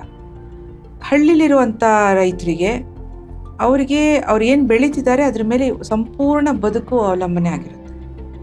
ಅವರು ಅದನ್ನು ತೊಗೊಂಡೋಗಿ ಮಾರುಕಟ್ಟೆಗೆ ಹಾಕಿ ಅದು ಎಷ್ಟು ದುಡ್ಡು ಸಿಕ್ಕತ್ತೋ ಅದ್ರ ಮೇಲೆ ಅವ್ರ ಮಕ್ಕಳ ಶಿಕ್ಷಣ, ಅವರ ತಂದೆ ತಾಯರ ಆರೋಗ್ಯ ಎಲ್ಲವೂ ಅವಲಂಬನೆ ಆಗಿರುತ್ತೆ. ಹಸಿರು ಕ್ರಾಂತಿ ಅಂತ ಮುಂಚೆ ಮಾತಾಡ್ತಿದ್ವಿ ನಾವು. ಹಸಿರು ಕ್ರಾಂತಿ ಏನು ಹೇಳ್ಕೊಡ್ತು, ನೀವು ಬಳಸ್ತಿರುವಂಥ ಬೀಜ ಉತ್ತಮವಾದಂಥ ಬೀಜ ಅಲ್ಲ, ಹೆಚ್ಚು ಇಳುವರಿ ಸಿಕ್ಕೋದಿಲ್ಲ, ನಮ್ಮಲ್ಲಿ ಜನಸಂಖ್ಯೆ ಜಾಸ್ತಿ ಆಗ್ತಾ ಇದೆ, ಹಾಗಾಗಿ ಹೆಚ್ಚು ಬೆಳಿಬೇಕು ನೀವು ಅಂಥೇಳಿ ಇಳುವರಿ ಲೆಕ್ಕ ಹಾಕೋದು ಗೊತ್ತೇ ಇರಲಿಲ್ಲ. ಕ್ವಿಂಟಲಲ್ಲಿ ಇಳುವರಿ ಲೆಕ್ಕ ಹಾಕೋದೇ ಗೊತ್ತಿರಲಿಲ್ಲ ರೈತರಿಗೆ. ಪಲ್ಲದಲ್ಲಿ ಲೆಕ್ಕ ಹಾಕೋರು ಅದನ್ನು ತಂದು ತಮ್ಮ ಖಜಾನೆಯಲ್ಲಿ ಹಗೆಯುಗಳಲ್ಲಿ ಗುಳಿಗಳಲ್ಲಿ ತುಂಬಿಟ್ಕೊಳ್ಳೋರು. ಅವರ ಆಹಾರ ಭದ್ರತೆ ಅದೇ ಬೇರೆ ಒಂದು ವ್ಯವಸ್ಥೆ ಇತ್ತು ಸಾಂಪ್ರದಾಯಿಕವಾಗಿ. ಅದಾದಮೇಲೆ ಮಾರುಕಟ್ಟೆಯಲ್ಲಿ ಮಾರೋ ಅಂಥ ಶುರು ಆಯಿತು. ಹಸಿರು ಕ್ರಾಂತಿ ಶುರು ಆದಮೇಲೆ ಹೆಚ್ಚು ಬೆಳೆಯೋದಕ್ಕೆ ಬಳಸ್ತಿದ್ದಂಥದ್ದು ಎಲ್ಲ ರಾಸಾಯನಿಕ ಗೊಬ್ಬರಗಳು, ಕೀಟನಾಶಕಗಳು. ಆ ರಾಸಾಯನಿಕ ಗೊಬ್ಬರಗಳು, ಕೀಟನಾಶಕಗಳು ಎಲ್ಲ ಹೇಗೆ ಬಂದು ಇಂಡಿಯಾದೊಳಗಡೆ, ಅಥವಾ ಕೃಷಿಗೆ ಅಳವಡಿಸಬೇಕು ಅಂತ ಯೋಚನೆ ಮಾಡಿದವರು ಯಾರು, ಅದ್ರ ಹಿಂದೆ ಇದ್ದಂಥ ಆಸಕ್ತಿ ಏನಿತ್ತು, ಇದ್ದಂಥ ಆಲೋಚನೆ ಏನಿತ್ತು? 60ರ ದಶಕದಷ್ಟೊತ್ತಿಗೆ 2ನೇ ಮಹಾಯುದ್ಧ ನಿಂತೋಗಿತ್ತು. ಅಲ್ಲಿ ಯುದ್ಧಕ್ಕೆ ಏನು ಬೇಕಾದಂಥ ಏನು ಅಸ್ತ್ರಾಸ್ತ್ರಗಳಿಗೆ ಬೇಕಾಗಿರುವಂಥ ರಾಸಾಯನಿಕಗಳನ್ನು ಯಾರು ಉತ್ಪಾದನೆ ಮಾಡ್ತಿದ್ರು ಅವ್ರಿಗೆ ಮಾರುಕಟ್ಟೆ ಇಲ್ದಿದ್ದಂಗೆ ಆಗಿತ್ತು. ಅವ್ರಿಗೆ ಮಾರುಕಟ್ಟೆ ಕಂಡುಕೊಳ್ಳೋದಕ್ಕೆ ಇದ್ದಂಥದ್ದು ಕೃಷಿ ಒಂದೇ.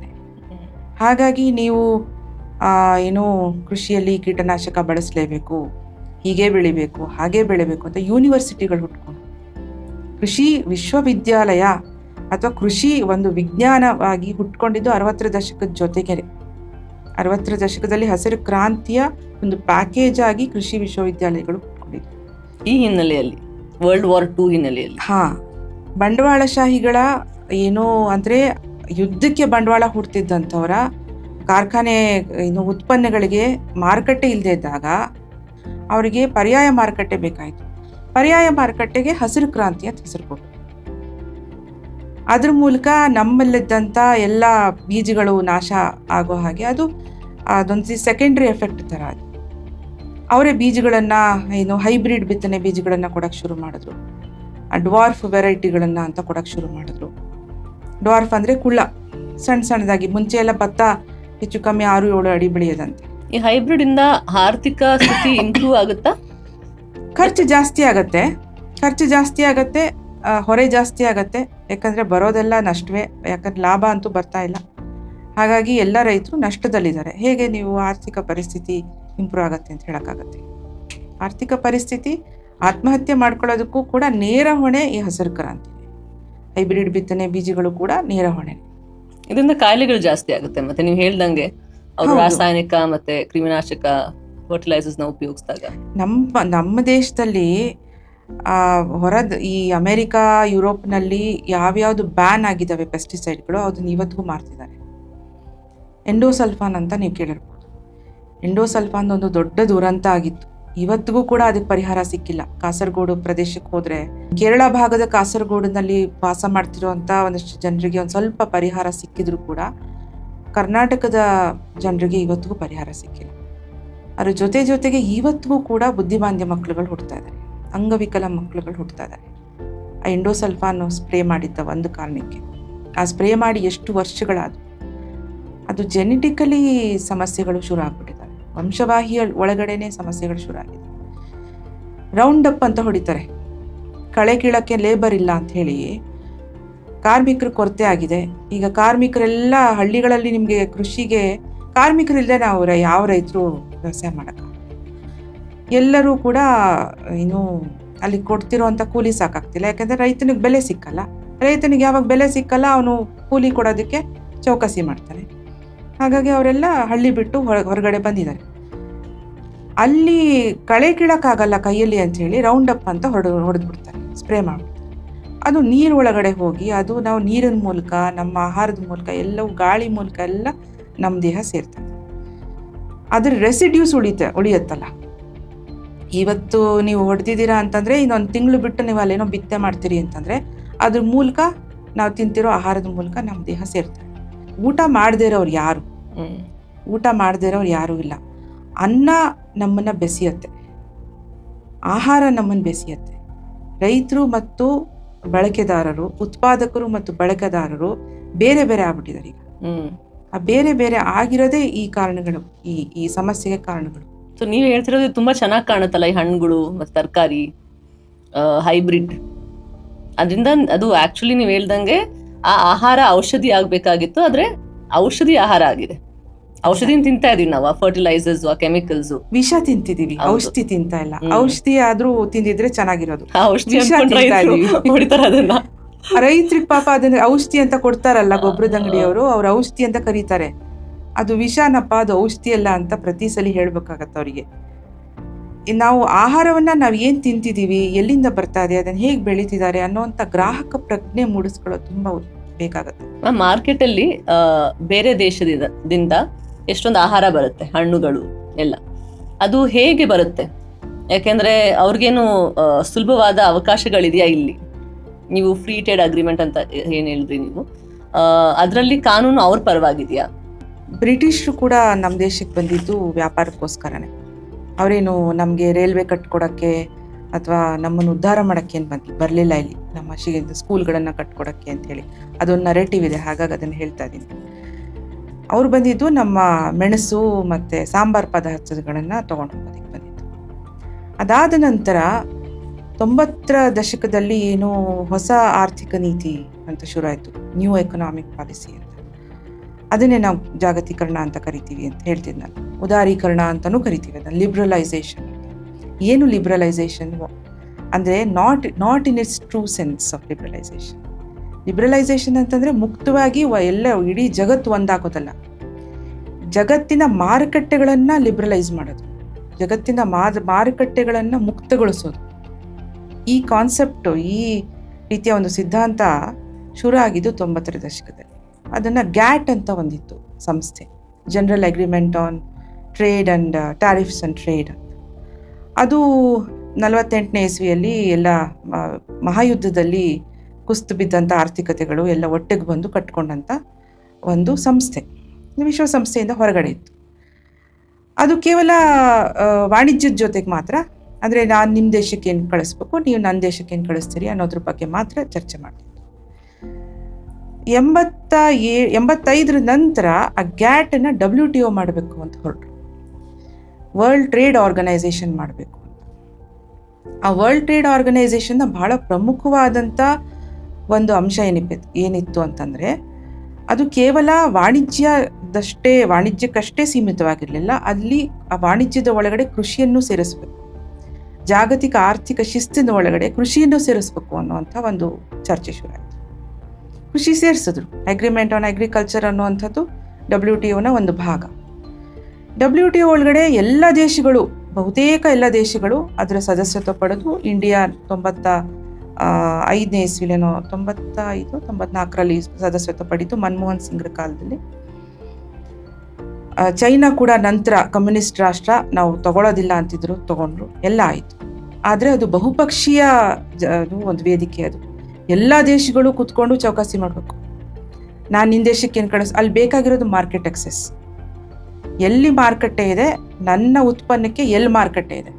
ಎಲ್ಲ ದೇಶಗಳಿಗೂ ಕಾಣಿಸ್ತಿದ್ದು ಭಾರತ ಮತ್ತು ಚೈನಾ.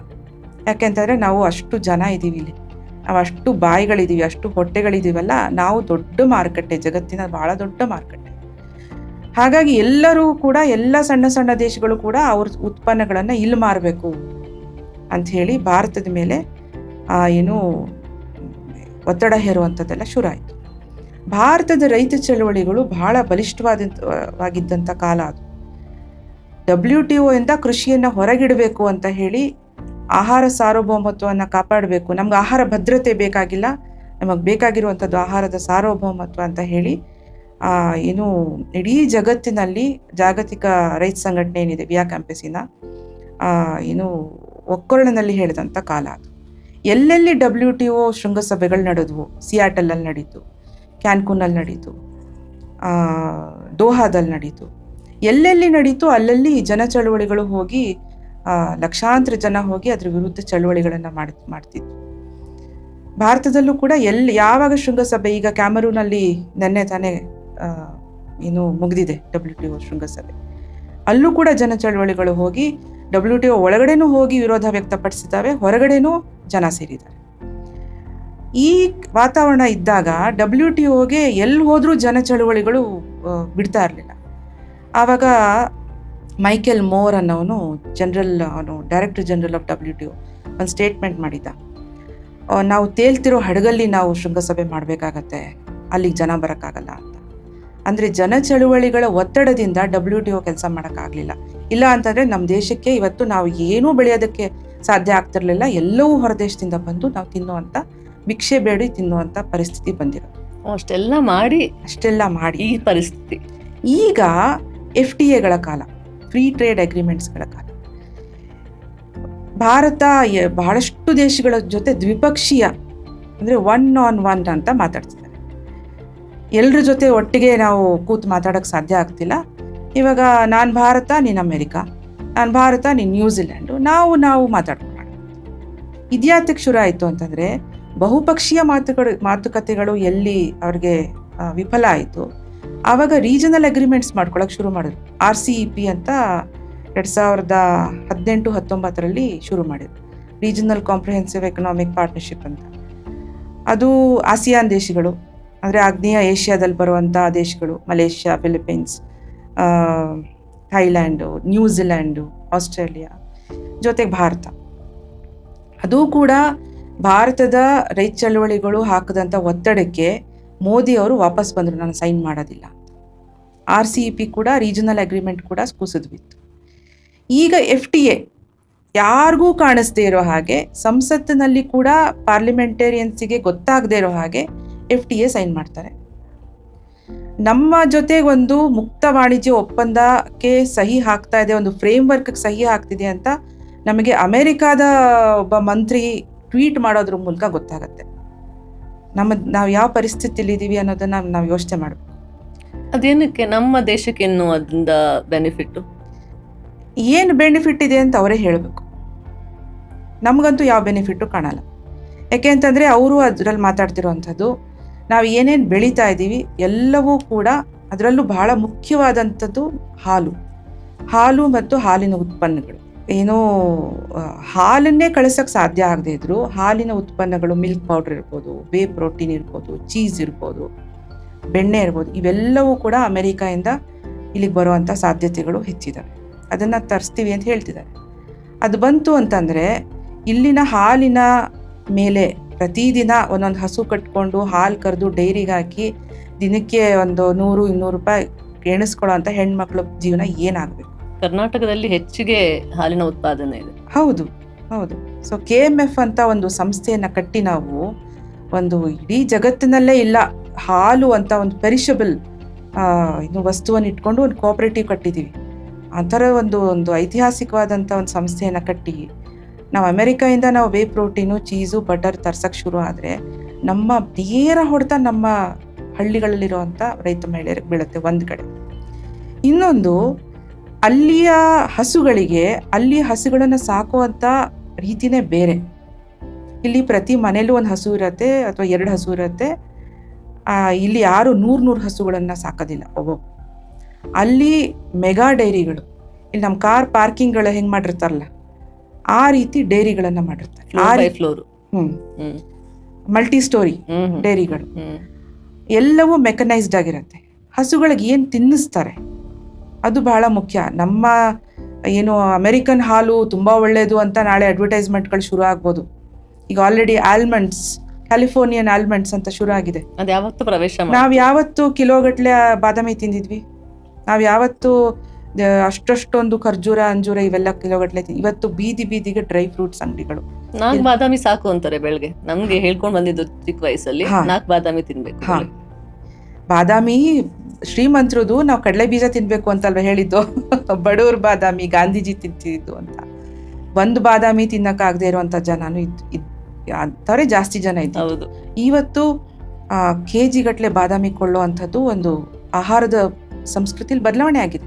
ಹೇಳಿದ್ ಸರಿ, ಡ್ರೈ ಫ್ರೂಟ್ ಅಂಗಡಿಗಳು ಒಂದೊಂದು ಏರಿಯಾಗೂ 5-6 ಇದೆ. ಎಲ್ಲಿತ್ತು? ಈಗ 5-6 ವರ್ಷಗಳಿಂದ ನನಗೆ ನೆನಪಿಲ್ಲಪ್ಪ. ಹೌದು, ಇದ್ದಿದ್ದು. ಹೌದು. ಡ್ರೈ ಫ್ರೂಟ್ಸ್ನ ನಾವು ಪಾಯಸಕ್ಕೆ ಹಾಕಕ್ಕೆ ಗ್ರಾಮ್ಗಳಲ್ಲಿ ತಗೊಳ್ತಿದ್ವಿ. ಹೌದಾ? ಹೌದು. ಹಿಂಗೆಲ್ಲ ತರ್ತಿರ್ಲಿಲ್ಲ. ಅಕ್ಕಿ ಬೇಳೆ ತಂದಂಗೆ ಇದರಿಂದ ಬರ್ತಾ ಇದೆ. ಇದು ಎಲ್ಲವೂ ಹೊರದೇಶಗಳಿಂದ ಬರ್ತಿರುವಂಥದ್ದು. ನೀವು ಆಗ್ಲೇ ಕೇಳಿದ್ರಿ ಇದ್ರ ಉದ್ದೇಶ ಏನು ಅಂತ.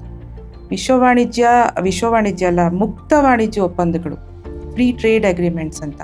ಅದ್ರ ಹೆಸರಲ್ಲೇ ಇರೋ ಹಾಗೆ it should be free from tariffs. Tariff is A barrier. ಸುಂಕ ಅನ್ನೋದನ್ನೇನು ಹಾಕ್ತಾರೆ ಆಮದು ರಫ್ತುವಲ್ಲಿ, ಸುಂಕವನ್ನು ಕೆಲವುದಕ್ಕೆ ಜಾಸ್ತಿ ಮಾಡ್ಬೋದು, ಕೆಲವುದಕ್ಕೆ ಕಡಿಮೆ ಮಾಡ್ಬೋದು. ಅದರಲ್ಲೇ ನೆಗೋಸಿಯೇಷನ್, ಅದನ್ನೇ ಚೌಕಾಸಿ ಮಾಡೋದು. ಇನ್ನು ನಾವು ನಮ್ಮ ದೇಶದಲ್ಲಿ ಭತ್ತ ಜಾಸ್ತಿ ಬೆಳಿತಿದ್ದೀವಿ ಅಂತಂದರೆ, ನಾವು ಹೊರದೇಶದಿಂದ ಭತ್ತ ತರಿಸ್ಕೋತಿದ್ದೀವಿ ಅಂತಂದರೆ, ಅಲ್ಲಿಯ ಸಬ್ಸಿಡೈಸ್ಡ್ ಭತ್ತ ನಾವು ತರಿಸ್ಕೋತಿದ್ದೀವಿ ಅಂತ, ಅಕ್ಕಿ ತರಿಸ್ಕೋತಿದ್ದೀವಿ ಅಂತಂದರೆ ನಮ್ಮ ಭತ್ತದ ಬೆಳೆಗಾರರು ಮುಳುಗೋದ್ರು ಅಂತಲೇ ಅರ್ಥ. ಅದೇ ಆಗಿದ್ದು 2018ರಲ್ಲಿ ತೊಗರಿ ಬಂಪರ್ ಬೆಳೆ. ಹೈದರಾಬಾದ್, ಕರ್ನಾಟಕ ಏನು ಹಿಂದುಳಿದಂಥ ಪ್ರದೇಶ, ಅಂಥ ಪ್ರದೇಶಗಳಲ್ಲಿ ಬೆಳೆದಂಥ ಬೆಳೆ ತೊಗರಿ ಬಂಪರ್ ಬೆಳೆ, ಒಳ್ಳೆ ಬೆಲೆ ಕೂಡ ಚೆನ್ನಾಗಿತ್ತು.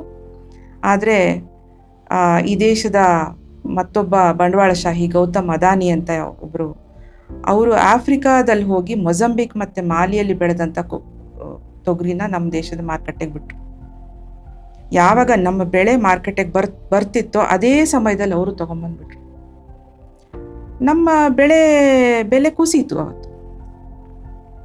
ಇಲ್ಲಿ ರೈತರು ಎಷ್ಟೇ ಒಳ್ಳೆ ಬೆಳೆ ಬಂದರೂ ಬೆಲೆ ಸಿಗಲಿಲ್ಲ. ಇದು ಆಗೋದಾದ್ರೆ ಇವತ್ತು ನಾವು ತಿಂತಿರುವಂಥ ತೊಗರಿ ಬೆಳೆಯಲ್ಲಿ ಅರ್ಧ ಬೆಳೆ ಹೊರದೇಶದ ಬೆಳೆ ಇದೆ. ನಾವು ದಾಲ್ ಅಥವಾ ತೊವೆ ಅದು ಇದು ಮಾಡ್ಕೊಂಡು ತಿಂತೀವಲ್ಲ, ಅರ್ಧ ಬೇಳೆ ತೊಗರಿ ಬೆಳೆ ಹೊರದೇಶ. ತುಂಬಾ ಸಾಧಾರಣವಾದ ನಮ್ ಬೇಳೆ ಅಂದ್ರೆ ಮೇನ್ ತೊಗರಿ ಬೆಳೆ ತಿನ್ನೋದು ನಾವು.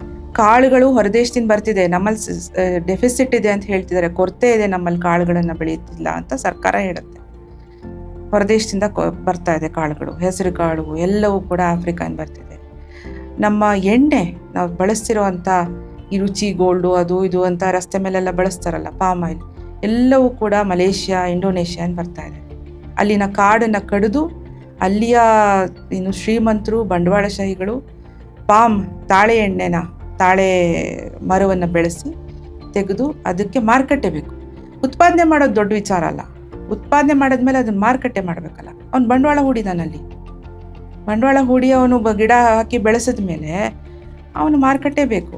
ಸೊ ಮಾರುಕಟ್ಟೆ ಇಂಡಿಯಾದೊಳಗಡೆ ಇದೆ. ಸೊ ನಾವು ನಮ್ಮ ರೈತರನ್ನ ನಾವೇ ಕೊಲ್ತಾ ಇದ್ದೀವಿ.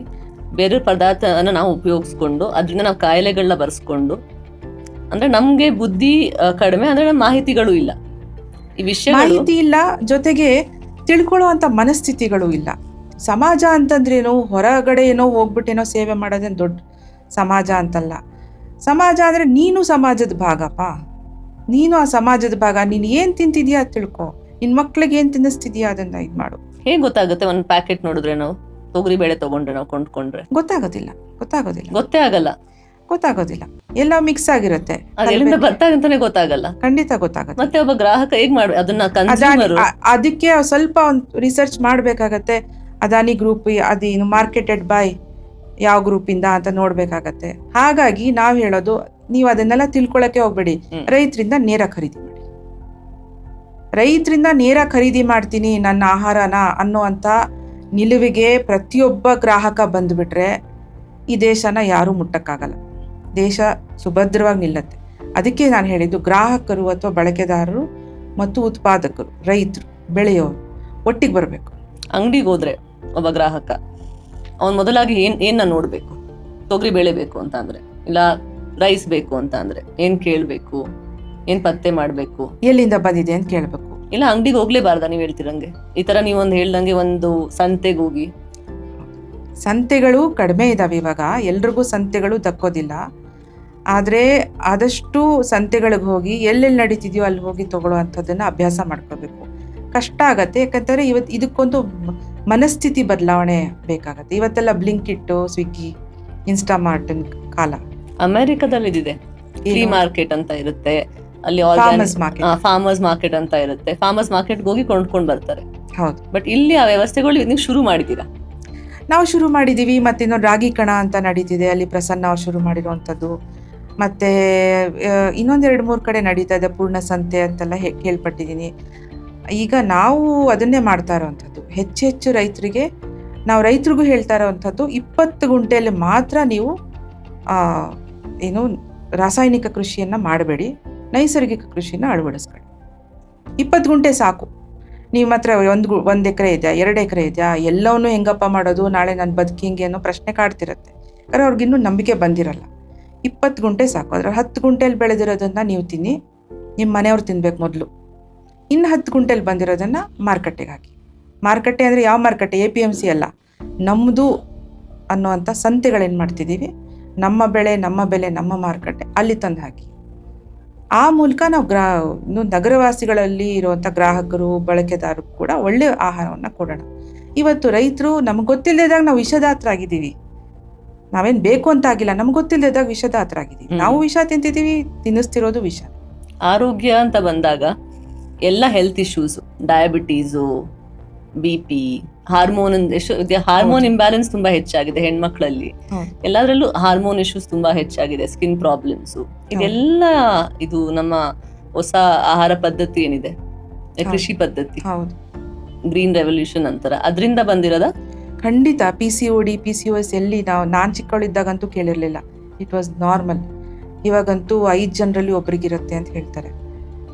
ಇವೆಲ್ಲವೂ ಆಹಾರದ ಜೊತೆಗೆ ನೇರ ಸಂಬಂಧ ಇರೋದು. ನಾವು ಯಾವ ಥರ ಆಹಾರ ತಗೋತೀವಿ, ಅದು ನಾವು ಹೇಗೆ ಯೋಚನೆ ಮಾಡ್ತೀವಿ ಅದ್ರ ಮೇಲೂ ಕೂಡ ಅದು ಪರಿಣಾಮ ಬೀರುತ್ತೆ. ನಾವು ಏನು ಹಳೆ ಕಾಲದವರು ಹೇಳೋರು, ಏನು ಒಳ್ಳೆ ಮನಸ್ಸಿಂದ ಪ್ರೀತಿಯಿಂದ ಅಡುಗೆ ಮಾಡಬೇಕು ಅಂದರೆ ಒಂದು ಒಳ್ಳೆ ಎನರ್ಜಿ ಕೊಡಬೇಕು ಆಹಾರಕ್ಕೆ. ನಾವು ಹೋಟೆಲಿಂದ ತರಿಸಿ ತಿಂತೀವಿ. ಅವರು ಯಾವ ಮನಸ್ಥಿತಿಲಿ ಅವ್ರು ಅಡುಗೆ ಮಾಡಿರ್ತಾರೋ, ಅವ್ರಿಗೆ ಏನು ಕಷ್ಟ ಇರುತ್ತೋ ಪಾಪ, ಅದೆಲ್ಲ ಆಹಾರದ ಮೂಲಕ ನಮ್ಮ ಹತ್ರ ಬರುತ್ತದು. ಹಾಗಾಗಿ ಅದನ್ನೇ ಆಗಲೇ ಮಾತಾಡ್ತಿದ್ದೆ, ಅಡುಗೆ ಮಾಡೋ ಸಂಸ್ಕೃತಿನೂ ಕೂಡ ಕಡಿಮೆ ಆಗೋಗ್ತಿದೆ. ಯಾರು ಮಾಡ್ತಾರೆ ಅಡುಗೆ? ಒಬ್ಬರೇ ಇರೋರ್ಗಂತೂ ಇನ್ನೂ ಸೋಮಾರಿತನ. ಅಡುಗೆ ಮಾಡೋ ಸಂಸ್ಕೃತಿನ ಪುನಃ ಹುಟ್ಟಾಕ್ಬೇಕು. ಏನು ಅಡುಗೆ ಮನೆಗಳೇ ಇಲ್ಲದೆ ಇರುವಂಥ ಮನೆಗಳು ಕಟ್ತಾರಂತೆ ಮುಂದೆ. ನನ್ಗೇನ್ ಅರ್ಥ ಆಯ್ತು ಅಂತ ಅಂದ್ರೆ, ಯಾಕಂದ್ರೆ ಇದೆಷ್ಟು ಒಂದು ಆಳವಾದ ವಿಷಯಗಳನ್ನ ಮಾತಾಡಿದೀವಿ. ಆಮೇಲೆ ಎಲ್ಲ ಒಂದು ಆಂತರಿಕ ಸಮಸ್ಯೆಗಳು ಎಷ್ಟೊಂದು ಇದೆ. ನೀವು ಅಲ್ಲೇನ್ ನೀತಿ ಮಾಡ್ತಾರೋ, ಎಲ್ಲಿ ಫ್ರೀ ಟ್ರೇಡ್ ಅಗ್ರಿಮೆಂಟ್ಸ್ ಅಲ್ಲಿ ಏನ್ ಕಾನೂನು ಇರುತ್ತೋ, ಅಲ್ಲೇ ನಿರ್ಧಾರಗಳನ್ನ ತಗೊಂತಾರೋ, ಅದು ನಮ್ಮ ತಟ್ಟೆ ಮೇಲೆ ಇರೋ ಆಹಾರನ ಡಿಸೈಡ್ ಮಾಡುತ್ತೆ. ಹೌದು.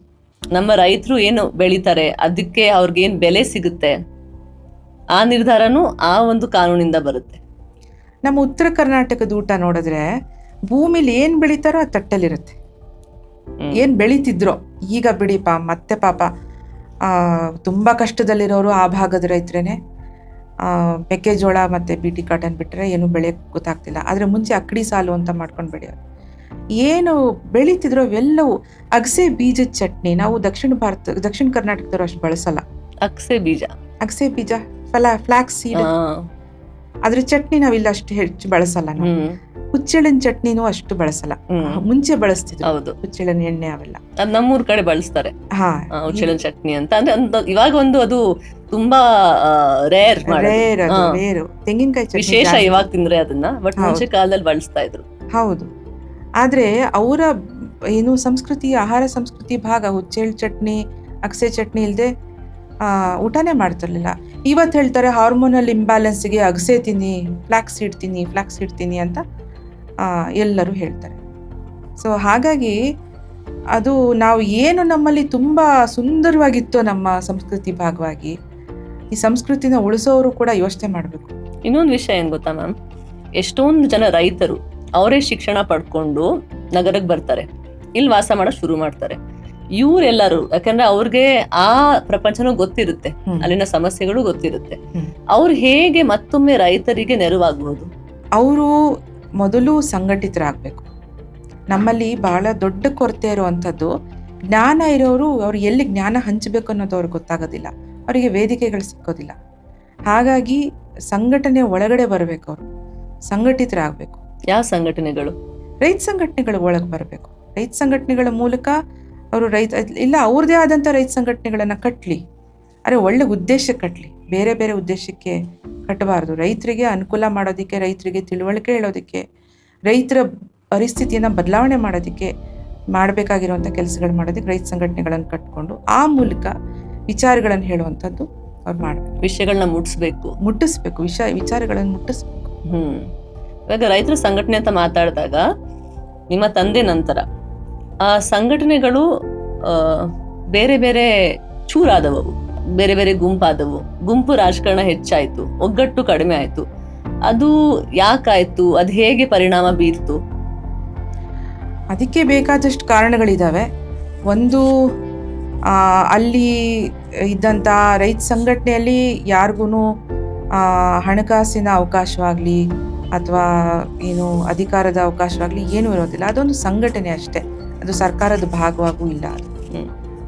ಆದರೂ ಕೂಡ ಅದಕ್ಕೊಂದು ಶಕ್ತಿ ಇದೆ. ಈ ಹಸಿರು ಶಾಲೆಗೆ ಒಂದು ದೊಡ್ಡ ಶಕ್ತಿ ಇದೆ. ಎಲ್ಲಿ ಹೋದ್ರೂ ಕೂಡ ಹಸಿರು ಶಾಲೆಗೆ ಇವತ್ತಿಗೂ ಕೂಡ ಒಂದು ಗೌರವ ಇದೆ. ಅದನ್ನು ಬಂಡವಾಳ ಮಾಡ್ಕೊಳ್ಳೋ ಅಂಥವ್ರು ಒಂದಷ್ಟು ಜನ ಹುಟ್ಕೊಂಡ್ರು. ಮತ್ತು ಆಯಕಟ್ಟಿನ ಜಾಗದಲ್ಲಿದ್ದರು, ಎಲ್ಲಿ ಕೂರಬಾರ್ದಾಗಿತ್ತು ಆ ಜಾಗದಲ್ಲಿ ಇದ್ರು ಅವರು.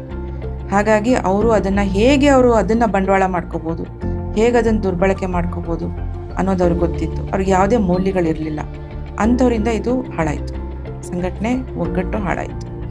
ಆದರೆ ಹಾಳು ಮಾಡಿದವ್ರು, ನಮ್ಮ ತಂದೆ ಇನ್ನೊಂದು ಮಾತು ಹೇಳಿದ್ರು, ಅವ್ರ ಕೊನೆ ಪುಸ್ತಕದಲ್ಲೂ ಕೂಡ ಇದು ಬರೆದಿದ್ದಾರೆ, ಮತ್ತೆ ಪರ್ಯಾಯ ಸರ್ಕಾರದ ಅಡಿಗೆನೋ ಪುಸ್ತಕದಲ್ಲಿ. ಎಷ್ಟೇ ವಿಭಜನೆಗಳಾದರೂ, ಎಷ್ಟೇ ಗುಂಪುಗಳಾಗಿ ಹೊಡೆದವ್ರು ಮಾತ್ರ ಮೇಲೆ ಇದ್ದಂಥವ್ರು ಪದಾಧಿಕಾರಿಗಳ ಕೆಲಸ ಹೋರಾಟ ಮಾಡಿಲ್ಲ ಅಂದ್ರೆ ಸೂಪರ್ಫಿಷಿಯಲ್ ಹೋರಾಟಗಳು ಒಂದೊಂದು ಕಾಲಘಟ್ಟದಲ್ಲಿ ಮಾಡಿರ್ಬೋದೇನೋ, ಮಾಡಿದ್ದಾರೆ.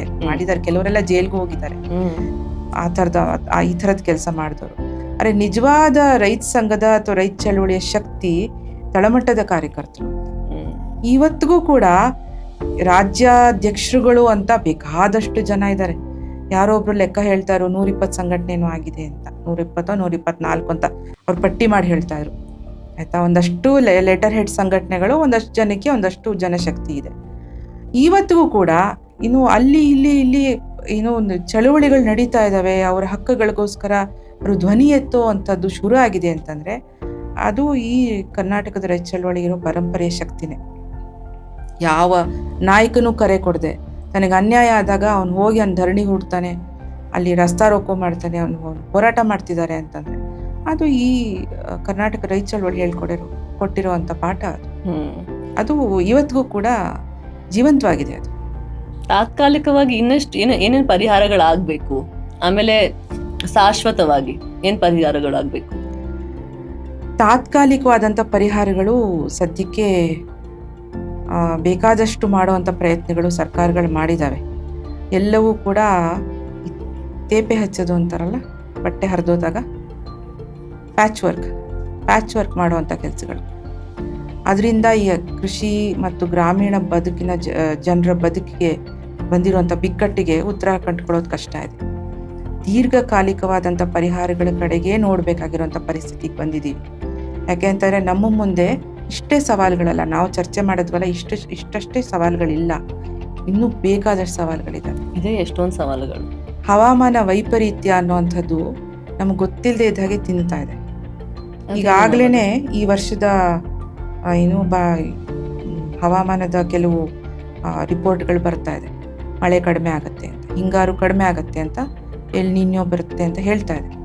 ಹಾಗಾಗಿ ಅದರ ಪರಿಣಾಮಗಳು ಏನಾಗಬಹುದು, ಯಾವ್ಯಾವ ಬೆಳೆ ಮೇಲೆ ಏನೇನು ಆಗಬಹುದು, ಅದಕ್ಕೆ ಉತ್ತರ ಏನು, ಅದಕ್ಕೆ ಶಾಶ್ವತವಾದಂಥ ಉತ್ತರ ಏನು, ಅವು ಎಲ್ಲದ್ರ ಕಡೆ ನಾವು ಯೋಚನೆ ಮಾಡಲಿಲ್ಲ ಅಂತಂದರೆ ರೈತ ಕುಲ ಅಂತ ಅಂತೀವಲ್ಲ, ನಾವು ಇದನ್ನು ರೈತ ಕುಲ ಅಂತ ಹೇಳ್ತೀವಿ. ಇದು ಒಂದು ವಂಶ. ಇದು ನಾವು ಈ ವಂಶಸ್ಥರು ಆ ವಂಶಸ್ಥರು, ನಾವು ಯದುವೀರ ವಂಶಸ್ಥರು ಆ ಥರ ಹೇಳ್ತೀವಲ್ಲ, ಅದೇ ರೀತಿ ಭೂಮಿ ಜೊತೆಗೆ ಹುಟ್ಟಿದಂಥವ್ರು ಇದೊಂದು ವಂಶ. ಈ ವಂಶ ನಾಶ ಆಗೋಗುತ್ತೆ. ಈ ವಂಶ ನಾಶ ಆಯಿತು ಅಂತಂದರೆ ಬರೀ ನಮ್ಮ ಆಹಾರದ ಮೇಲೆ ಅಷ್ಟೇ ಹೊಡ್ತಾ ಬಿಡಲ್ಲ. ನಾವು ಸಂಸ್ಕೃತಿ ಭಾರತೀಯ ಸಂಸ್ಕೃತಿ ಅಂತೆಲ್ಲ ಒಬ್ಬೆ ಹೊಡಿತಿರೋ ಅಂಥ ಜನರಿಗೆ ಅರ್ಥ ಆಗಬೇಕಾಗಿರೋದು ಆ ಸಂಸ್ಕೃತಿ ನಾಶ ಆಗೋಗುತ್ತೆ. ಯಾಕಂದ್ರೆ ಸಂಸ್ಕೃತಿ ಇರೋದು ಹಳ್ಳಿಗಳಲ್ಲಿ, ಸಿಟಿಗಳಲ್ಲಿಲ್ಲ ಸಂಸ್ಕೃತಿ. ಹೌದು. ಭಾರತಾಂಬೆ ಇರೋದು ಭೂಮಿಯಲ್ಲಿ, ಭಾರತಾಂಬೆ ಆ ಭೂಪಟದಲ್ಲಿಲ್ಲ.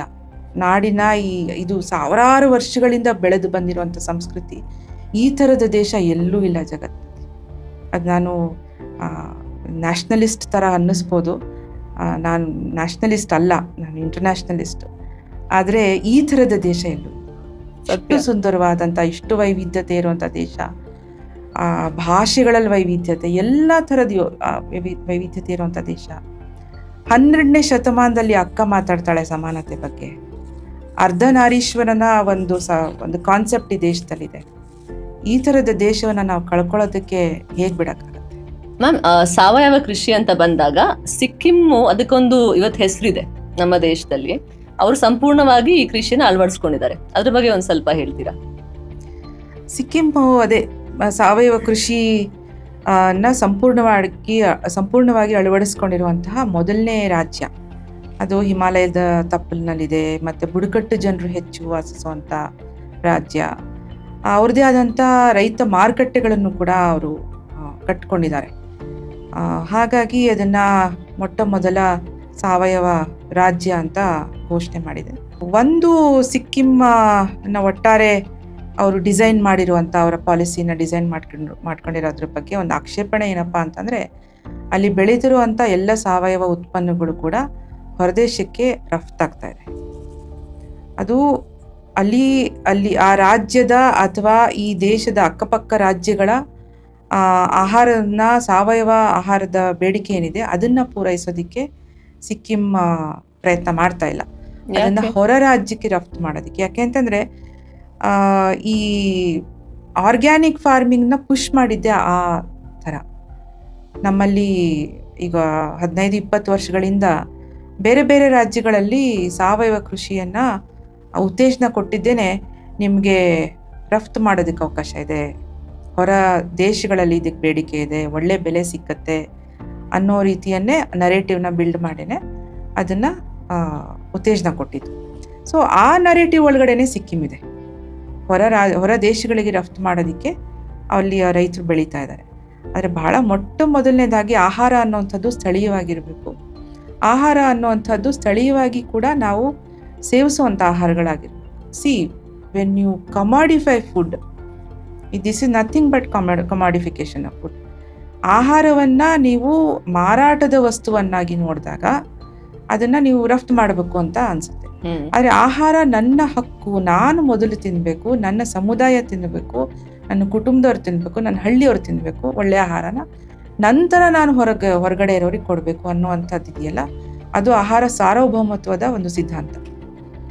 ಸಿಕ್ಕಿಂ ಮಾಡ್ತಿರುವಂಥದ್ದು ಆಹಾರ ಭದ್ರತೆಯ ಸಿದ್ಧಾಂತದ ಒಳಗಡೆ ರಫ್ತು ಮಾಡ್ತಾ ಇದೆ. ಒಂದು ಮಾರುಕಟ್ಟೆಯ ವಸ್ತುವನ್ನಾಗಿ ಆಹಾರವನ್ನು ನೋಡಿ. ಫುಡ್ ಸೆಕ್ಯೂರಿಟಿ ಮತ್ತೆ food sovereignty. Exactly, food security and food sovereignty. ವ್ಯತ್ಯಾಸ ಏನು ಮ್ಯಾಮ್ ಅದ್ರದ್ದು? ಫುಡ್ ಸೆಕ್ಯೂರಿಟಿ ಎನ್ನುವಂಥದ್ದು ಎಲ್ಲಿಂದಲೂ ಬೇಕಾದ್ರೆ ನಾನು ತೊಗೊಂಡು ಬಂದು ಕೊಡ್ತೀನಿ, ಆದರೆ ನೀ ಹಸ್ಕೊಂಡು ಮಲಗಬೇಡ, ಹಸಿದು ಮಲಗಬಾರ್ದು ಯಾರು. ಆದರೆ ನೀನು ಚೈನಾದಲ್ಲಿ ಬೆಳೆದಿರೋ ಅಂಥ ಸಕ್ಕರೆ ತಿನ್ಬೋದು, ಅಥವಾ ಆಫ್ರಿಕಾದಲ್ಲಿ ಬೆಳೆದಿರೋ ಅಂಥ ರಾಗಿ ಮುದ್ದೆ ತಿನ್ಬೋದು, ಅಥವಾ ಆಸ್ಟ್ರೇಲಿಯನ್ ಬಂದಿರುವಂಥ ನೀನು ಗೋಧಿ ಚಪಾತಿ ತಿನ್ಬೋದು. ಆದರೆ ನೀನು ಹಸ್ಕೊಂಡಿರಬಾರ್ದು. ಝೀರೋ ಹಂಗರ್ ಅಂತ ಏನು ವಿಶ್ವಸಂಸ್ಥೆ we have to achieve zero hunger ಅಂತ ಶುರು ಮಾಡ್ತು, ಅದ್ರ ಭಾಗವಾಗಿ ಫುಡ್ ಸೆಕ್ಯೂರಿಟಿನ ಮಾತಾಡ್ತು. ಫುಡ್ ಸಾವರ್ನಿಟಿ ಅಥವಾ ಆಹಾರದ ಸಾರ್ವಭೌಮತ್ವ ಅಂತಂದರೆ ನಮಗೆ ಬೇಕಾಗಿರುವಂತಹ ಆಹಾರವನ್ನು ನಾವು ನಮ್ಮ ಸ್ಥಳೀಯವಾಗಿಯೇ ಬೆಳ್ಕೊಳ್ಳೋ ಅಂಥದ್ದು, ನಮ್ಮ ಪ್ರದೇಶಕ್ಕೆ ಅನುಸಾರವಾಗಿ ನಾವು ಏನು ತಿನ್ಕೊಂಡು ಬಂದಿದ್ವಿ ಸಾಂಸ್ಕೃತಿಕವಾಗಿ ಅದನ್ನೇ ತಿನ್ನುವಂಥದ್ದು, ಅದನ್ನೇ ಬಳಸುವಂಥದ್ದು, ಮತ್ತು ಅದ್ರ ಮೇಲಿನ ಸಂಪೂರ್ಣ ಹಕ್ಕು ನಮ್ಮ ಕೈಲಿರಬೇಕು, ರೈತರ ಕೈಲಿರಬೇಕು, ಬೆಳೆಯೋರ ಕೈಲಿರಬೇಕು, ಸ್ಥಳೀಯವಾದಂಥ ಕನ್ಸಂಪ್ಷನ್. ನೀವು ಹೇಳ್ದಂಗೆ ಇವಾಗ ಫುಡ್ ಸೆಕ್ಯೂರಿಟಿ, ಫುಡ್ ಸಾವರ್ನಿಟಿ ಎಲ್ಲೋ ಒಂದ್ ಕಡೆ ನನ್ಗನ್ಸುತ್ತೆ ಇದು ಸಮಸ್ಯೆಗಳು, ಆರೋಗ್ಯದ ಸಮಸ್ಯೆಗಳು ಇದಕ್ಕೆ ಇಂಟರ್ಲಿಂಕ್ಡ್ ಆಗಿದೆ ಅಲ್ವಾ? ನಾವೆಲ್ಲೋ ಒಂದ್ ಕಡೆಯಿಂದ ನಾವು ಅದನ್ನ ನಾವು ನಮ್ಮ ದೇಶಕ್ಕೆ ತಗೊಬಂದು ಅದು ತಿಂದಾಗ ಅದರಿಂದ ಏನು ಉಪಯೋಗ ಅಂತೂ ಇಲ್ಲ. ಹಂಗರ್ ಝೀರೋ ಆಗುತ್ತೆ, ಹೌದು, ಬಟ್ ಹೊಟ್ಟೆ ತುಂಬತ್ತೆ. ಯಾವತ್ತೋ ಬೆಳೆದಿರುವಂಥ ವ್ಯಾಕ್ಸ್ ಹಾಕಿ ಟ್ರೀಟ್ಮೆಂಟ್ ಮಾಡಿರುವಂಥ ಆ್ಯಪಲ್ನ ತಿಂದು ನಾವು 1 apple A day keep A doctor away ಅಂತ ಮಂತ್ರ ಹೇಳ್ಬೇಕಷ್ಟೇನೆ. ಅದರಿಂದ ಯಾವ್ಯಾವ ಕಾಯಿಲೆಗಳು ಬರೋದು ಗೊತ್ತಿಲ್ಲ ನಮ್ಗೆ. ಆಮೇಲೆ ಎಲ್ಲ ಗ್ರೇಡ್ ಎ ಫುಡ್ಸ್ ಅಂದ್ರೆ ಫಸ್ಟ್ ಕ್ವಾಲಿಟಿ ಯಾವ್ದಿದೆ ಅದೆಲ್ಲ ಆಚೆ ಹೋಗುತ್ತೆ, ಎಲ್ಲ ಆಚೆ ಹೋಗುತ್ತೆ. ನಮ್ಗೆ ನಾನು ಚಾಮರಾಜನಗರದಲ್ಲಿ ಹೋದಾಗ 1 ಕ್ಯಾರೆಟ್ ನನಗೆ ಪೂರ್ತಿ ಸಿಗ್ತಾ ಇರ್ಲಿಲ್ಲ, ಎಲ್ಲ ಮುರಿದೋಗಿರೋ ಕ್ಯಾರೆಟ್. ಇದೇನು ಕ್ಯಾರೆಟ್ ಹಿಂಗೆ ಸಿಗ್ತಿದೆಯಲ್ಲ, ಅದನ್ನ ಸಿಪ್ಪೆ ತೆಗೆದು ಅದನ್ನ ನಾನು ತುರಿದು ಕೋಸಂಬರಿ ಮಾಡೋಷ್ಟು ಸಾಕಾಗೋದು. ಇದ್ಯಾಕೆ ಒಳ್ಳೆ ಕ್ಯಾರೆಟ್ ಎಲ್ಲಿ ಹೋಗುತ್ತೆ ಅಂದರೆ ಎಲ್ಲ ಕೇರಳಗೆ ಹೋಗುತ್ತೆ, ತಮಿಳ್ನಾಡಿಗೆ ಹೋಗುತ್ತೆ. ಸೊ ನಾವು ಬೆಳೆಯೋರು ಒಳ್ಳೆ ಆಹಾರ ತಿಂತಾರೆ. ಆಮೇಲೆ ಪಕ್ಕದ ರೈತರು ಯಾರೋ ಬದನೆಕಾಯಿ ಬೆಳೆದಿದ್ರು, ಬದನೆಕಾಯಿ ಇಷ್ಟು ಚೆನ್ನಾಗಿದೆ ಕೊಡಿ ಅಂತಾರೆ. ಅದು ನಿಮ್ಗಲ್ಲ ಮೇಡಮ್, ಮಾರ್ಕೆಟ್ಗೆ ನಾವೇ ತಿನ್ನಲ್ಲ, ಅದನ್ನ ನಿಮಗೆ ಕೊಡ್ತೀವಾ ಅಂದ್ರು. ಪರಿಸ್ಥಿತಿ ಇವತ್ತು. ಅವ್ರಿಗೆ ಬೇಕಾಗಿರೋದನ್ನ ಮನೆ ಹತ್ರ ಒಂದಷ್ಟೇನೋ ಹಾಕೊಂಡು ಬೆಳ್ಕೋತಾರೆ, ಯಾಕಂದ್ರೆ ಅವ್ರಿಗೆ ಗೊತ್ತು ಅದು ತಿನ್ನಕ್ ಯೋಗ್ಯ ಇಲ್ಲ ಅನ್ನೋಂಥದ್ದು. ರೈತರಿಗೆ ಗೊತ್ತು ಅದು ತಿನ್ನಕ್ ಯೋಗ್ಯ ಇಲ್ಲ ಅನ್ನೋಂಥದ್ದು. ಆಂಧ್ರ ಪ್ರದೇಶ ಅಂತ ಬಂದಾಗ ಅಲ್ಲೂ 1 ಲಕ್ಷಕ್ಕಿಂತ ಹೆಚ್ಚು ರೈತರನ್ನ ಸಾವಯವ ಕೃಷಿ 10 ಲಕ್ಷ. ಅದ್ ಹೇಗೆ ಅದನ್ನ ಅವ್ರು ಅಚೀವ್ ಮಾಡಿದ್ರು ಮ್ಯಾಮ್? ಆಂಧ್ರ ಪ್ರದೇಶದ್ದು ಬಹಳ ಒಂದು ಕ್ರಾಂತಿಕಾರಕ ಯೋಜನೆ ಅದು. 10 ಲಕ್ಷ ರೈತರನ್ನ ಮತ್ತು ಸಣ್ಣ ರೈತರನ್ನ, ಅದು ಬಹಳ ದೊಡ್ಡ ರೈತರಲ್ಲ, ಅಲ್ಲಿ ಅವರಿಗೆ ನೈಸರ್ಗಿಕ ಕೃಷಿ ಅನ್ನೋ ಪದಾನೂ ಗೊತ್ತಿರೋದಿಲ್ಲ, ಅಂಥ ರೈತರನ್ನ ಬದಲಾವಣೆ ಮಾಡಿದ್ದಾರೆ. ಅವ್ರನ್ನ ನೈಸರ್ಗಿಕ ಕೃಷಿಗೆ ತರುವಂಥ ಕೆಲಸಗಳು ನಡೀತಾ ಇದಾವೆ. ಎಷ್ಟು ವರ್ಷಗಳಿಂದ ಶುರುವಾಯಿತು? 2015ರಿಂದ ಶುರು ಮಾಡಿದ್ರು ಅಂತ ಅನ್ಕೊಡ್ತೀನಿ ನಾನು. 2015ರಿಂದ ಡಾಕ್ಟರ್ ಸುಭಾಷ್ ಪಾಳೇಕರ್ ಅಂತ ಮಹಾರಾಷ್ಟ್ರದ ಒಬ್ಬ ಕೃಷಿ ವಿಜ್ಞಾನಿ, ಅವರು ನೈಸರ್ಗಿಕ ಕೃಷಿಯನ್ನು ನೈಸರ್ಗಿಕ ಕೃಷಿಯ ಬಗ್ಗೆ ತರಬೇತಿಗಳನ್ನು ಮಾಡ್ತಾಯಿದ್ರು. ನಾವು ರೈತ ಸಂಘದಿಂದ ಕರ್ನಾಟಕಕ್ಕೆ 2005ನೇ ಇಸ್ವಿಯಿಂದ ಅವ್ರನ್ನ ಕರ್ಸಕ್ಕೆ ಶುರು ಮಾಡಿದ್ವಿ. ಇಲ್ಲಿ ಒಂದು ದೊಡ್ಡ ಚಳುವಳಿಯಾಗಿ ಬೆಳೀತು. ನೈಸರ್ಗಿಕ ಕೃಷಿಯನ್ನು ಮಾಡ್ತಿರುವಂಥ ಪಾಳೇಕರ್ ಅವರ ಅನುಯಾಯಿಗಳು ಭಾಳ ದೊಡ್ಡ ಸಂಖ್ಯೆಯಲ್ಲಿದ್ದಾರೆ. ಅವ್ರು ನಿಮ್ಗೆ ಕಾಣಿಸೋದಿಲ್ಲ ಕರ್ನಾಟಕದಲ್ಲಿ. ಇಲ್ಲಿ ನಾವು ತರಬೇತಿಗಳನ್ನು ಮಾಡ್ತಿದ್ದಾಗ ಭಾರಿ ದೊಡ್ಡ ಸಂಖ್ಯೆಯಲ್ಲಿ ಸೇರೋರು, 6,000 7,000 ಜನ ರೈತರು ದೀರ್ಘಕಾಲಿಕವಾಗಿ, ಅದು ಏನು 1 ದಿನ 2 ದಿನ ತರಬೇತಿ ಅಲ್ಲ, 7 ದಿನದ ತರಬೇತಿ, ರಾತ್ರಿ 1 ಗಂಟೆ ತನಕ ಕ್ಲಾಸ್ ಹೋಗೋದು. ಅಂಥ ತರಬೇತಿಗಳಲ್ಲಿ ರೈತರು ಕೂತು ಕಲಿತು ಅದನ್ನು ಅಳವಡಿಸ್ಕೊಂಡಿರುವಂಥ ರೈತರು ಬೇಕಾದಷ್ಟು ಜನ ಇದ್ದಾರೆ. ಆಂಧ್ರ ಪ್ರದೇಶದಲ್ಲಿ ಒಬ್ಬರು IAS ಆಫೀಸರ್, ಈಗ ಅವರು ನಿವೃತ್ತಿ ಪಡೆದಿರುವಂಥವ್ರು, ವಿಜಯ್ ಕುಮಾರ್ ಅವರು ಅಂತ ಹೇಳಿ. ವಿಜಯ್ ಕುಮಾರ್ ಅವರು ಜೈರಾಮ್ ರಮೇಶ್ ಅವರು ಗ್ರಾಮೀಣಾಭಿವೃದ್ಧಿ ಮಂತ್ರಿ ಆಗಿದ್ದಾಗ ಅವರ ಜೊತೆಗೆ NRLM ಅಂತ ಒಂದು ಸಂಸ್ಥೆ ಇದೆ, ನ್ಯಾಷನಲ್ ರೂರಲ್ ಲೈವ್ಲಿಹುಡ್ ಮಿಷನ್ ಅಂತ. ಅದರ ಮುಖ್ಯಸ್ಥರಾಗಿ ಈ ಸ್ತ್ರೀ ಶಕ್ತಿ ಗುಂಪುಗಳನ್ನು, ಸ್ವಸಹಾಯ ಗುಂಪುಗಳನ್ನು ಈ ದೇಶದಲ್ಲಿ ಕಟ್ಟೋದ್ರಲ್ಲಿ ಬಹಳ ಪ್ರಮುಖವಾದಂಥ ಪಾತ್ರ ವಹಿಸಿದಂಥವ್ರು ಈ ವಿಜಯ್ ಕುಮಾರ್ ಅವರು.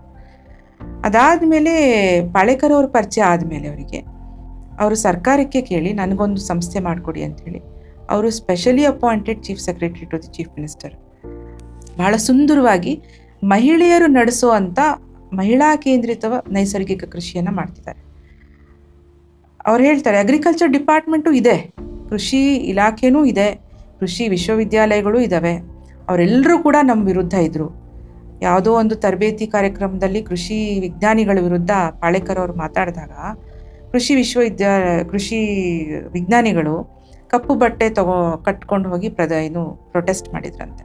ಇದನ್ನು ನಾವು ಒಪ್ಪೋದಿಲ್ಲ, ಇವರು ವಾದಗಳನ್ನು ಏನೂ ಹಾಕದೆ ಬರುತ್ತೆ. ಯಾಕಂದರೆ ಆವಾಗ ಅದನ್ನು ಕರಿತಿದ್ದು 0 ಬಡ್ಜೆಟ್ ನ್ಯಾಚುರಲ್ ಫಾರ್ಮಿಂಗ್ ಅಂತ, ಶೂನ್ಯ ಬಂಡವಾಳದ ನೈಸರ್ಗಿಕ ಕೃಷಿ ಅಂತ. ಇದು ಶುದ್ಧ ಸುಳ್ಳಿದು ಇವ್ರು ಹೇಳ್ತಾ ಇರೋದು ಅಂಥೇಳಿ ವಿಜ್ಞಾನಿಗಳು ಅದ್ರ ವಿರುದ್ಧ ಹೋಗಿದ್ರು. ಕೃಷಿ ಇಲಾಖೆ ಆಂಧ್ರದಲ್ಲಿ ಹೆಚ್ಚು ಕೃಷಿ ಇಲಾಖೆಗೆ ಹೋಗೋದು ಗಂಡಸರೇ ಜಾಸ್ತಿ. ಅವ್ರುಗಳು ಕೃಷಿ ಇಲಾಖೆ ಸಬ್ಸಿಡಿಗಳು ತಗೋತಾರೆ, ಅವ್ರು ಕೊಡೋದು ಯೋಜನೆಗಳನ್ನೆಲ್ಲ ಬಳಸ್ಕೊತಾರೆ. ಆದರೆ ನೈಸರ್ಗಿಕ ಕೃಷಿಯ ಕಾರ್ಯಕ್ರಮ ಏನು ಇವರು ವಿಜಯ್ ಕುಮಾರ್ ಅವ್ರು ನಡೆಸ್ತಿದ್ದಾರೆ ಸರ್ಕಾರದ ಭಾಗವಾಗಿ, ಅದು ಸ್ತ್ರೀಶಕ್ತಿ ಗುಂಪುಗಳ ಮೂಲಕ ನಡೆಸ್ತಿದ್ದಾರೆ. ಸ್ತ್ರೀಶಕ್ತಿ ಗುಂಪುಗಳಿಗೆ, ಸ್ವಸಹಾಯ ಗುಂಪುಗಳಿಗೆ ಅಲ್ಲಿ ತರಬೇತಿ ಕೊಡ್ತಾರೆ. ಅವ್ರಿಗೆ ಭೂಮಿ ಇಲ್ಲ ಅಂತಂದ್ರೂ ಮನೆ ಹತ್ರ ಇರುವಂಥ ಸಣ್ಣ ಸಣ್ಣ ಈ ಕೈ ತೋಟಗಳನ್ನು ಮಾಡ್ಕೊಳ್ಳೋವಂಥ ತರಬೇತಿಗಳು ಕೊಡ್ತಾರೆ. ಅವ್ರಿಗೆ ಅದರಲ್ಲಿ ಯಾರಿಗಾರು ನಾಯಕತ್ವದ ಗುಣ ಇದೆ ಅಂತಂದರೆ, ನಾನು ಒಂದು ಮಹಿಳೆಯನ್ನು ಭೇಟಿ ಮಾಡಿದ್ದೆ, ಒಬ್ಬರಿಗೆ ನಾಯಕತ್ವದ ಗುಣ ಇದೆ ಅಂತಂದರೆ ಆ ಮಹಿಳೆಗೆ ಅವರು ಹಿಂದಿ ಕಲಿಸ್ತಾರೆ, ಇಂಗ್ಲೀಷ್ ಕಲಿಸ್ತಾರೆ, ಕಂಪ್ಯೂಟರ್ ನಾಲೆಡ್ಜ್ ಕಲಿಸ್ತಾರೆ, ಪವರ್ ಪಾಯಿಂಟ್ ಪ್ರೆಸೆಂಟೇಷನ್ ಮಾಡೋದನ್ನು ಹೇಳ್ಕೊಡ್ತಾರೆ, ಬೇರೆ ರಾಜ್ಯಗಳಿಗೆ ಕಳಿಸಿ, ಬೇರೆ ದೇಶಗಳಿಗೆ ಕಳಿಸಿ ಅಲ್ಲಿ ಟ್ರೈನಿಂಗ್ ಕೊಡೋದನ್ನು ಮಾಡ್ತಿದ್ದಾರೆ. ಹಾಗಾಗಿ ಇದು ಒಂದು ರೀತಿ ಅವ್ರೇನು ಹೇಳೋದು, hand holding is very important. ಪರಿವರ್ತನೆ ಆಗೋದು ಕೇವಲ ಮಣ್ಣಲ್ಲಲ್ಲ, ಮೊದಲು ಇಲ್ಲಿ ಪರಿವರ್ತನೆ ಆಗೋದು, ಮನಸ್ಥಿತಿ ಬದಲಾಗೋಗಿದೆ. ರೈತ ಉತ್ಪಾದನೆ ಮಾಡ್ತಿಲ್ಲ ಇವತ್ತು, ಎಲ್ಲದಕ್ಕೂ ಕೈ ಒಡ್ಡೋ ಅಂತ ಗ್ರಾಹಕ. ಬೀಜ ಬೇಕು ಕೈ ಹೊಡ್ತಾನೆ, ಗೊಬ್ಬರ ಬೇಕು ಕೈ ಹೊಡ್ತಾನೆ, ಕೀಟನಾಶಕ ಬೇಕು, ಯಾವ ಕಾಯಿಲೆಗೆ ಏನು ಹೊಡಿಬೇಕು ಗೊತ್ತಿಲ್ಲ, ಎಲ್ಲದಕ್ಕೂ ಒಂದು ರೀತಿ ಪರಾವಲಂಬನೆ ಆಗೋಗಿದೆ. ಅವನ ಹತ್ರ ಇರೋದು ಭೂಮಿ ಅಷ್ಟೇ, ಆ ಭೂಮಿಲಿ ಫಲವತ್ತತೆನೂ ಇಲ್ಲ. ಹಾಗಾಗಿ ಅವ್ರನ್ನ ಪರಿವರ್ತನೆ ಮಾಡಬೇಕು, ಸ್ವಾವಲಂಬನೆ ಕಡೆಗೆ ತೊಗೊಂಡು ಹೋಗೋದಿದೆಯಲ್ಲ, ಅದು ಭಾರಿ ದೊಡ್ಡ ಪ್ರಯಾಣ.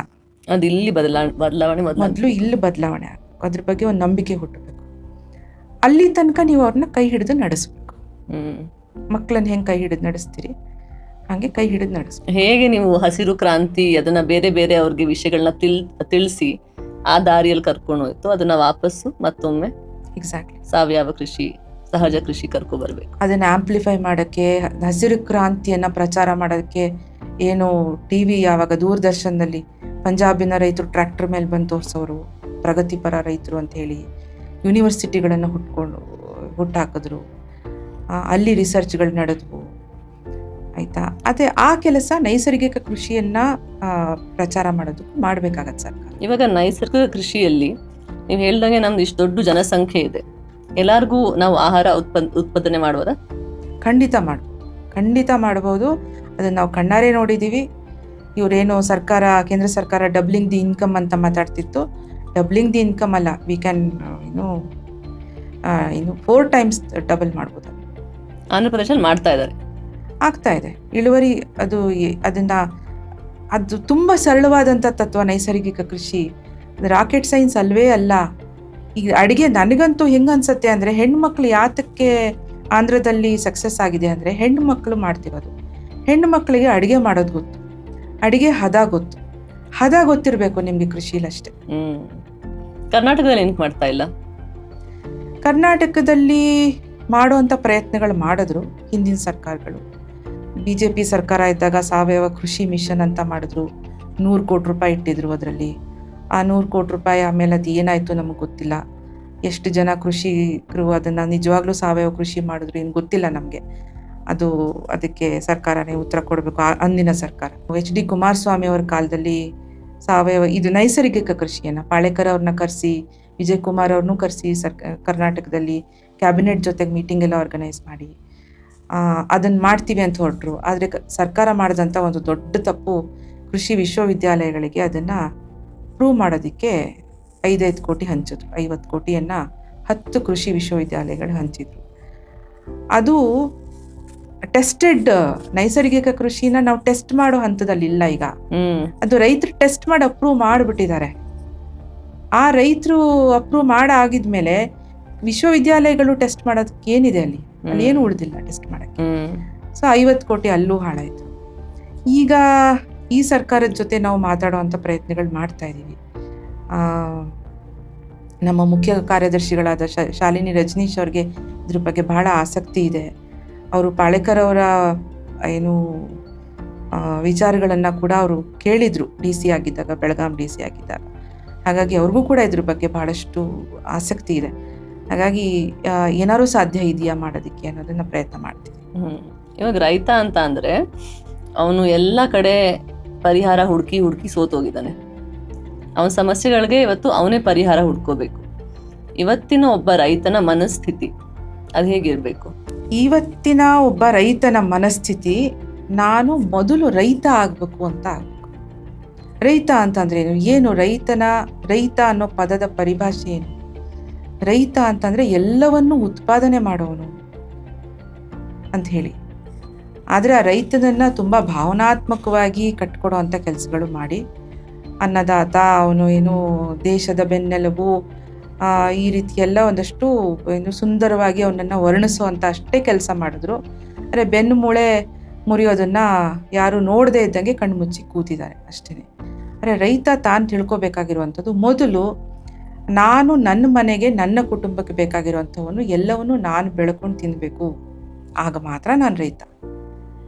ಅಡಿಕೆ ಬೆಳೆದು ಲಕ್ಷ ಎಣಿಸೋರು ರೈತರಲ್ಲ, ಅವರು ರೈತ ಅನ್ನೋ ಹೆಸರಿನಲ್ಲಿರುವಂಥ ಉದ್ಯಮಿಗಳು.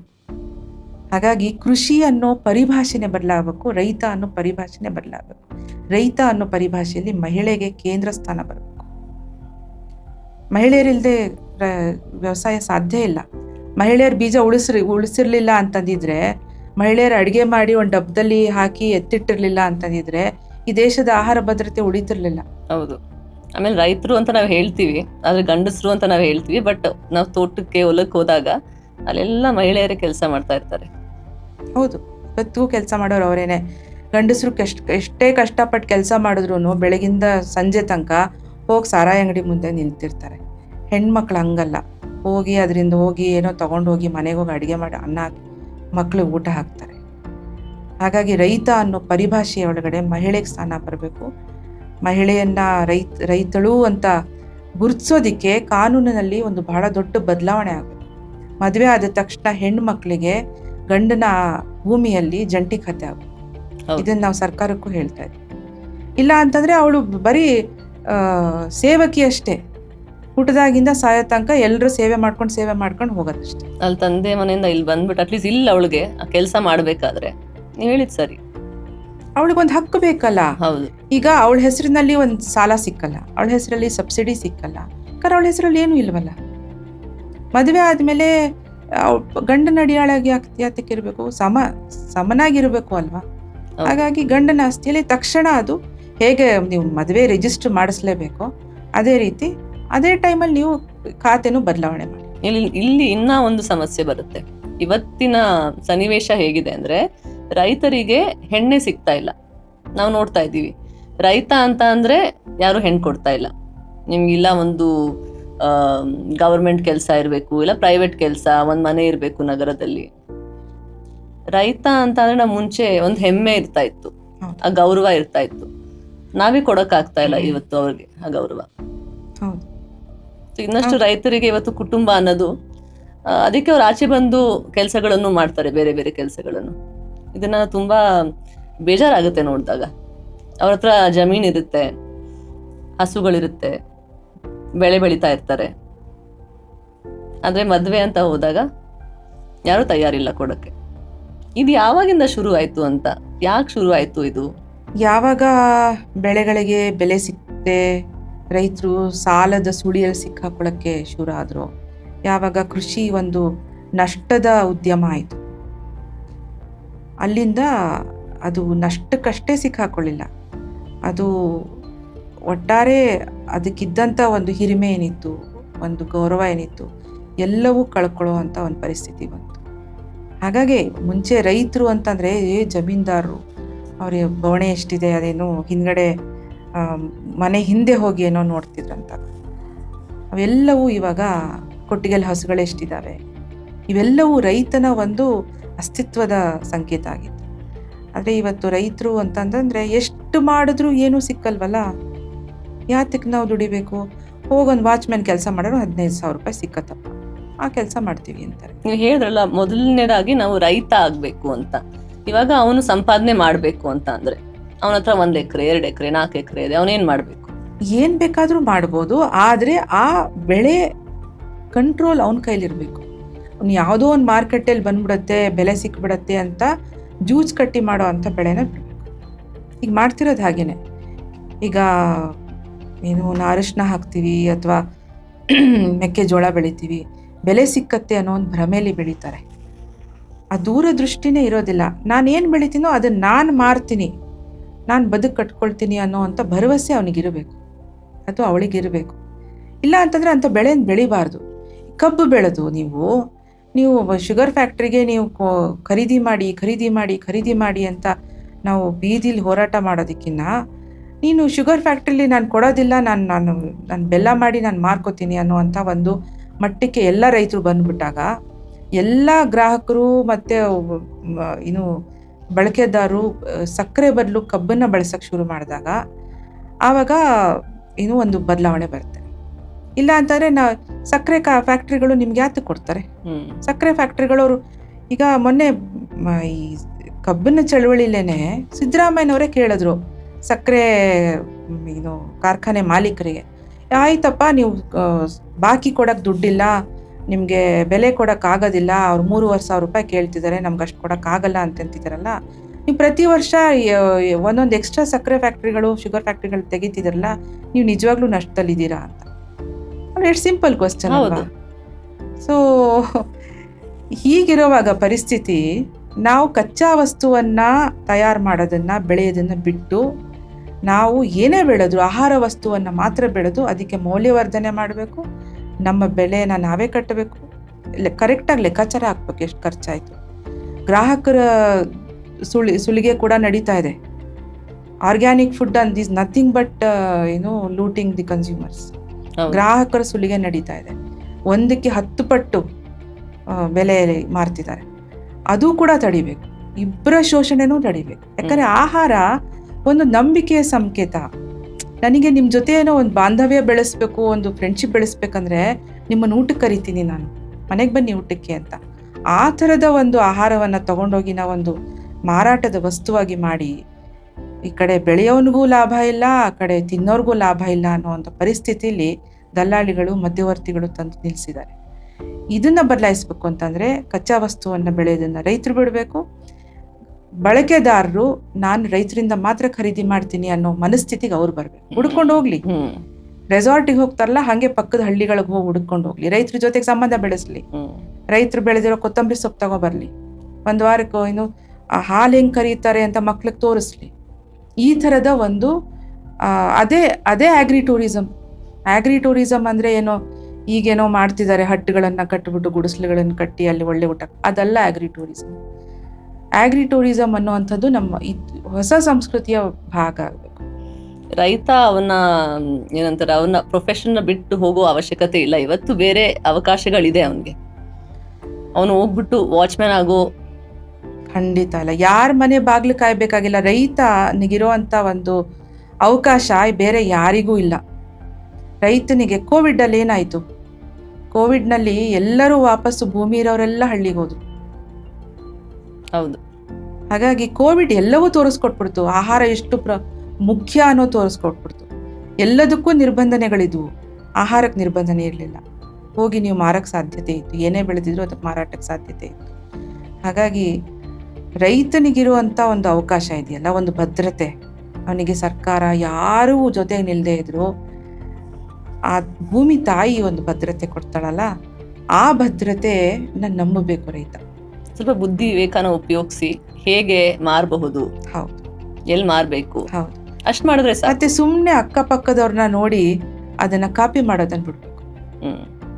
ಇನ್ನೇನೋ ಡ್ರ್ಯಾಗನ್ ಫ್ರೂಟ್ ಅಂತ ಬಂತು, ಹೊಸದು ಬರ್ತವೆ, ಅದನ್ನೆಲ್ಲ ಅದರಿಂದ ಏನೋ ಇದೆ ಅನ್ನೋದನ್ನ ಅನುಮಾನದಲ್ಲಿ ನೋಡೋದನ್ನ ಕಲಿಬೇಕು. ರೈತರಿಗೆ ಪ್ರಶ್ನೆನೇ ಹುಟ್ಟಲ್ಲ. ರೈತರು ನೋಡಿ ಇದು ಚೆನ್ನಾಗಿದೆ ಅನ್ನೋದನ್ನೆಲ್ಲ ನಂಬುತ್ತಾರೆ. ನಿಸರ್ಗ ಅವ್ರಿಗೆ ನಂಬಿಕೆನೇ ಹೇಳ್ಕೊಟ್ಟಿರೋದು. ನಿಸರ್ಗ ಜೊತೆ ಒಡನಾಟ ಅವ್ರಿಗೆ ನನ್ನ ನಂಬಿಕೆ ಇಟ್ಕೊಂಡೆ ಅವ್ರು ಬಿತ್ತೋದು. ಯಾಕಂದ್ರೆ ಅದು ಮೊಳಕೆ ಬರುತ್ತೆ ಅನ್ನೋ ನಂಬಿಕೆ ಇಟ್ಕೊಂಡೆ ಅವ್ರು ಬಿತ್ತೋದು. ನಾಳೆ ಮಳೆ ಬರುತ್ತೆ ಅನ್ನೋ ನಂಬಿಕೆ ಇಟ್ಕೊಂಡೆ ಬಿತ್ತೋದು. ಆ ನಂಬಿಕೆ ಅಷ್ಟು ಇರುವಾಗ ಈ ಮೋಸಗಳು ಅರ್ಥ ಆಗೋದು ರೈತರಿಗೆ ಕಷ್ಟನೇ ಅಲ್ವಾ? ಹೌದು. ಆ ಕಾಲಕ್ಕೆ ಲಾಲ್ ಬಹದ್ದೂರ್ ಶಾಸ್ತ್ರಿ ಅವರು ಜೈ ಜವಾನ್ ಜೈ ಕಿಸಾನ್ ಅಂತ ಹೇಳಿದ್ರು. ಅಂದ್ರೆ ನಮ್ಮ ದೇಶದ ಗಡಿಯಲ್ಲಿ ಯಾರು ನಮ್ಮ ದೇಶದ ಆರೋಗ್ಯವನ್ನ ಕಾಯ್ತಾರೆ, ಇವರೆಲ್ಲ ರೈತರು ನಮ್ಮ ಆರೋಗ್ಯವನ್ನ ಕಾಯ್ತಾರೆ ಒಳಗಡೆ. ಆದ್ರೆ ಇವತ್ತು ಇದೆಲ್ಲ ಮಾತಾಡ್ಬೇಕಾದ್ರೆ ಹೇಗ್ ಅನ್ಸುತ್ತೆ ಅಂತ ಅಂದ್ರೆ ಮ್ಯಾಮ್, ನಾವು ರೈತನ ಎಲ್ಲಿ ತಲುಪಿಸಿದೀವಿ ಅಂತ, ಅದ್ರಲ್ಲಿ ನಮ್ದು ಜವಾಬ್ದಾರಿ ನಾವು ನಿಭಾಯಿಸಿಲ್ಲ. ಅದನ್ನ ನೀವು ಹೇಳ್ದಂಗೆ ನಾವು ಎಷ್ಟೊಂದು ಮಾಡ್ಬೋದು ಈ ನಿಟ್ಟಿನಲ್ಲಿ. ಇಷ್ಟೊಂದು ಗಂಭೀರವಾದ ವಿಷಯಗಳನ್ನ ನಾವು ಡಿಸ್ಕಸ್ ಮಾಡಿದ್ದೀವಿ. ಚರ್ಚೆಗಳು ಏನಕ್ಕೆ ಮಾಡ್ಬೇಕಾಗಿತ್ತು ಅಂತ ಅಂದ್ರೆ, ನನ್ಗನ್ಸಿದ್ದು ನಾವು ತುಂಬಾ ದೂರ ಅಂತ ಅನ್ಕೊಂತೀವಿ. ನನ್ಗೆ ಒಂದ್ ಸ್ವಲ್ಪ ಒಡನಾಟ ಹಳ್ಳಿಲೂ ಇದೆ, ನಗರದಲ್ಲೂ ಇದೆ. ಬಟ್ ಇನ್ನಷ್ಟು ಜನಕ್ಕೆ ಈ ವಿಷಯಗಳು ಗೊತ್ತೇ ಇರಲ್ಲ. ಅದು ಗೊತ್ತು ಮಾಡ್ಕೋಬೇಕು, ಅವ್ರಿಗೆ ತಲುಪಬೇಕು, ಇನ್ನಷ್ಟು ಅವ್ರಿಗೆ ಮಾಹಿತಿ ಸಿಗ್ಬೇಕು, ಅದ್ರ ಬಗ್ಗೆ ಚಿಂತನೆ ಮಾಡ್ಬೇಕು ಅಂತ ತುಂಬಾ ಸರಳತೆಯನ್ನ ನೀವೆಲ್ಲವನ್ನು ವಿವರಿಸಿದ್ದಾರೆ. ಬಿಕಾಸ್ ತುಂಬಾ ಏನಂತಾರಲ್ಲ, ತುಂಬಾ ಡಿಫಿಕಲ್ಟ್ ಟಾಪಿಕ್ ಇದು. ಎಷ್ಟೊಂದು ಸಮಸ್ಯೆಗಳಿದೆ. ಸಮಯ ತಗೊಂಡು ಇಲ್ಲಿ ಬಂದು ಕೂತಿ ಆರಾಮಾಗಿ ಎಲ್ಲಾನು ಹೇಳ್ಕೊಂಡಿದ್ದೀರಾ. ನನಗೆ ತುಂಬಾ ಖುಷಿ ಆಯ್ತು.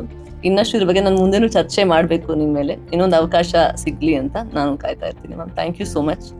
ನಮಸ್ಕಾರ ಮ್ಯಾಮ್. Thank you.